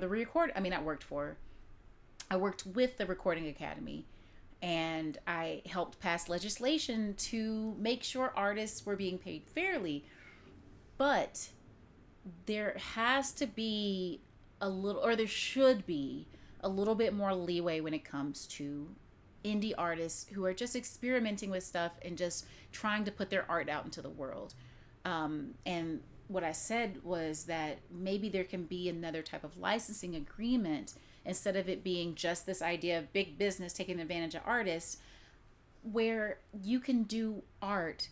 If you make money from it, you're going to give money to someone else, but you're not going to tear someone's channel down.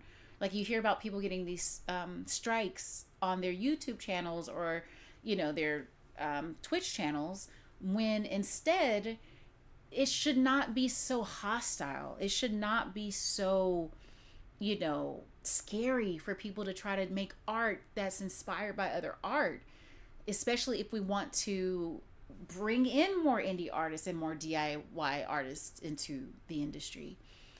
And, you know, that's something Warner has been about. Like, that's what I was mentioning earlier, Bandana, by the way, is how Warner has been a big part of making sure they were helping indie rap artists specifically. You know, we get to Little Brother, we get to Kendrick and his crew. But at the same time, they could go a step further. And Warner does more creative things sometimes because they're the smaller of the big three, the smallest of the big three. And so they're trying different things, grabbing up more artists to try to find the thing that's going to take them to the next level and get them more market share. But yeah, I just really feel like we could do better for artists. Especially, this is something else I mentioned in my post. It was a long post. How we're also harming small venues. And I didn't go into detail about that piece. I just mentioned, you know, small artists and small venues. We have these rules that we're charging very tiny venues publishing rights dues to the publishing rights organizations because there's a chance that a small venue that could be for indie artists and for bands, they're like, well, you might play something that's copyrighted by one of us, so you need to pay us preemptively in the case that you do. These tiny venues can't stay open. And in my hometown, I ran into someone recently when I was there, and they were like, all the venues are gone except for like one jazz location. And I'm just like, no. And then now crime is risen in that place. And it's like, wait, you take music away, which we heard in one of these songs before. It gives some people a place and an outlet to have a distraction from all of those other things. It gives fulfillment in the ways that maybe they instead were going to end up fulfilling themselves when things are not as ideal, if that came out the right way. But you give children, you give youth, young adults, teenagers, another place to go and do things instead of getting caught up in something that they didn't need to get caught up in. And then it's not in the schools, and then what do they give us? The stuff on the radio that a lot of times is their doing. It's not actually our culture, but it is what the labels are repackaging as our culture. And I am upset at Warner for that too, because they did this whole campaign of like, you know, some of the worst of the rap, you can't silence their culture. And I'm like,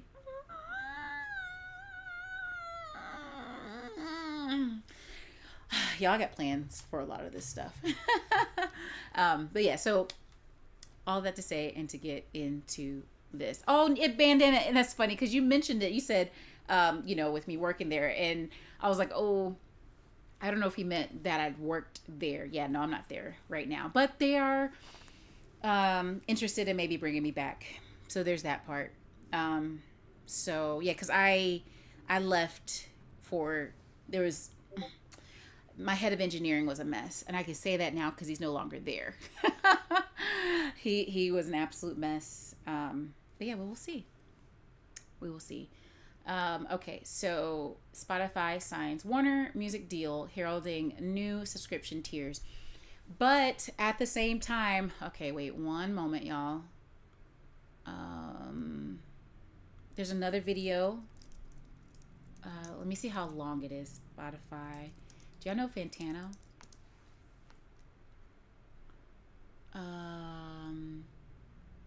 He says he's the busiest music nerd on TV. Hi, everyone. He just put out a video called Spotify is Bad. And this was 5 days ago. So I wonder if it's in regards to this. So I think we have to watch this after we read this and see what he's talking about. Because Spotify isn't great. They've not stolen, but they give even less than the other ways of streaming that we had before this. Right, Static? Exactly. You said, I don't mean for it to be a leading question, but you are not used to someone being excited at the idea of a deluxe. Oh, that's hilarious. That's so funny. But for GNX though, and like after that rap beef, you haven't heard anyone being excited for this specific deluxe? Do you know? Wait, hold on. Yeah, I think everyone, I don't know if anyone who went through this period that we went through and really is not looking forward to a deluxe, like just more of Kendrick right now, especially when Kendrick is very strategic or very not strategic, but he doesn't just put out music all the time. So I think for Kendrick fans, oh yeah, give us anything. We are excited for whatever that's going to be. And also deluxes are good for Billboard numbers too. So he might end up getting a Billboard award if he does the deluxe after GNX. You said Tidal pays artists more. Yes, absolutely. You switched to Tidal 2 or 3 years ago. Very, very nice. But I do miss that Spotify had way more lesser known artists. Right. Absolutely. Okay, so we might finally get that hi-fi audio upgrade this year from Spotify. Oh no. Oh no. Oh no. Does this mean I feel like that means they're going to downgrade audio? Or has it been that they've just kind of been at a not so great audio level all of this time? But are they going to pay more? I guess they're going to charge more for the tier and then claim they're going to pay the artist more. But what if it washes out, the artist makes the same and then Spotify makes more? Like, that would be ridiculous. A new higher price premium tier is expected to launch this year. It says Spotify and Warner Music Group have inked a new multi-year deal covering publishing and recorded music that aims to shape the future of audiovisual streaming. Shape the future of audiovisual streaming. Okay. In its announcement, Spotify says that the agreement will expand the streaming platform's catalog of audio and visual content and provide new paid subscription tiers. Are they not going to let us see this whole thing? Spotify and Warner Music Group didn't disclose financial details for the deal or the number of years it will be in place. No specifics were included about the future subscription offerings either. Oh, but it could plausibly include a deluxe streaming tier to deliver the long-awaited hi-fi lossless audio feature Spotify announced back in 2021. This is also what I was working on with Warner, by the way. I was in their distribution to get these different things to the streaming platforms like Spotify and Tidal and things like that.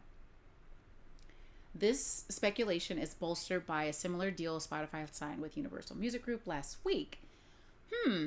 That agreement referenced additional subscription tiers anchored in UMG's Streaming 2.0 principles, which envisions superfans paying super premium subscriptions for features like higher quality audio.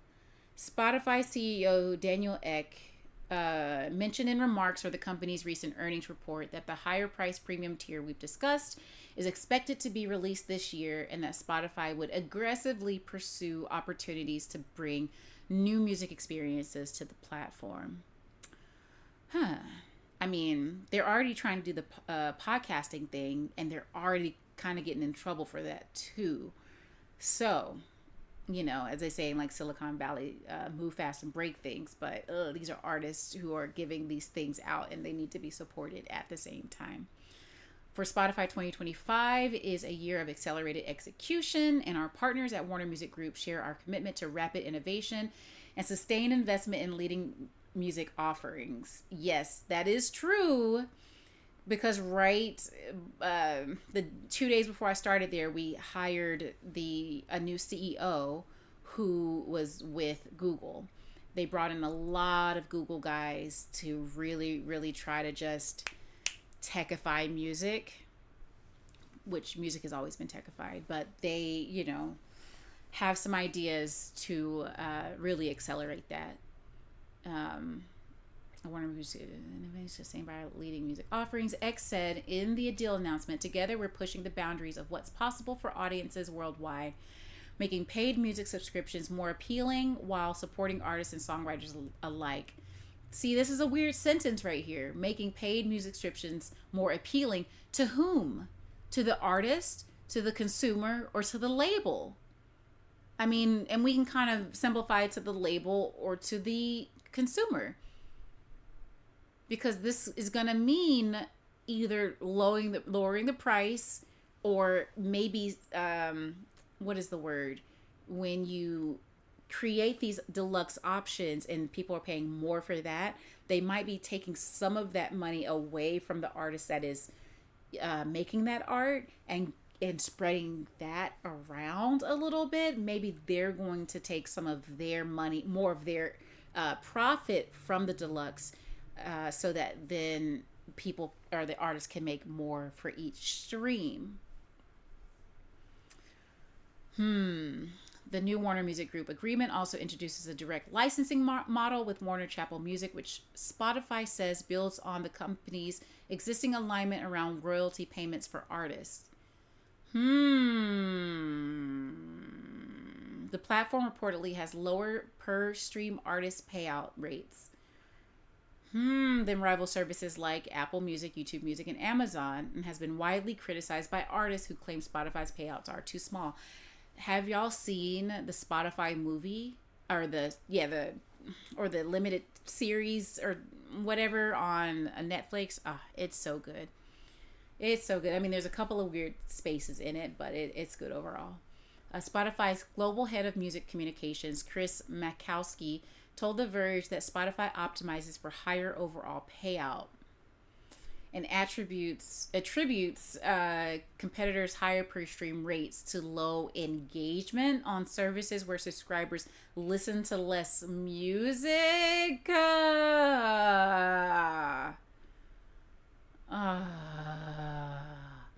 So what he's kind of saying here is kind of like you mentioned, Static. Any sense. Static, you said, there are lower offerings or fewer offerings on those places, so they have that amount of money that you're giving them, and then they could pay everybody more. Or I guess they're saying you don't use that as much for whatever reason, but where they listen to less music. Yeah, this is weird. Yeah, I do feel like more people listen to Spotify also because you can listen to it for free. But that is increasing the amount of listens that Spotify gets because they have free tiers which makes them unable to pay the artists more. If the other groups, like if Apple Music and, the one you have, what is it?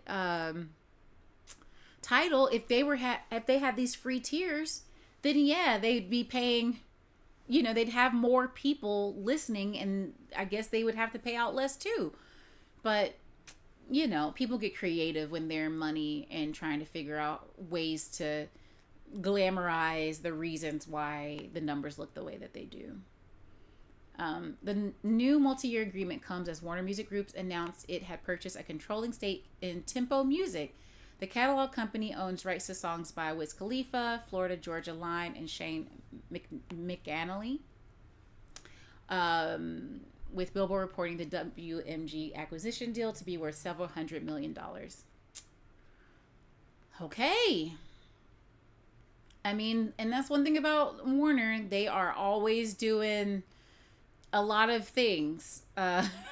One of the last things that they were doing before that I remember was they signed a deal with like that woman, Paris Hilton. And it was just so interesting. I was like, oh, very interesting. But, she's a big name, and sometimes you can think of music in terms of how popular someone is. That's definitely a part of it, but that just doesn't mean it's going to be over the long time worth the investment all the time. Update February 6th, added comment from Spotify on per stream payout rates. Interesting. Let me catch up with you all. You said downgrade Regal sub, and Hi-Fi will probably be like $20 a month. Yeah.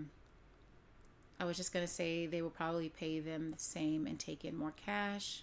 Yeah, possibly. But they have to, but for them to say and make this deal with Warner, like the artists could like revolt on Warner is a thing, especially with them being a smaller label group. They're going to be more sensitive to their artists, and their artists are going to maybe speak up a little bit more about the different deals that they make. And you don't want a bunch of your artists then getting upset that we're now having the consumer pay more for Spotify to make more. Like that might be a strike. The biggest thing that drove you away was the constant bombardment of podcasts. You submitted a feature request to move it off of the front page, and Spotify replied basically saying, we make a lot of money on podcasts. If you don't like, leave. Static. Oh no, that's when they have too much money. They think they're too big to fall.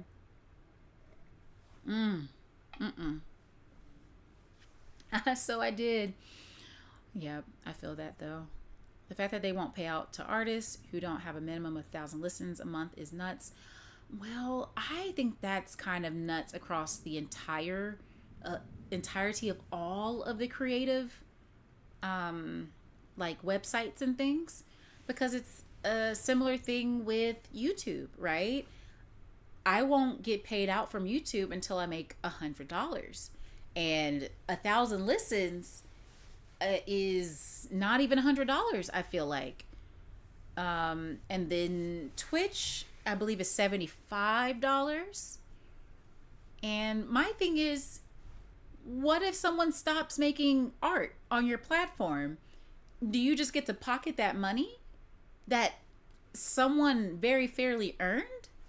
Like, it should be a thing of like every quarter, whatever you made, we'll just send you a check for that, unless the amount of money you made doesn't cover the process to get that money to you. Like, say, okay, every processing is 75 cents or something, and if you didn't make more than that, you don't make that money. But yeah, they're pocketing a lot of money. Otherwise, hey Sly, how are you? Paris Hilton's so talented. You say, yeah, it's such a messed up way to operate, especially for people that are well known. Absolutely. It's like they got the money. They don't need to hold this little bits of money, but it just makes their books look better, and then they're able to make other deals and other things and get more stocks and things just because they have this amount of money in the bank. But yeah. So there's that part. Now we gotta watch, y'all, Fantano. Okay, here we go. Let's see what he says about this. Anthony Slam Tano here, the internet's busiest music nerd. I hope you're doing well. Now look, if you're a regular viewer of this channel, you know that I am no stranger to criticizing Spotify and the music streaming model at large, especially when it comes to ripping off artists. Recently we did a great interview with author Liz Pelly about her new book that dives into exactly that. Link in the D box if you want to check that out. But the thing is, even that conversation and even that book could not possibly encompass all the ways that Spotify continues to be garbage, which is why I am coming through here on this video and essentially giving you guys some garbage updates. First off, one of the most offensive but simultaneously not surprising news items to come up is that apparently Spotify made a $150,000 donation to Trump's inauguration ceremony. Now, Spotify, from what I understand, defended this whole thing, talking about it being kind of like business as usual, and they often will host political things and such as money is changing hands, or they're showing support for certain figures in political office. But yeah, I guess in a way this is not particularly new or anything, given that Spotify has... Wait a second. So here's the thing, right? The first thing that popped in my head after he said that was they also host, aren't they the host of dang on Joe Rogan podcast? Aren't they the ones that gave him like the biggest podcasting deal ever? It's like, if you are, platforming him to the level of like hundreds of millions of dollars to him, yeah, they're gonna be absolutely cool with this guy. Okay, thank y'all. Oh my goodness. Oh wow. Joe Rogan said Sly. guess in a way this is not particularly new or anything, given that Spotify has actually spent quite a bit of money lobbying the U.S. government over the years. Yeah, I guess we shouldn't be surprised to try to stay in the good graces, because we are constantly, like I said before, I've worked with the Recording Academy to place laws against like Spotify and all of these streaming services to make sure that we are being taken care of as artists. And so he's over there like, well, I got a lot of money and we know y'all like that money. So maybe if I get in good with the president, he can like do some executive orders for Spotify. You find out that they are continuing under the Trump administration, but it's kind of funny to see this action coming from a company that supposedly cares about its user base of listeners and artists that are essentially its lifeblood, especially given just how many queer fans and singers and rappers artists and producers, musicians helped contribute to some of the biggest and most hit records of last year that Spotify probably made millions and millions and millions of dollars off of. Yeah. The reason I bring them up specifically is because of the Republican and Trump administration stance to prohibit the acknowledgement of trans identities and various queer identities within a government context. And again, you would think a company that actually cares about these people or has some kind of conscience might actually sort of second guess themselves when it comes to passing such an administration over $100,000 in US dollars. But no, apparently Spotify has no qualms with it whatsoever, no hesitation, when truly and honestly they should. But again, you can't be too... And what I will say also is a big problem with also capitalism in another way is that as much of a vehicle as it is for prosperity and to get people into a very quickly into another level of their ability to give back and to do for other people, it's wonderful in that way. But the other issue is when it comes to business, and you have people at the very top who have to seem very just about that money, like money as the only thing that matters, and they can't think about, oh well, what are the optics of us doing a really important deal, how would that feel to the people who are supplying their art, when you have so many people who feel like art doesn't matter and the creative is not important enough, where it's the money that's important and the technology and the business, but it's always the art that makes a business be able to take off like that. If Spotify was itself without the art, Spotify wouldn't exist in the way that it does.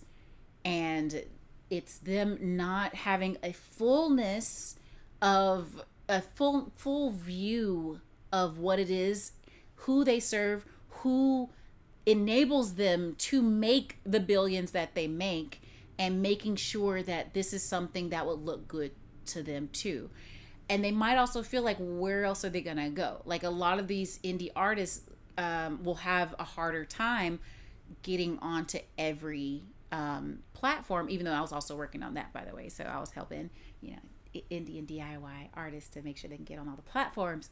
But that's also what I was saying, I just really hope Warner keeps investing into those platforms that we were building and maintaining and all of the things. And so, it's when you get to a certain place of money, you're expected to not care, and you're expected to just do the most, monetarily astute thing that you can. And if you're woke, which it would have come off as woke, especially in this day and time when the richest guy on the planet is so anti anything that looks like you care about a human being, you end up with things like this. And that's why, we try to get out there that DEI and wokeness is actually good. Oh, what's her name? The politician in Texas, Jasmine Crockett. She said this like yesterday in an interview. They used to say, if you go woke, you go broke.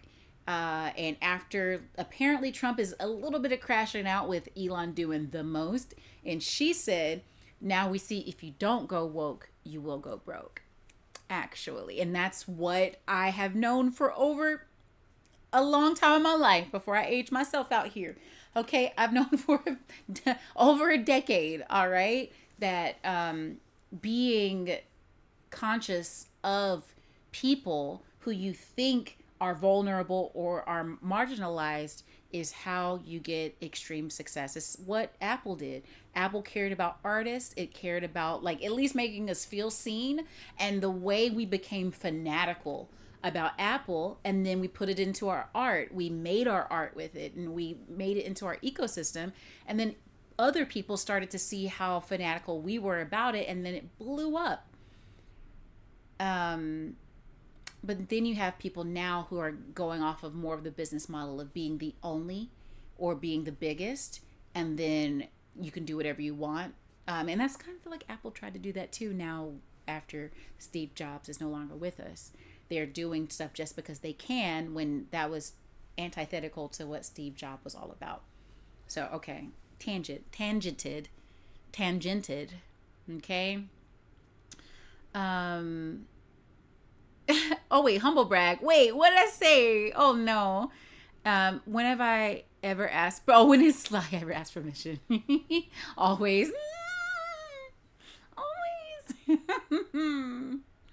Surprised when this is the same company that has passed tens of millions, hundreds of millions of dollars at this point to Joe Rogan, of all people, to continue exclusively hosting his podcast, where he just basically spews the most uninformed garbage on the planet. Yeah. I guess basically what I'm trying to get at with... And real quick, it must mean if you're going to spend the most money you've ever spent to a person for their art to be on the platform, that does not happen without the top knowing about it, being okay with it, and wanting to promote it.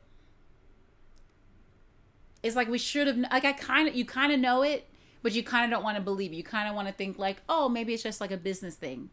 But still it shouldn't just be a business thing when this guy is just a lot. Joe is a lot. But maybe he also was investing knowing one day the president was going to be on his podcast, and then now you're like a part of history. but still this particular section of the video is that we really need to wipe from our minds the thought and the false understanding that companies such as Spotify are like, you know, independent rogue figures that help change the face of the music industry, and they're not big, well-connected, super influential, powerful corporations. That's in fact what they are. That's what they are. There are sides to this dichotomy. That's what they are. are. And they are on a particular one, and it's the side of the rich, of the powerful, and the well-connected. Case in point, CEO Daniel Ek has continued his stock cash out grind. We have reported on this channel multiple times. It's like maybe he's cashing out because he's about to build something else. That's a formula. That's the same thing that like K-pop in South Korea really tapped on to, was the fanaticism of music in America, and using especially the fanatic people, you know, musicians, Black Americans, even for like Fox News. The head of that, what's his name? The rich guy, billionaire who started Fox News. Can't think of his name either right now. But all of these guys, all three of them went into America. Rupert Murdoch. Thank you, Diogen. You know what? Our powers combined. Okay. Rupert Murdoch, I don't know if y'all know the story of him, which when I heard it, I said, makes perfect sense. This man came out and started his first business, or at least the first of the story that I read about, as giving entertainment to Black people. He was like a media person for one of these movie streaming sites. It may or may not still be on the air, probably is, but he made so much money off of the Black community and putting up movies and things that we really cared about and were really special to us, streamed that, made that money, and then is using that money to actually harm us in some ways, you know, and harming other people. And so it's not that these people who are doing these light, fun, artistic things like movies and music, it's not like these are just good guys either. Especially the more money they get, the more likely they are around people who have a lot of money who may have gotten it in ill-gotten ways. Okay? So it's that. And he went on to make Fox News, which is like tearing the world apart right now, or it has been for decades. And then you have Spotify. I'm not saying we're about to, you know, see the villain emerge, but it's more of a thing of he's pulling his money out, and he's probably now about to do the thing that's extremely important to him, which likely wasn't music. Because like when I watched his movie, he was a tech guy, and he's probably thinking like, what can I make that's going to be popular where there's a space for it? But I don't think he was a musician himself, if I remember, at least from what the movie talked about. So I don't know if his passion is in art. Same with Rupert. I don't know if his passion was in, I mean, it is in media, but not in the type of media he started with. And then I'm not saying anything bad about South Korea, but I'm just saying it was also in the vein of making these conglomerates based on that excitement. And that's, you know, a thing about YouTube, by the way. It's in a different way, but YouTube is now really embracing reaction videos because they want a lot of content that has a lot of feeling behind it. And when you are reacting to something, you're giving literal emotion to a camera, and then they get to take that thing and make money off of it. Like it's like the bottling up of emotion in a, you know, in a consumer way. Like you're giving it to someone, but then there's ads on it that I'm not quite making any money from yet. If you have not subscribed, let's get me to 1,000 so I can also make money from those ads that y'all watch. yet static. So yeah, so yes, those pieces. That Daniel has essentially enriched himself to the tune of millions and millions of millions of dollars by gradually cashing out his Spotify stock shares. Apparently he has pulled out $29 million more. What is he going to do with that? Invest in more military tech? I don't know. He could buy another. What? I was hoping it wasn't the villain arc. What? $4. What is he gonna do? Daniel Ek, defense tech, and why some artists have joined a call to boycott Spotify. Again? Ugh. Ek's investment in security startup Helsing via his Prima Materia firm adds to Spotify's history of irking artists on its platform. Do with that? Invest in more military tech? I don't know. He could buy another massive piece of property. Spotify's founder and CEO Daniel Ek has bought a peninsula with residential buildings in Djursholm, north of Stockholm in Sweden.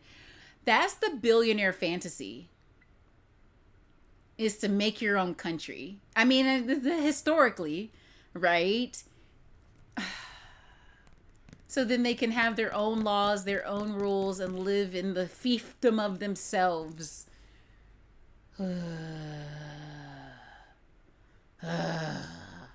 Sly, you said, not sure if you agree, but I think it's only natural for corporations to behave this way. The problem is artists are not fighting in the other direction. Exactly, Sly. Very good point, Sly.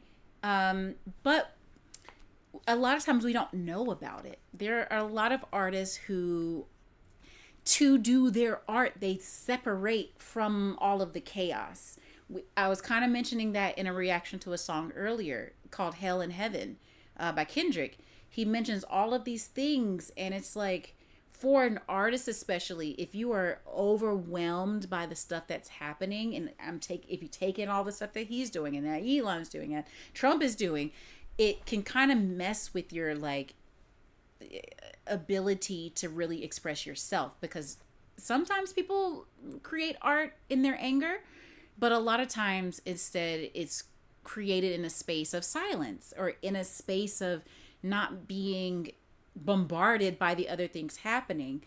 And I feel like they've, made things so expensive to where it's harder to be an artist. So there's a lot of people preoccupied with working more than they used to have to work to do their art. And it's hard to then, as artists used to be a lot of activists. And then they taught us that if we rage against the machine, they will sometimes harm us. Like a lady from my home state, Nina Simone, she was one of the biggest activist artists, and then they literally blackballed her from radio. Now you can't really do that anymore because they would just have to like ban you from streaming services, but we have the internet now, so you can still share all of her music, or share an artist's music who decides to do so and speak up. But we just need more ways to organize artists to be able to have a collective voice, to then also not feel like they'll be harmed in their, way of life taken from them in some ways. And so it's like, I think some people are fighting back in their music. That's who we're listening to today, Kendrick Lamar. He was fighting back in the last song we listened to of his, which was Savior. He, very briefly, and you can hear it in some of his other work, but he talks about just making sure that we are hopefully a little more awake and woke to what the corporations are doing, and that they're not always or usually thinking about our just well-being as a society, and you'll have people like the billionaires who are making these islands, but then he might want to invest in defense because he might want to be able to defend his island too, and not have to worry about calling in someone else's army, or maybe trying to make it so bunkered down that he can do whatever he wants in this place and no one can do anything about it. But is that for the betterment of society, or is that just for his own comfort and enjoyment? So, if you could make your own country, it would look like Wakanda. Aww. It would be like technologically advanced or just full of black people. Static. My one friend is always saying that to you. Oh, that's so funny. He said, some of the most beautiful music, both static. Oh, static. Hearts. He said, some of the most beautiful music, books, and other forms of art have been created by poor artists. Mozart used to get school teacher pay. Many bluesmen were barely doing any or getting any money, so many book writers. Sly, and that's what I'm also saying is that was a different era where you didn't need to make much. You could still be poor and a starving artist, but then still survive. Like now it's at a place where if you're poor, you may very well not have a home. And to not have a home at all, as I also am a activist for homelessness, and I've learned so much about it, and I've tried to do some things about that. With it, it is important to know that a person that doesn't have a home at all has very little likely of an ability to do much for themselves in the way of creating art, because you need some sort of stability to be able to know where you're going to eat next, what you're going to sleep next. When we used to take care of people who were down on their luck. And so it's like in Los Angeles, every night about 60,000 people were homeless, and only about 20,000 of them could find a bed each night. So it's beyond where it used to be, where that was not ever the case. We've never had it like that. We have more empty homes in America than we have homeless people. So it's all messed up. People are like, no, I only want rent for this place. I'll let them be homeless. But then we're paying more in taxes because people are homeless than we would if they weren't homeless. People don't see the full picture. Sometimes they don't want to see it. So for sure you agree, but you think it's obvious this is not to blame on music industry. This is society as a whole. Wait, you're saying that people not doing well is not blame on music industry? No, that is a part of it, is what I'm saying. I don't know if you were here for the conversation earlier where I was mentioning how small music venues have been shuttered. Yes, no, I do believe that is a part of it, Sly.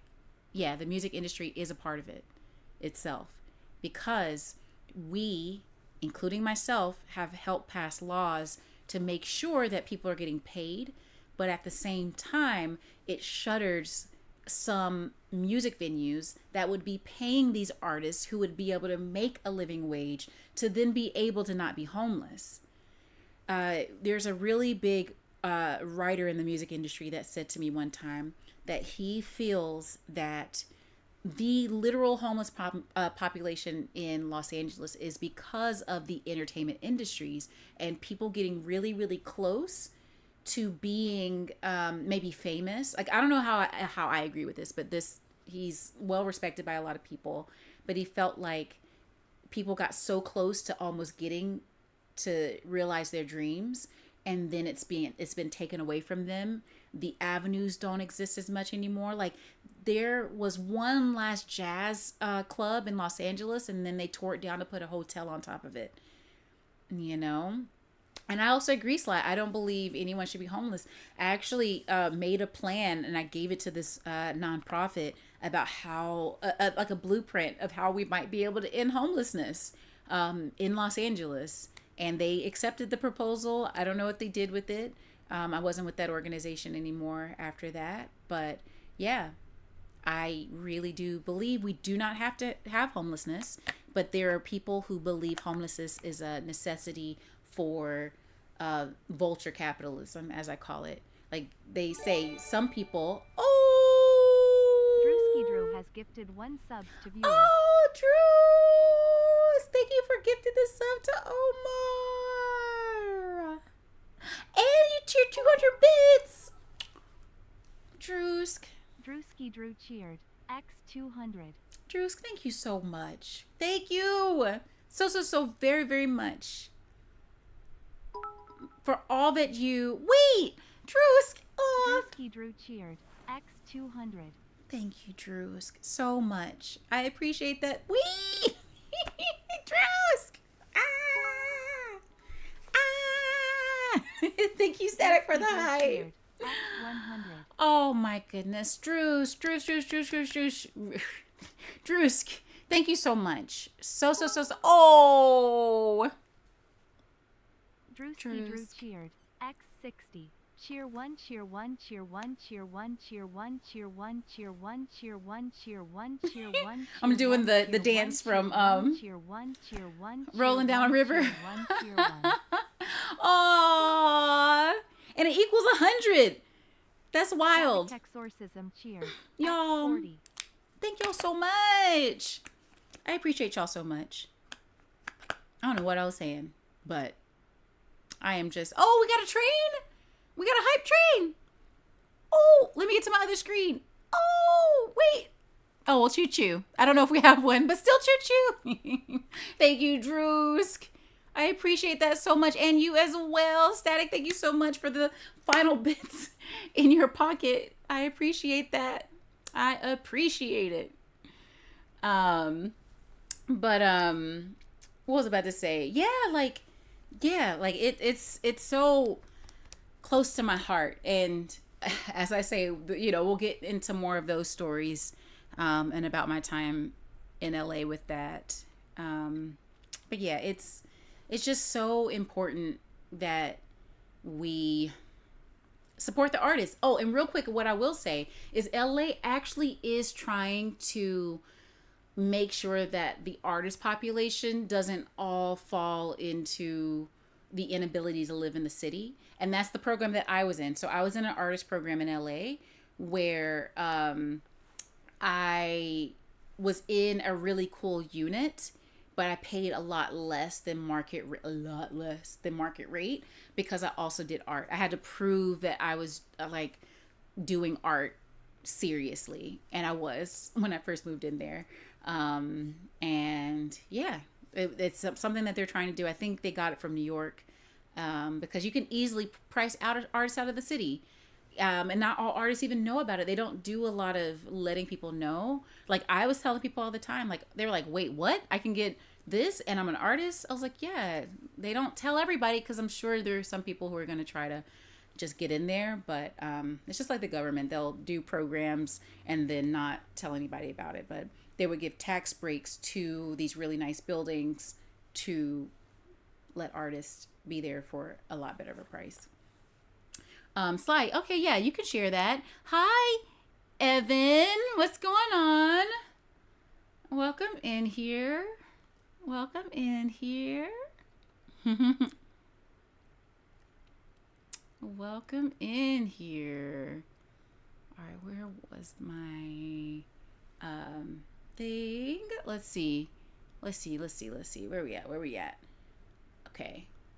Time will only tell. Lord knows one thing he's not going to be. Another massive piece of property. Time will only tell. Is Daniel X Neko body scan the Spotify of healthcare? Here's everything you need to know. Spotify founder helped develop an AI-powered body health scanner. He sounds like he's just doing the same blueprint as what's his name? As Amazon and Elon. Like, if you get to a certain amount of money, you can invest in stuff that's dealing with healthcare, with defense, and, you know, you start with some art, like what Bezos started with books and writers, and then you get into something that you try to make it so people can't live without. Bezos then got into healthcare. I'm sure Elon Musk would probably get into healthcare if he could, you know? So let's see here. Only tell. Lord knows one thing he's not going to be doing with that money is giving it to musicians. That cash is much as I didn't read the other. Buy another Hold on. massive piece of property. Time will. Spotify's founder helped develop an AI-powered body health scanner. Oh, that's the one I read. Oh wait, after upending the music industry, now Daniel X looking to make waves in healthcare technology. Only tell. Lord knows one thing he's not going to be doing with that money is giving it to musicians. That cash is much more likely to end up in the pocket of a military contractor or a far-right politician. And shout out to the needle drop. Let's see, Spotify and UMG enter multi-year partnership to restructure monetization and subscription services. .com, as well as writer Victoria Borlando, who put up this recent piece pointing to the fact that Spotify and UMG are entering a multi-year partnership to restructure monetization and subscription services. Reminder that... That look he gave. Okay, if Universal Music sells its Spotify stock right now, artists get $500 million. Universal is sitting on billions of dollars in Spotify stock.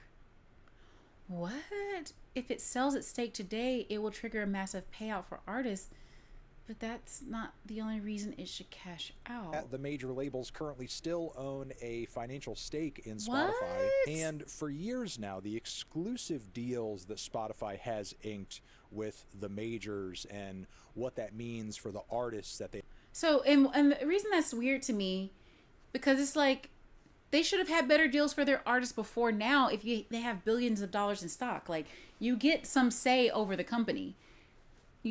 So I'm wondering why they haven't pushed a little bit more for their artists to get more. And I wonder if it's that Universal knows they're making the most from each of those transactions. And so they haven't really pushed so hard because they want Spotify to really get its footing. I think I also read earlier today that Spotify just posted its first profitable year ever. So it's like maybe they were giving them a little bit of like a grace period of several years to get to a place, and now they're gonna like expect them to give more money. You know, maybe. They have signed to their label and how money and payments are structured. The wheelings and dealings and details of these agreements are not fully transparent, but you know that the majors have made sure that their I's are dotted and their T's are crossed, and they're fully aware of how all of it works, making them fully complicit of Spotify's mass robbery of artists across the board. And apparently this agreement is going to be ushering in something very ominous that is being dubbed Streaming 2.0, which is said to, and I quote, instead of focusing on the simple So the recent partnership is the latest to adjust the new era of Streaming 2.0, a term to describe the streaming industry's strategic shift from prioritizing consumer growth to prioritizing consumer value. So what that sounds like, first listen, instead of prioritizing consumer growth is like a euphemism for spending a lot of money to acquire customers. So that's going to be like a higher customer acquisition cost. And they're switching to prioritizing consumer value, which I think that means restructuring their offering so that the consumer, now that they have, pays more so then they can make more and then give more, is what that sounds like. UMG chairman and CEO Lucian Grange outlined the tenets of Streaming 2.0 on September 17, 2024, when he announced big shifts UMG would work toward with other streaming companies in the coming years, according to Complete Music Update. business model of paying for unlimited streaming. Instead of focusing on the simple business model of paying for unlimited streaming of a seemingly endless catalog of music, UMG proposed a subscription tier model that adjusts to the user's listening habits, more partnerships with merchandising companies, and adapting monetization rates for artists depending on their popularity. Real quick, I have an idea of how this should go, but maybe I should build it. And that's why it's like, you know, being in the industry for so long and then seeing how they currently do things, everything is always in the favor of the corporate, but there is a way that they could restructure this so that it is a lot more fair. And we're in capitalism, so I can't tell you what it is because I need to make the app and then make money from it. We'll see. But it's something I have been thinking about and could build. So again, more plans to screw and essentially push out smaller artists who aren't doing quite the numbers and the scale that the majors and the bigger dogs on the platform are doing. And that's another thing that happens is a lot of times payment systems for these artists, they end up taking bits and bits and bits, like let's say pennies from the smaller artists to then give nickels to the medium artists, to give quarters to the ones above that, so that they can give these bigger deals. Like that's how they're going to give a multi-hundred million dollar deal to that guy, Joe Rogan, because they're taking a little bit from all of the people to give to the superstars, who are also the ones that are usually making the most money anyway.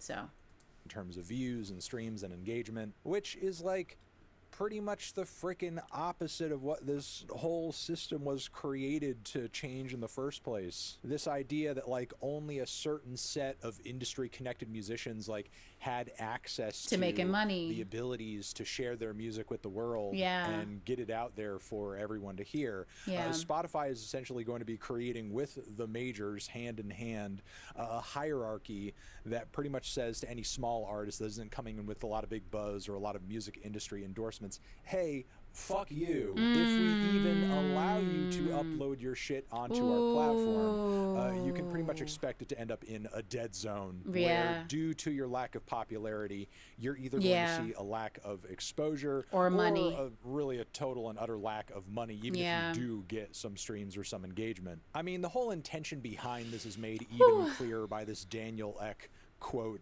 in the article, where he essentially promises growth for the music industry.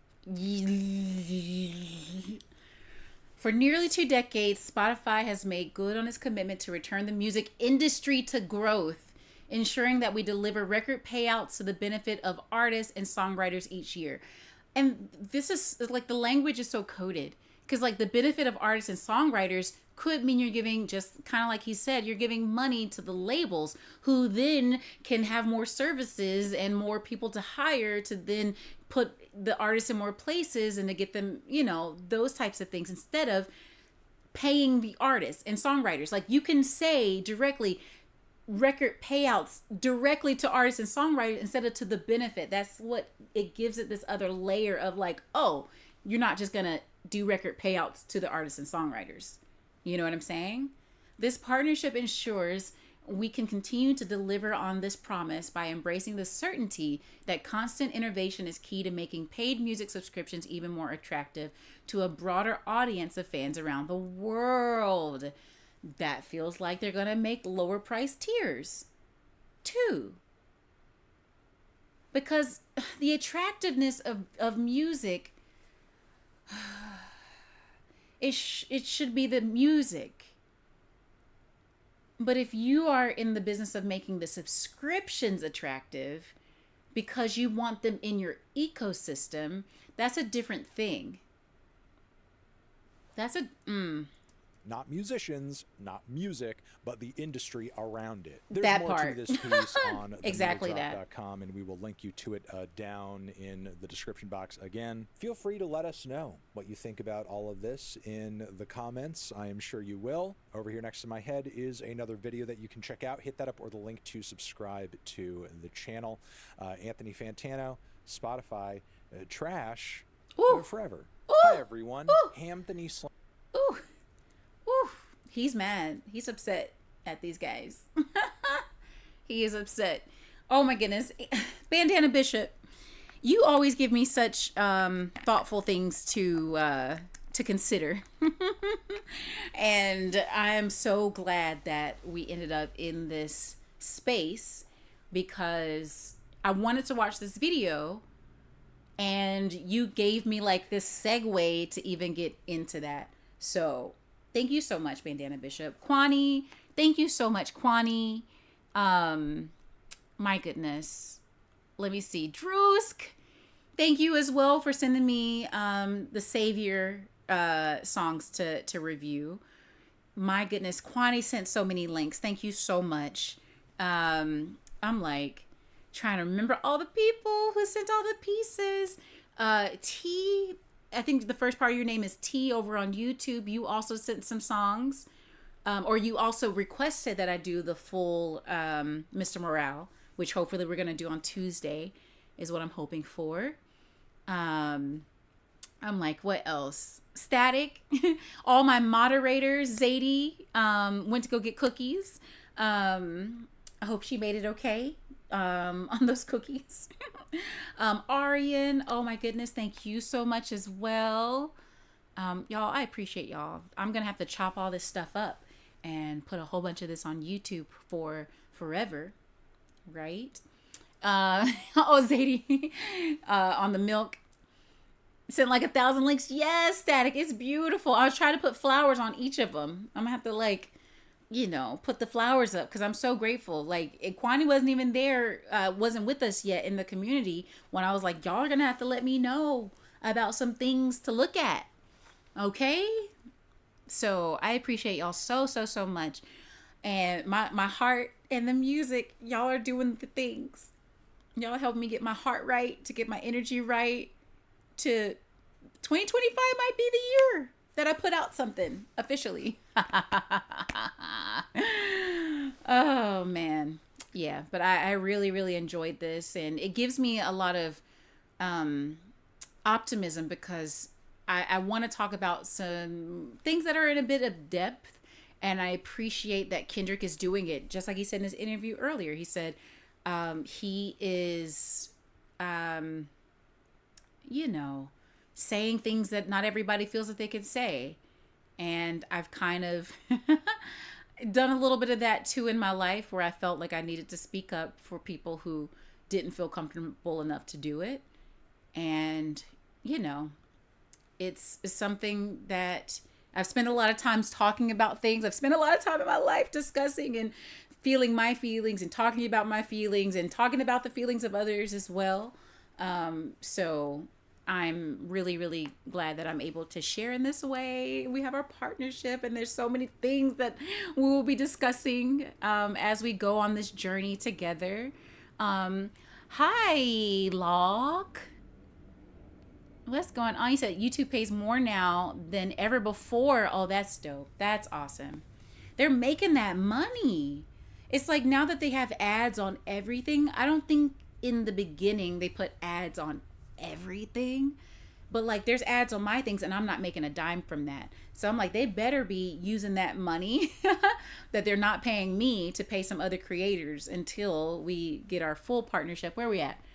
172? Is that where we're at? We need 172 subscribers? Man, that's amazing. That is amazing. We are so close. Oh, Zadie said, I'm drunk. I love you. I'm going to bed though. Talk to you soon. Oh, Zadie. Sleep well. Drink that water. Oh, and Sly, you said you wanted to say that story. Let me see. You said, so in South Italy, we have many palaces.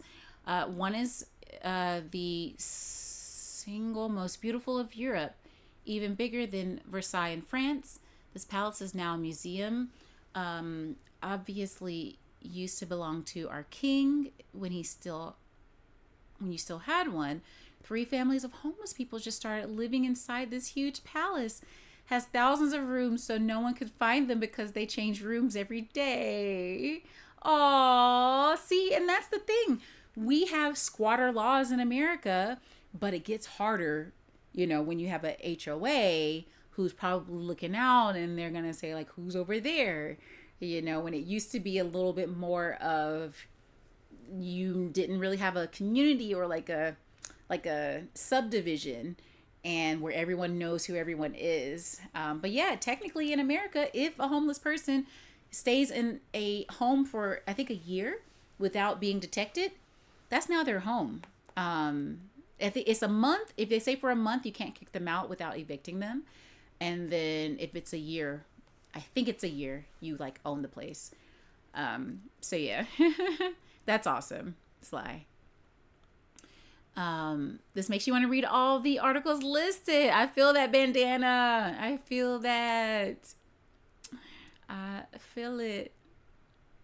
He says kind of what Tidal does. The artist you listen to the most gets more money than the artist you listen to sometimes. Awesome.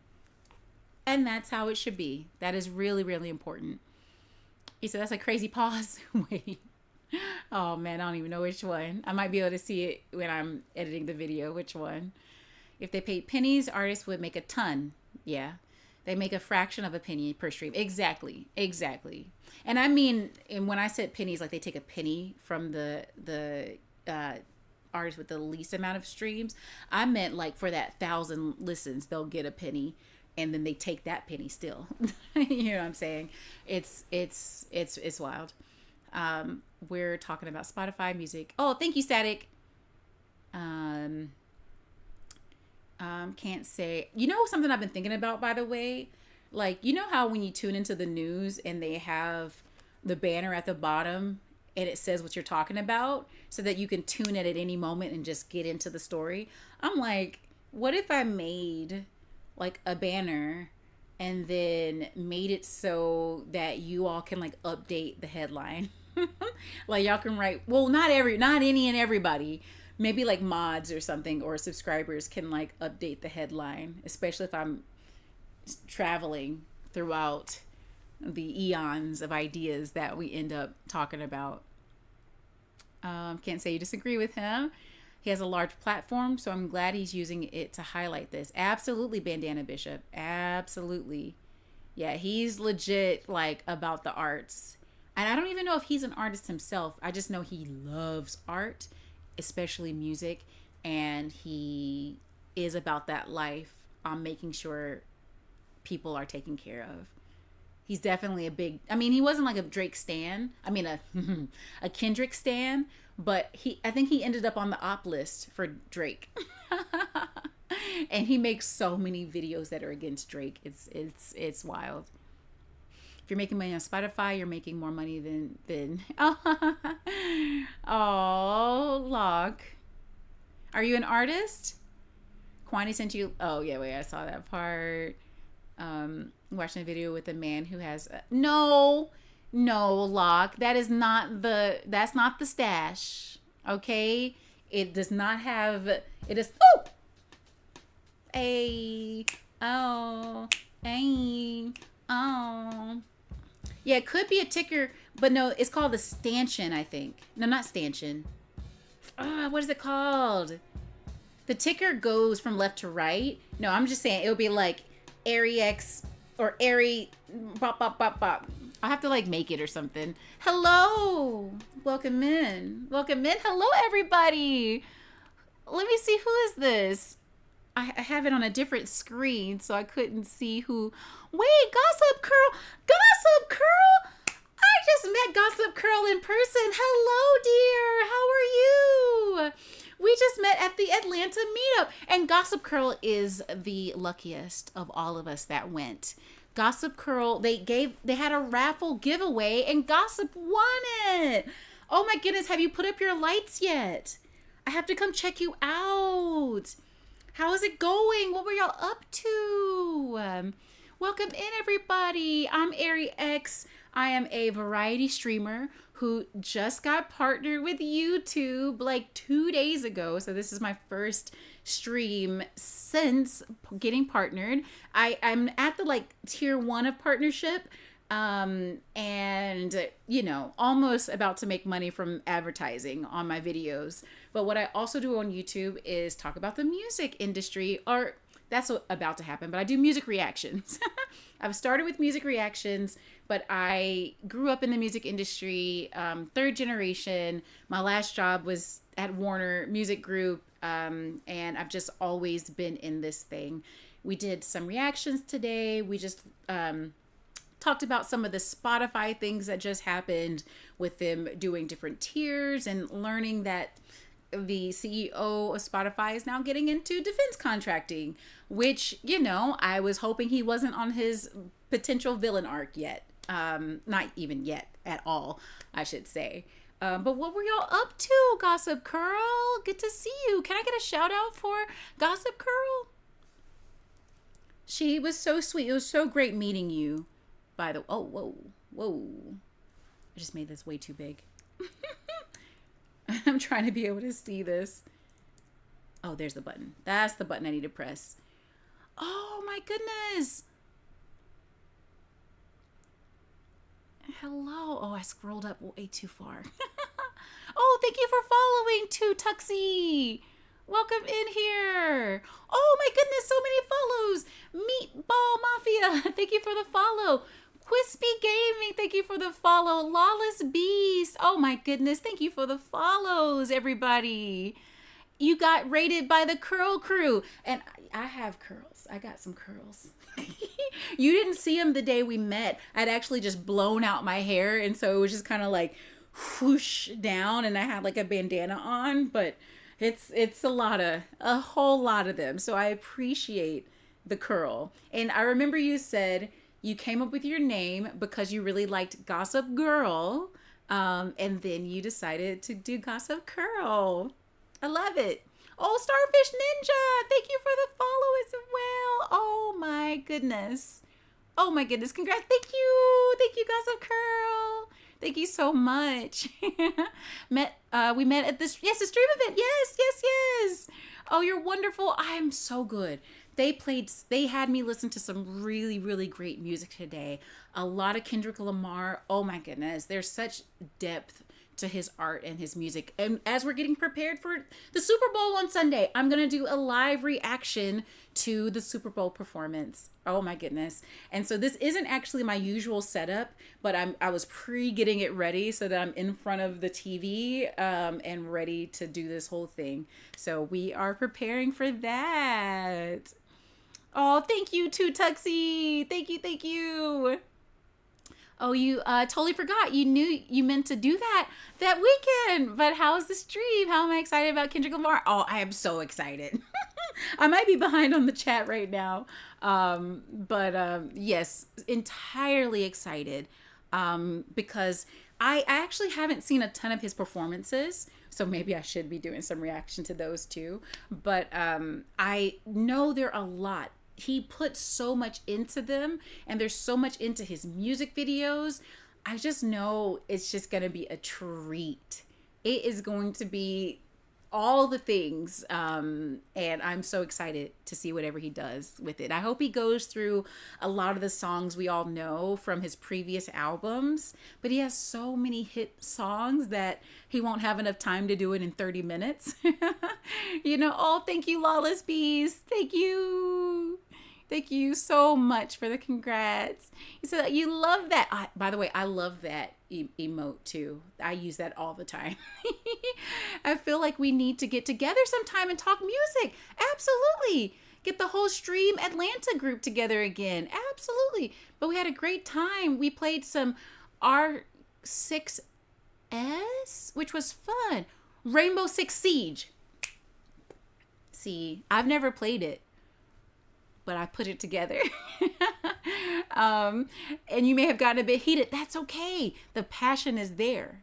And that's what's necessary to play the games and do well at the games. You have to care about the games. I play Apex. That's more of my thing that I do. But I do variety gaming. We were last playing, what's that game? Mind Cop. Oh my goodness. It's an indie game. So cute. You're this police officer who has this super ability where you can take off your sunglasses, and if it's a suspect that you think did the crime, you get to surf their brain waves to a really cool piece of music. And if I say anything else about it, it'll just sound so ridiculous. We got to play more of it because I did not win the first time through. But it's a type of game where you can keep playing it and get more and more clues about what's going to happen, and then hopefully eventually solve the mystery and the crime. We met at ATL 2. Oh, 2 Tuxie. Oh, awesome. Let me give you a follow. I have not gone through my list yet. I'm like, where's my notepad? It was right here. But I think it's on my stairs actually. But yeah, I haven't gone through my list yet, which I should have. But so great to have met you too, Tuxie. I'll be checking you out as well. Girls are the best. Awesome. Heck yeah, that sounds good. Yes. We need to do a second playthrough again at some point. Yes, Static. Absolutely. Ooh, that is cool. I wonder if you're big on music within a game. Oh, I am. Little Nightmares. Yes. Wait, series. Wait, Little Nightmares. Okay, I'm thinking Little Misfortune. You see what my brain was trying to do? It connected them. But let me see. A friend of mine, a streamer friend of mine, y'all know him, Taikaru. Last time I checked him out on his stream, he was playing Little Nightmares, and it's like a little character running around. It looks so cute. I think I have to. Oh, and puzzles. Love puzzles. Yes, I think we have to do that. Yes, let me take a screenshot of this real quick. Yes, there we go. Put that in the list. Also, sorry you forgot your Gossip Girl's husband. Hi, meet. Sound like Sesame Street. Meet Mafia. Oh, I got it right the first time. Hi, husband of Curls. Yes. Do you also stream? It looks like you do. Okay, I'll give you a follow too. I like following the streamers and checking you all out. Amazing. Oh, y'all are so cute. Y'all are too cute already. We talk about how the music is a character in games, shows, and movies all the time. It's so important. You have to do, if you add art to anything, and if the art is amazing, changes everything. It makes it all so amazing. Oh my goodness. Absolutely. LMAO, not the same. Oh, that's funny. Little Nightmares and Little Miss Fortune. Yes. Oh, y'all are cute. Meatball Mafia. Yeah, he said it is cute, just full of jump scares and frustration, but worth it for the story. Okay. And the art looks so great that I would just be in it. Like, I'm the same with movies. Like, let's say a movie's not the best movie ever, but if the cinematography and the visual experience is there, that adds to the script. It makes it all that much better. Yes, you do. You were at the event. Oh, but I don't think we actually met. Man, shoot. And I didn't get to go to all the tables, and then I didn't meet everyone at the end. And I am so sorry if you're going to be like, yeah, we met. Wait, sorry. No, I don't remember Meatball Mafia. Wait, but I do. That does feel familiar. It feels familiar, but I don't know. But yeah, your wife is so lucky that she won it. But y'all caught us at a time when I was actually about to head on. We were almost on for 6 hours. But so great to meet all of y'all. I'm actually hungry. I need to go eat something too. There are a lot of people to meet at the event. Exactly. Was that your first one, by the way, Gossip Curl? Because that was my first. And so maybe if you've gone to a few of them, you might get to meet more people, or you should get to meet more people. So that reminds you of a short making of the music of Interstellar video I should watch. Yes, I should, because that music was incredible, Static. Yes, please. Please, please, please. So, haha, nah. You're a background character. You normally just kind of pop in and out. Okay. Kwani.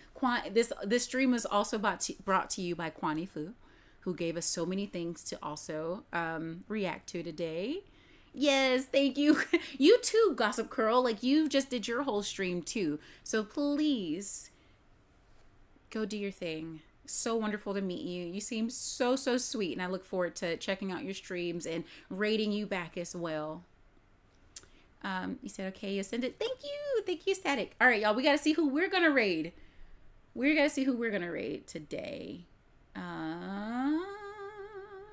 Let's see here. Oh, and if anyone would like to, let me put up my, this again. Oh, wait. Ooh, I don't know if that's going to work from this side. Yay, there we go. If anyone would like to subscribe to the YouTube side, it is much appreciated. We are so close. So close. Let me see here. Who are we going to... Oh, let me do it on this larger screen. Let's see who is online.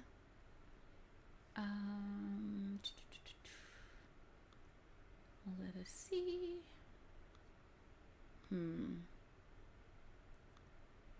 Let's see here.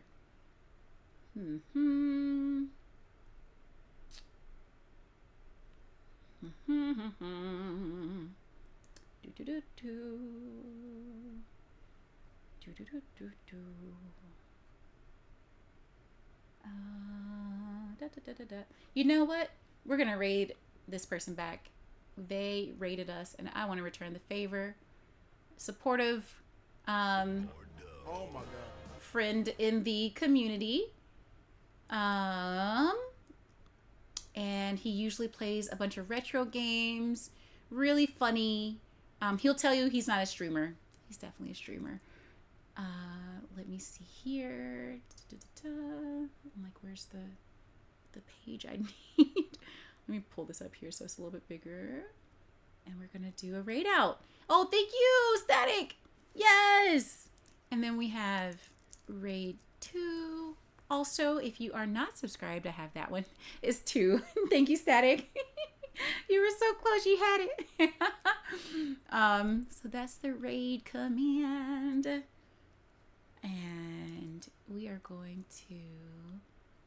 Oh, wait. See, I copied my raid command, but I need to copy his name because I don't want to go... Wait, no, I can write that. I believe. I'm not going to misspell it. Yay. There we go. Y'all, I appreciate y'all so, so, so much. To all the followers, all of the bits. Oh my goodness, Drews, You did so much in bits today. I appreciate you so much. Static, thank you for the bits. Gossip Curl, thank you for that raid and sharing your community with us. We will be doing the exact same. And let me see here. Oh, D gifted a subscription today. Oh, Polyboy Fresh, Grandmasters followed as well. Rail, thank you for the bits. Roger, thank you for the follow. Oh my goodness, D actually gave 5 community subs. Oh my goodness, D, thank you so much. Crypto Opinions, thank you for the follow. Kitty, one of my OGs from the very beginning, was the first today. So y'all, I appreciate y'all. If I missed something, y'all know I appreciate y'all so much. So much. And I'll see you all so very soon. I'm so hungry. I feel like my brain is just like, we were snacking though. We found out Lay's has a Stacks that's not Pringles. I thought this was a box of Pringles or a cylinder of Pringles, and it's not. But I appreciate y'all. Bye.